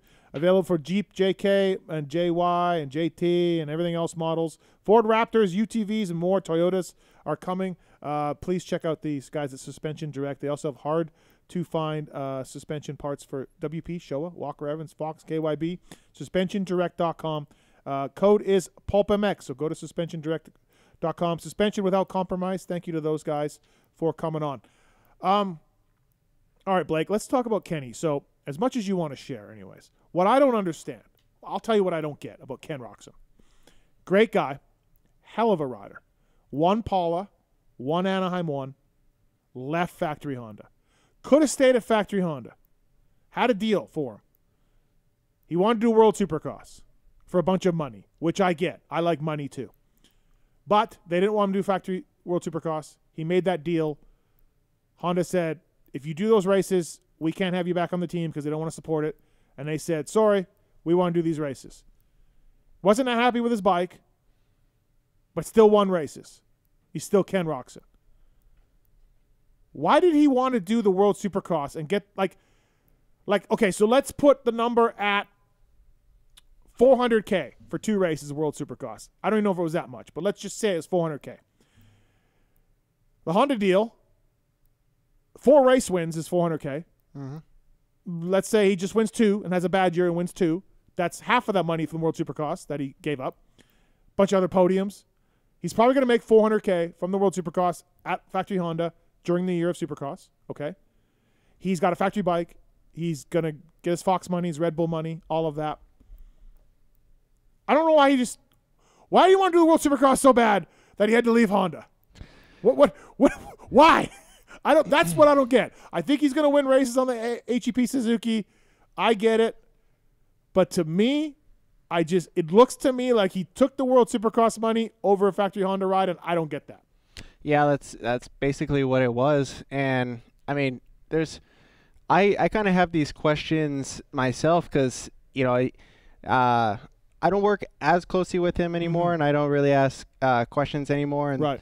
There's sometimes where, I just have to kind of like... Right. You don't want to bug your sister and say, what are you guys doing? Yeah, I don't want to ask, every single little question. But, yeah, honestly, I have the same questions myself. But the main thing I could really think of is Ken just wanted something new. And that's at the end of the day, I think he just wanted anything but what he was doing. He is a person to kind of get bored and just want to spice some things up. So I don't have a definite answer for you. But he didn't he seemed okay. So I get what you're saying, makes sense. But he didn't have an ace in the pocket here of something different. He didn't have anything, and then he was back on a Honda. But with Yarrive. Now, okay, factory different suspension and, different settings and stuff. And I get that he wanted something different. If he has a backdoor offer over here, then great. But it didn't look like he had anything to fall back on. And he was like, I'm out of here. And again, I know he wasn't happy with his bike. Honda was trying aftermarket clamps and different suspension settings. And Honda, to me, Lars, Drew, everybody was throwing the kitchen sink at the bikes to make both the guys happy. Yeah. It's factory Honda. I refuse to believe they can't get you a bike that works. There's just too many smart people there. Yeah. And the ability to make parts and things like that. Yeah. So they would have got there. Maybe not at first, but whatever. And if he had it's just baffling to me. And look, it all worked out. He's at HEP and he'll probably win races, but I don't get the strategy of taking the World Supercross money over a factory Honda ride. Yeah. Yeah, that's all. Honestly, I wish I could answer that for you. Yeah. But I don't know. Best of luck to him, I guess, on the new journey. Yeah, no, it's cool. Look, it spices up my janky radio show to talk about Ken Roczen. He definitely kept us entertained this offseason. He did. He rode a YZ250 straight rhythm and rode all these different bikes and maybe that's exactly what he wanted to do. Is do something different than what he has the last 4 or 5 years. I get it. I understand that. It's the fear of I guess I'm not the risk-taking guy that he is, and the fear. I mean, look, it's easier when you got millions in the bank like he does. I get it. Mm-hmm. But the risk of the fear of unknown would be too much for me when I got a factory Honda contract in my pocket. Hard to beat that. Hard to beat that. Thank you. So, it's Well, and you know what? The one thing about Kenny, as you know, he's got that chip, which we talked about earlier, and he's just he'll be determined to show us what's up. But maybe that is what he needed, because he wouldn't maybe have that chip on his shoulder had he not had this. And I think it could be a healthy thing for him, maybe just, having a full reset and kind of having your back against the wall with not having some things be uncertain for him, and him being like, man, maybe he's telling himself, I really need to get my shit together and go get some good results this offseason, so that this time next year is a different story. Yeah, maybe, right? And then everybody forgets about what's going on right now. Yeah, look, he's still as much of a down year as he had. He won 2 races. And he's still very marketable around the world, as a racer, as a personality, right? Like, I don't think, his shine is rubbed off a little bit from peak Ken Roczen, because he had such a crappy year, but it's still, his crappy year was still pretty damn good. You know? So I think he's going to have a lot of people following him just because of the whole Suzuki thing. And, Kenny's a fun person to follow, and he's got the biggest fan base, and I think it's going to be a good story when he goes out and wins a race. Do you ever look at some of his comments on social media and just go, "Oh no, Kenny, oh no"? Yeah, I do. But then I'm like, I like it. There's got to be a Kenny. So to me, I'm like, man, it's not necessarily something that I would do. It's not in my personality. But then I'm like, I don't know. Kind of get a kick out of it. We had him on a show. I think the last show. There's two shows ago, and I was, he was going at people for the Stark thing. Like, people were going at him for riding the Stark, right? And he was just replying right back to him, arguing with them, saying, shut up. And I'm just like, there's some times where I'm like, dude, there was maybe like, how many people follow him, and maybe there's like a couple comments like that, and you gotta like attack those 4 people. I'm like, dude, there's so many people that are probably like so psyched that you're riding the bike. 95% of people love you and everything about you. Don't put your energy into the 4 people that he does though. He does. He wants everybody to be pumping him up. It's fine. It makes for good social media following for sure. It's not something that I would necessarily agree to do, but but hey, more power to him. Sport's better off with Kenny for sure. He keeps it interesting. For sure. He does keep it interesting. Yeah. Yes, absolutely. Let's so we haven't done voicemails for a while. We got some voicemails, just a few. And one of them goes back a long ways, but yeah, it's always good to hear from this gentleman. So let's play our voicemails if we can there, Mr. Legendary, please. 702-586-7857. You can always leave a message. That would be no problem. All right, Tits, go ahead now.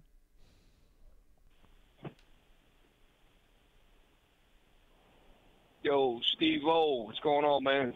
Hey, I'm checking in with you, Gringo. Listen, I just want to let you know, bro, I think you were off with the dark side, with the $800 thing. I know you don't want to hear you rolling your eyes right now, but you gotta protect the dude. He's new. He don't know what's going. You know what I'm saying? He's trying to get in there. He don't know how much he needs in his pocket. We don't know his situation. It's rough. You know what I mean? He's playing plenty at night. He's just at a different phase. You gotta, you're guiding him through there, but that's embarrassing. You know what I'm saying? And not only that, you fucked him up for next year when he goes there. How the fuck's he gonna get laid over there when the fucking broads see him in Francesca or whatever they call the girls over there with France? He ain't got $1 to his name. You know what I mean? It doesn't make him look good. So you kind of fucked him up there. You broke the man code. You got to protect him. You know what I mean? So you help him out. That's beautiful. That's the bottom line. But you don't want everybody. People that click that. It's a different demographic. A lot of people out here ain't got no dough, bro. They may look like it. They act like it. They're superstars on the Instagram and all that bullshit, but they ain't got shit. You know what I'm saying? Most people out here, I know everyone thinks that, how many of us, out here in the real world, these regular people can go out there and afford to even buy a dirt bike or maintain it. You know what I'm saying? And go pay to go ride at the track. So, he's learning, I felt bad for him. It was a little that was a little embarrassing. It's like the kid in the neighborhood that the old man brought him outside, pulled his pants down, and whipped his ass with a fucking belt in front of all his friends in public. You know, everyone knows, you know what I mean? So, anyway, I just want to let you know, we got off track with that. I got to call you up and be a consigliere. You know what I mean? Anyway, all right, my man. That's it. Just a little constructive criticism there, man. We still love you. We're just letting you know, man, a little constructive criticism. He's probably embarrassed and, you know, you got to look at it, put yourself in his shoes there a little bit, you know? All right, my man. Hey, you have yourself a beautiful one, and we'll talk to you later there. Much love your way, man. Tell Pookie I said hello. All right, bro. Talk to you later. Peace. Gringo weighs in. I had heard that Gringo was upset with me bringing up the $800. One thing, though, that everyone doesn't understand. Do you know anything about this? Have you been listening to this $800? Yeah, I heard a little bit about it. Mr. Sides said I could talk about it. He gave me permission to talk about it. So when Gringo says it's like pulling his pants down in front of everybody and spanking him, he said I could talk about it. So it was actually nice of you to even ask him, like, hey, can I talk about it? He gave you approval, so he it's fair did game. give me approval, and also let's not forget, I rescued him from in Paris with my credit card. Yeah. To put the hotel room on there. Maybe he learns his lesson. I don't know. I went out Mr. Side came today to the house, drop off a project bike that I bought off him, and I took him mountain biking, and then we get to the restaurant to eat lunch afterwards. Great day mountain biking, really bonded, had good conversations. Something that he told me I would really like to bring up on the air, but I'm not going to because he told me not to. That's the kind of class guy I am, Blake. And he learned his lesson. But we get to the restaurant, and we get in, and he said he was going to buy lunch. And then we get in the restaurant, and he's like, oh, I left my wallet in the truck. And we're getting ready to order. So, like, what? Oh, so I got to go, hold on, clerk, ma'am. This gentleman's got to go get his wallet in the truck. He wasn't like he was moving really fast to get the wallet in the truck. So guess what? I paid for lunch. Good guy. Good guy. I mean, just save him twice. Yeah. That's what I did for him, Marks. You should sponsor this segment every week. The Steve self-filleting segment. We could get a. Can I get some money for that? We could get a sponsor for that. Sundell and Sons? I think so. Sundell and Sons? Yeah, for I like it when you fillet yourself. Yes. Listen, I'm just trying to tell people what I'm doing for Mr. Side. Mr. Side had an argument. Friend. You're not going to bring that up? What? Mr. Side had an argument. He says his wallet was in the truck. Who knows? Who knows? Give him the time to go get it. We were already ordering. Say go get it then. We were already ordering. Who knows if it's in there? It wasn't like he was making a break for the truck. He was just sort of standing there. You know? He's like, hands are in his pocket. T-Rex arms like, yeah. If you say you're going to buy lunch, if you say you're going to buy lunch, then and we arrive at the lunch spot, don't you bring your wallet in? Yeah, and then worst case, like, you immediately Venmo that person. Like, right there. Let me check. Nope. Oh, boy. No Venmo. Oh, boy. Nothing. So I've done that before. Listen, listen, I'm fine, man. If he doesn't have the money, just ask me to buy lunch for him. I'll do that again. Yep. You know. So I don't know, man. I feel like should have his wallet on him. This is the Adam and Eve Steve self-fellatio No, it's not. I disagree with that. I disagree with that. I'm simply telling a story of Mr. Side's visit to the house today. That's a good story. Thank you. You're welcome. T-Rex arms. That's what he had. He had T-Rex arms. Big promises. Very few, very small follow-through. Can't reach it. Yeah. But he's making big promises. Yep. He's going to build a wall. But boy. only put up a few panels. Oh, boy. You know? So, I just... Anyways, another thing I did for Mr. Side, and story of the week. That's been the Steve's self-filleting. Does Jamie still listen to this show live? I don't know. He probably Is he in the he probably YouTube, tells people he is Travis? going to do it and then doesn't do it. Oh yeah, no need for him to listen. No wrap-up show anymore. The wrap-up show is gone. But we do appreciate Mr. Side doing it, and Guts Racing and Seal Savers, motorsport.com, and Michelin Bicycle Tires all on board with those guys for doing the wrap-up show. And we thank Mr. Side for the years of dedicated service for the wrap-up show. So no longer doing that. So motorsport.com, go through the banner on PulpMX.com or PulpMX show, and it takes you right to Motorsport, and you make a purchase, and we get a small slice of that, and we would really appreciate that. OEM and aftermarket parts over there at motorsport.com. All right, hold on. We got to finish the voicemails. Finish the voicemails. There's only one, right? No. Steve, what's going on? I've got a Race Tech rant for you.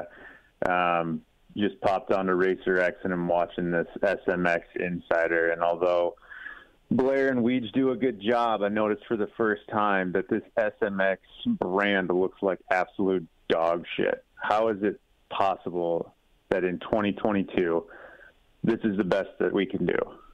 The colors look like shit, the logos look like shit, the video quality looks like shit. Like, can they not hire some decent folks to put some quality together here? I wonder why there's no respect for the sport when this is the package they put together for people to watch and look at. Anyway, take it easy. I haven't watched it. It's Daniel Blair and Jason Wygant doing a weekly show, an SMX Insider. But I don't think the graphics have anything to do with the lack of respect in our sport or whatever. So I don't know. I don't know what this guy's talking about. I know the guy in the corner. You ever watch this SMX Insider thing? What? Thank you.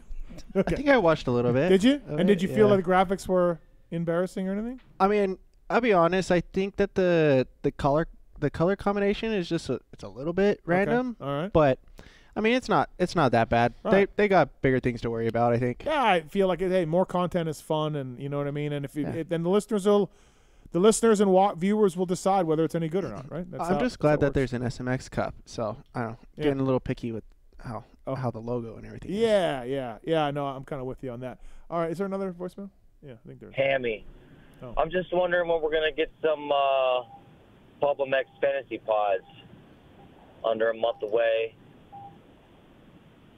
I think I just need some more content. Listen, that could have been my Race Tech rant. I got 2 tweets about, done any shows lately, Mathis? Like, what you doing anything? It's like, fuck, man. It's the Christmas holidays. Yeah. I'm gonna jam pack podcast up your ass for the next 9 months. Like 9 hours a week I do or something. You know what I mean? Fantasy Pod, Moto 60 Show, Privateer, Steve Mathis Race Recap, Pulp Show. I'm probably missing 18 or more in there. Can you just give me a fucking little break to slow down for the month of December? Yeah. And like I admit, I did slack a little bit in December. I did.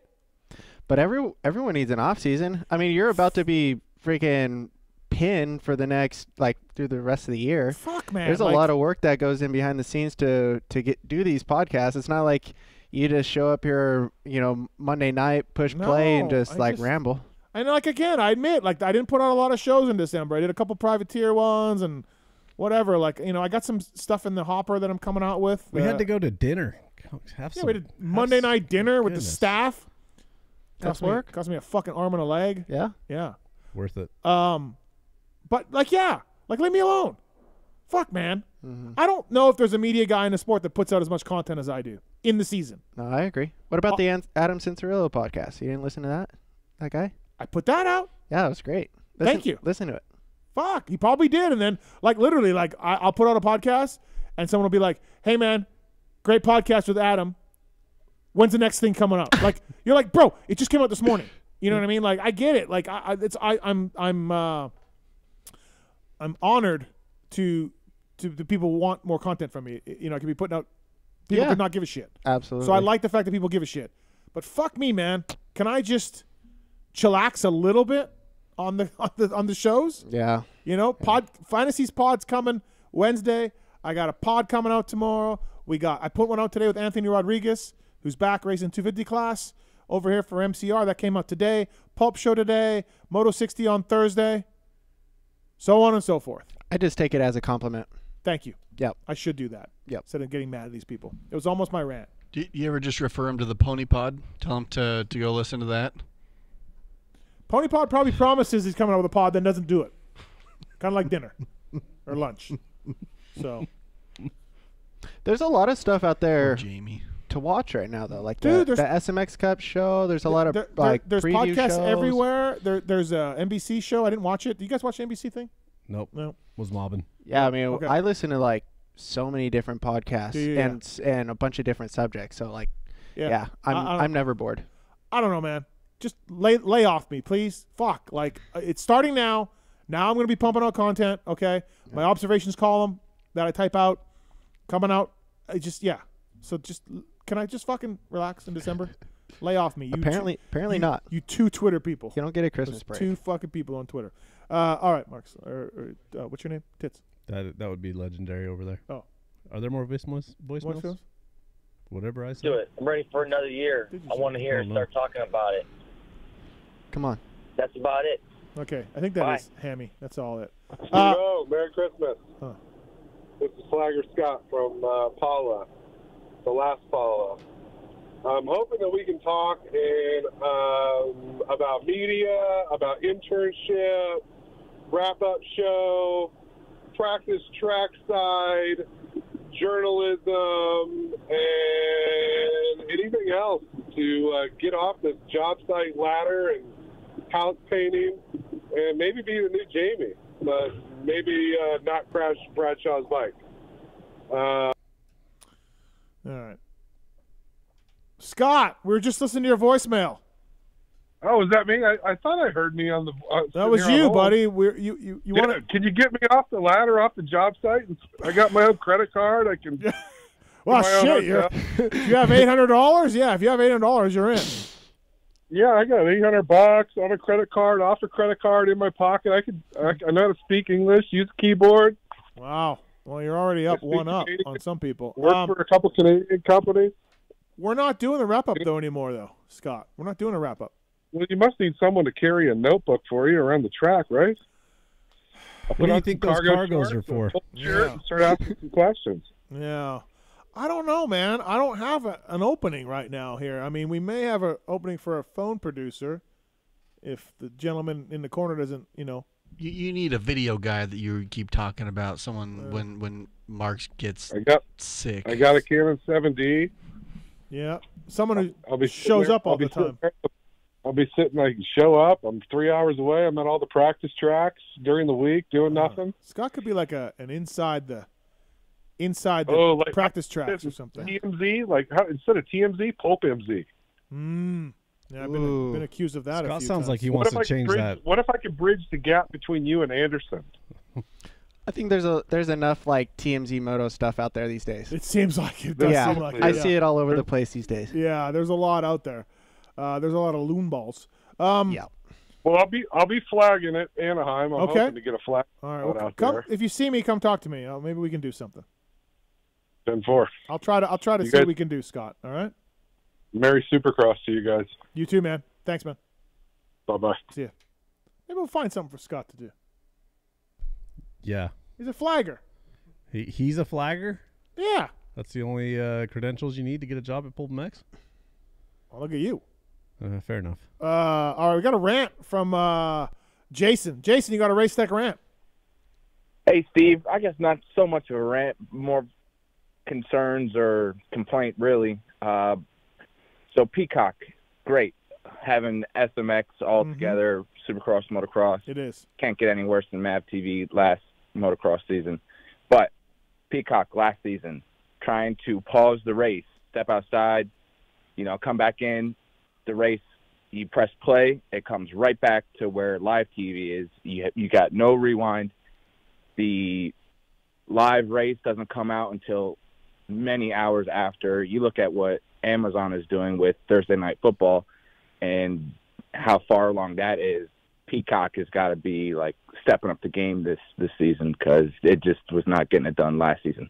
But all in all, better than MAV TV. Yeah, it'll work better. I watch the races on I don't watch them live much because I'm at them, right? And I don't pause them. I care about the sport, Jason. I don't just lollygag outside or anything. Lollygag, come on now. No, I don't know. Like, yeah, I mean, it can be better for sure, right? But I feel like it's gonna be better than MAV. Like what you said. So, I don't know. We have Peacock issues in this room. I mean, it's better than MAV. Let's just leave it at that and go from there, right? Right. It's all on one app. I mean, the whole thing. Yeah. I think we're taking a step up this year. Yeah, for sure. Well, let's see. I mean, yeah, they'll make the player a little bit better. So, all right. Thanks, Jason. Thanks, man. Thanks, Steve. See you. Motorsport.com. Oh, we got another call for Blake here. Corey, what's up? You used to race with Blake Savage. Yeah. Back in the day. What's up, Con? What up, dude? What's your last name? Corey. Oh, it's Corey. Corey what? What's your last name? It's Solis. Corey. Corey what? Solis. Corey Solis. Yeah. All right. Where, You remember what year? Fill me in. 08. 08. Works. Oh, okay. You were a factory on Suzuki. Yep. Factory Suzuki at the time with Jonathan Davis. Yep.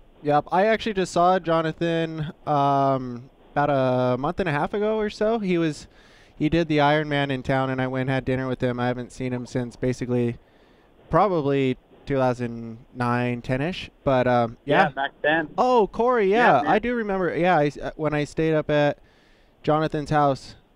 Yeah, up in NorCal. Yep.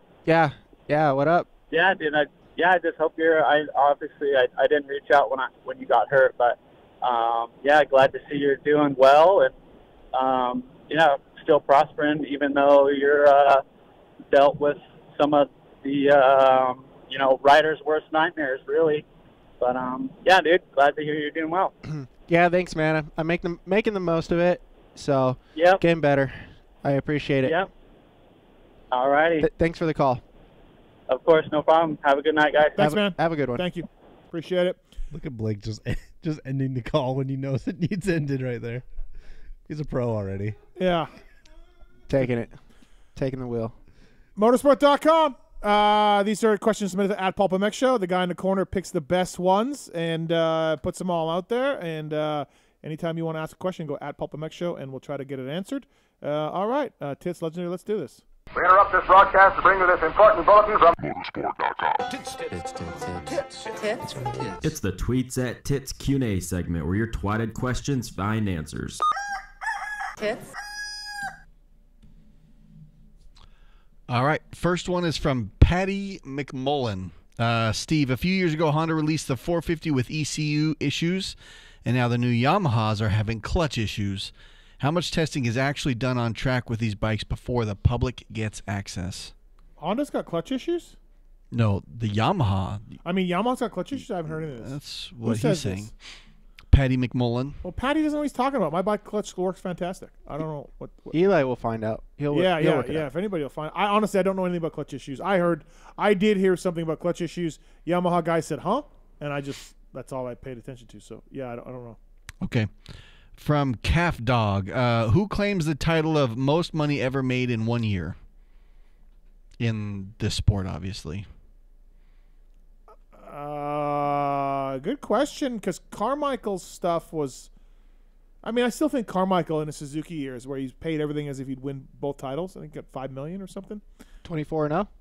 Yeah, and then you look at his Suzuki deal, and then you look at his Fox money and Suzuki deal, and I mean, I'm thinking, because Stu didn't, the year Stu went 24-0, he didn't win Supercross. He was injured. No. So the most money won in a year, Tomac took a bit of a pay cut to go to Stars, so I don't think it would be him this past year. No. I'm guessing Carmichael. Yeah, I would say so. Yeah, Carmichael probably. Makes sense. Okay. The voice of the drunken people for you, Blake. What's been the biggest challenge of your spinal cord injury on your career as a trainer? The fact that I'm just not as mobile to I'm not able to train, with these guys in the gym. I went from, literally doing sometimes 2-3 sessions with, a few different guys a day and doing all the work with them to where I'm just kind of, I'm just being more of like an advisor and communicating more just through the phone. And that's been mentally tough too, to be able to get over that. But I would say that's the hardest part. Okay. Next one is from Tanner Hall. Steve, is the state of media guys claiming scoops as their own worse than ever in moto? Oh, I don't notice. Do media guys claim scoops? Like I don't. Or they're not giving credit to stuff and just kind of reporting things. You know what? That's 2023. That's the world of Twitter. Like, think about how much I follow mainstream sports, and there's guys that Adam Schefter or whoever breaks a story, and then guys just run with it. Nobody credits him. Nobody cares. So like whatever. Yeah, who cares? It's the way the world is now. So no, it doesn't matter. I don't think. Okay, from Honda Boy. Blake, do you still do sim car racing on PC? If so, what are your top 3 games? Yeah, that's basically that's my racing outlet these days. That's where I kind of get my own personal racing fix, is doing iRacing, and man, it's unbelievable. I don't even call it a game. Yeah. It's full on simulation. Do you have a whole simulator? You have a whole thing? Yeah. Yeah. Yep. Three screens or whatever, and the whole. Yep. Yep. And man, it is seriously so much fun. Yeah. iRacing, and there's all sorts of the simulation, or the racing simulation world is growing a lot right now, and there's a few different games to play, but iRacing's the main one. Chad, I did it when we were at COVID crosses in Salt Lake. Chad brought his simulator, shipped it out to the house. He did? Yes. That's a lot of work. Yeah. Holy shit. And I got in one, and I couldn't believe it. So first of all, super hard. Super hard.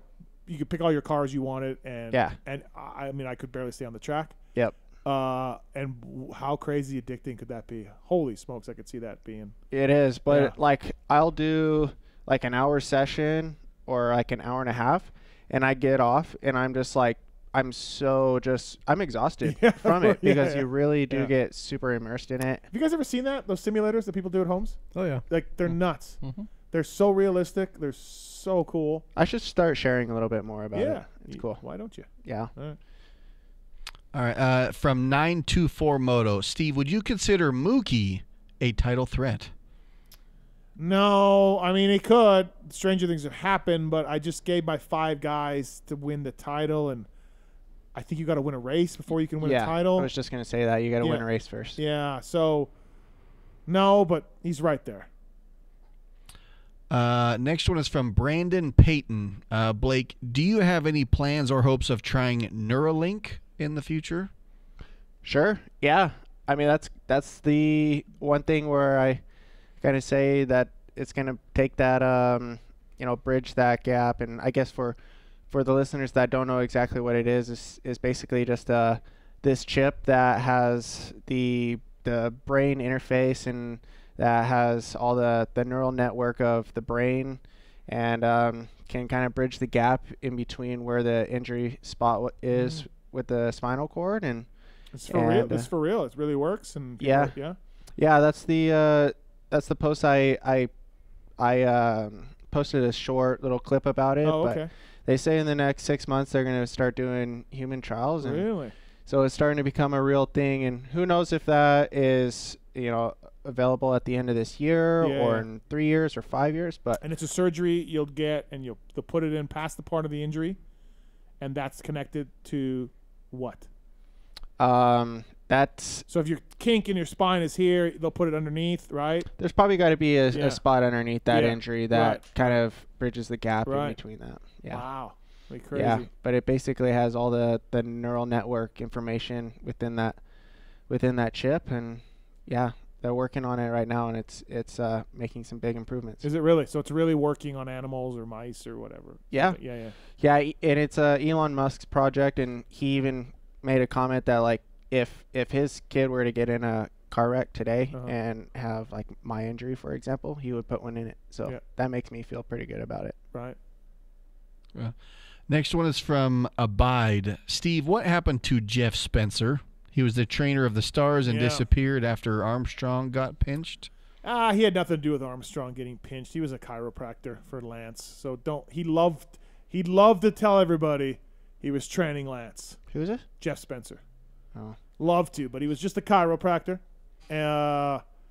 Trained Chad though, trained Timmy for a while, trained the Factory Honda guys back in the 80s. Yeah. I don't know whatever happened to him. He just disappeared. He was a weird dude, man. He was a hard guy to talk to and a weird guy. I didn't know him. Yep. Okay. Mike Honcho. What rider is most likely to end their 2023 Supercross series by crashing out of A1? Oh, come on. Did you write that yourself? Nope. It seems like if I did, that would be under the name of Corey Mosier. Okay. I don't know. I'm not even going to answer that. Yeah. Okay. That's dumb. From Charlie Worthy. Sometimes riders will say things like pushing through the rhythm sections.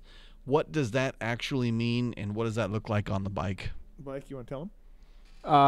It's basically this orchestrated, I guess, between the bike and the rider, where one person I really like to watch, or two people I'll say right now who do it the best are Jason Anderson and Chase Sexton, where you can see a lot of it is just the really, really small movements that they make with their legs, and it's all just a timing thing to push their they use their legs, they use their core and arms, and push their bike through the faces of the rhythm lanes. They're pushing their bike to the ground basically to get it faster to the ground to get speed on the ground, and they're pushing through a rhythm. So they're not like going high, they're just scrub, push, get down, and go. Yep. It's pretty cool to watch. From Brad Street Racing, what main 450 or 250 rider does not make the main event at A1 and surprises everyone? Does not make the main event. You know, you look at the field, and it's deep, it's stacked. Chiz is making it, so. Oh, yeah. Chiz is making it. Yeah. Sure. Chiz is making it. I'll go like Cade. You know, like a private. Like Cade was a main event guy last year. He made a lot of mains. So I'll go Cade at A1. Making it? Not Cade making it. does not make it. Cade does not make it. No. Who knows? Shots fired. Who knows? Yeah. Don't count Cade out, though. I'm not counting them out. I'm just, when you look at the guys in the main event, you're like, shit, that's a lot of dudes. Dude, it is. It's nuts. How long is Kenny's deal with the Progressive Insurance Suzuki team? Just 1 year, I think, right? Yep. Yeah. Yeah. And he has an option to do World Supercross or outdoors. He said on the show he doesn't know yet what he wants to do. So. We'll see. It's optional for outdoors? Yeah. Oh. Yeah. He said it's optional. From Sean Moore, Steve, how many rounds in before Joey fills in at Cowie? Stop it. I hope he doesn't. Just what we said earlier. Yeah. Let's hope he doesn't. I'm sorry, Joey, Right. but I hope Adam makes it through the whole season. Yep. Are you kidding me? That's old news, right? Interesting. Yeah, it seems like we could have squeezed a few more in there, but I can squeeze crappy questions in One if would you'd think, like. Marks. One would think. Listen, next week, no more $800 Mr. Side stories. No more Chick-fil-A stories. No more fantasy drafts. We're going to have Anaheim 1 to talk about coming up. So I'm stoked about that. So next Monday, JT will be in studio here. Joey Savatgy, Justin Brayton, Yarrive Konsky, all calling in tonight. What was your favorite interview tonight, Blake? Yarrive. Yarrive? Yeah. Yeah, I think it's pretty. I think I'd agree with you on that. What about you, Marks? yeah, I was gonna say Yarrive. I like hearing the marketing and business side of things. Tits, we know you weren't paying attention, so we'll just go with this. What? Who wins Anaheim 1? Oh, I think it's Roxon, and I'm not just saying that because Blake's here, but I think he's going to come out swinging. All right. I like it. Marks? Better believe it. I'm gonna go Jason Anderson. Blake, who wins Anaheim 1? You know I'd love to see Ken win. No. That's for sure. It'd be a great story, so I'll go with Ken. All right, I'm going to go Jason Anderson, too. But Sexton takes the title, as I said. So thanks, everybody, for listening. Thank you to Renegade Fuels for coming on board. I'll post more about them tomorrow. You can read about Renegade Fuels for coming on the 2023 season. Thanks to all of our sponsors as well. PulpMX Show has got all the codes and things like that to save with our sponsors. Really, thank you, people, for tuning in for another year. Really appreciate that. Blake, good job, man. Thanks for coming down. Thank you. Yeah, I didn't know what to expect, but no, I had a really good time. Thanks for having me. Yeah, no, thanks for coming in. We'll see you at the races for sure. We'll get you back in at some point also if you don't mind. Yeah, definitely. That'd be fun. It's an easy drive for me, Yeah. and I really enjoyed it. Didn't enjoy those stairs, I'm sure. Apologize about that. It was cake. All 700 of them. I'll be faster at it next time even. How many stairs were there, Blake? I lost count. That's a lot of stairs. That's a lot of stairs. Yeah. I'm surprised you didn't have an elevator in here actually. He's in. We got to go. He can come back anytime. That's Blake Savage. So thanks again for coming in. Appreciate it. And Marks and Tits, thank you. Yes, sir. Tits, yes. 11 a.m. Thursday. I'll see you here. Fly Racing Moto 60 show. It all starts here. I'm going to cram a bunch of content right up your cram hole, everybody. So get ready for that. I want to thank Savatgy and Brayton and Yarrive for calling in. Weege, Kiefer, Betts, and JT. Angry JT for the fantasy show as well. Fantasy draft. We'll keep doing that. PulpMX Fantasy. Marks? Yes. Sign up. Sign up, please. Sign up, please. So that I can... Look, you don't even got to be good at it. We're going to give away a YZ450 just randomly to somebody who signs up for the Championship League. You don't even got to be good at it. And a TTR 110. And a TTR 110. 2 bikes, and you don't even have to be good. If you just sign up before Anaheim 1, we're going to do a TTR giveaway as well. So that's really cool. We're giving away an e-bike for the look, and maybe you can't even hold together for 17 races. Maybe you can just hold together for 3. That's an intense taser. That's it. So we're giving away prizes for the SMX series as well. Over $150,000 in prizes, and you get some mulligans as well. So if you're, what did I say last week that somebody got all mad at me about? Oh, I don't know. What did you say? Oh, you weren't in. No, I wasn't here. Oh yeah, I forgot. I was giving an example of why you would need a mulligan. I think I was saying because if your balls deep in your chick. Yeah, you say that every time about mulligans. I needed a mulligan that one time because I just forget to put my. If you just forget, it's there.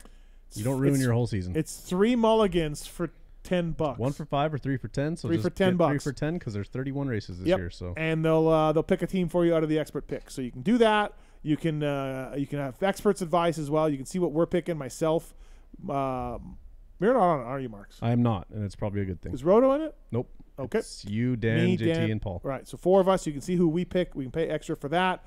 There's a how to play video on the site, so you can watch the how to play video. And there's also rules on there. You can read it as well. So PulpMXFantasy.com, the LCQ raffle. We'll have that page coming up too. All the money goes to privateers. We're going to do that again too. So big things are coming for PulpMX. We've got some live show we're going to announcing too. Live PulpMX shows coming up as well. So yeah, we're rolling. Blake, thanks again. Appreciate it. Thanks, Steve. Thanks for watching, everybody. Thanks for listening. Thanks to Pookie. Thanks to Swisscore. Thanks to Moser. Thanks to Roto. Thanks to you people. And yeah, see you next week. I'm a kinky bastard, okay? There's something I want to get off my chest. And it's about that summer when you went away to community college. I got an offer to do Playgirl magazine. And I did it. I did a full spread for Playgirl magazine. I mean spread, man. I pulled my butt apart and stuff, and I was totally nude, and it was weird. I mean, you probably didn't hear about it because I went under the name of Mike Honcho, but I just wanted you to know that. If you could hear me, if it got into your brain somehow, that I spread my butt cheeks as Mike Honcho.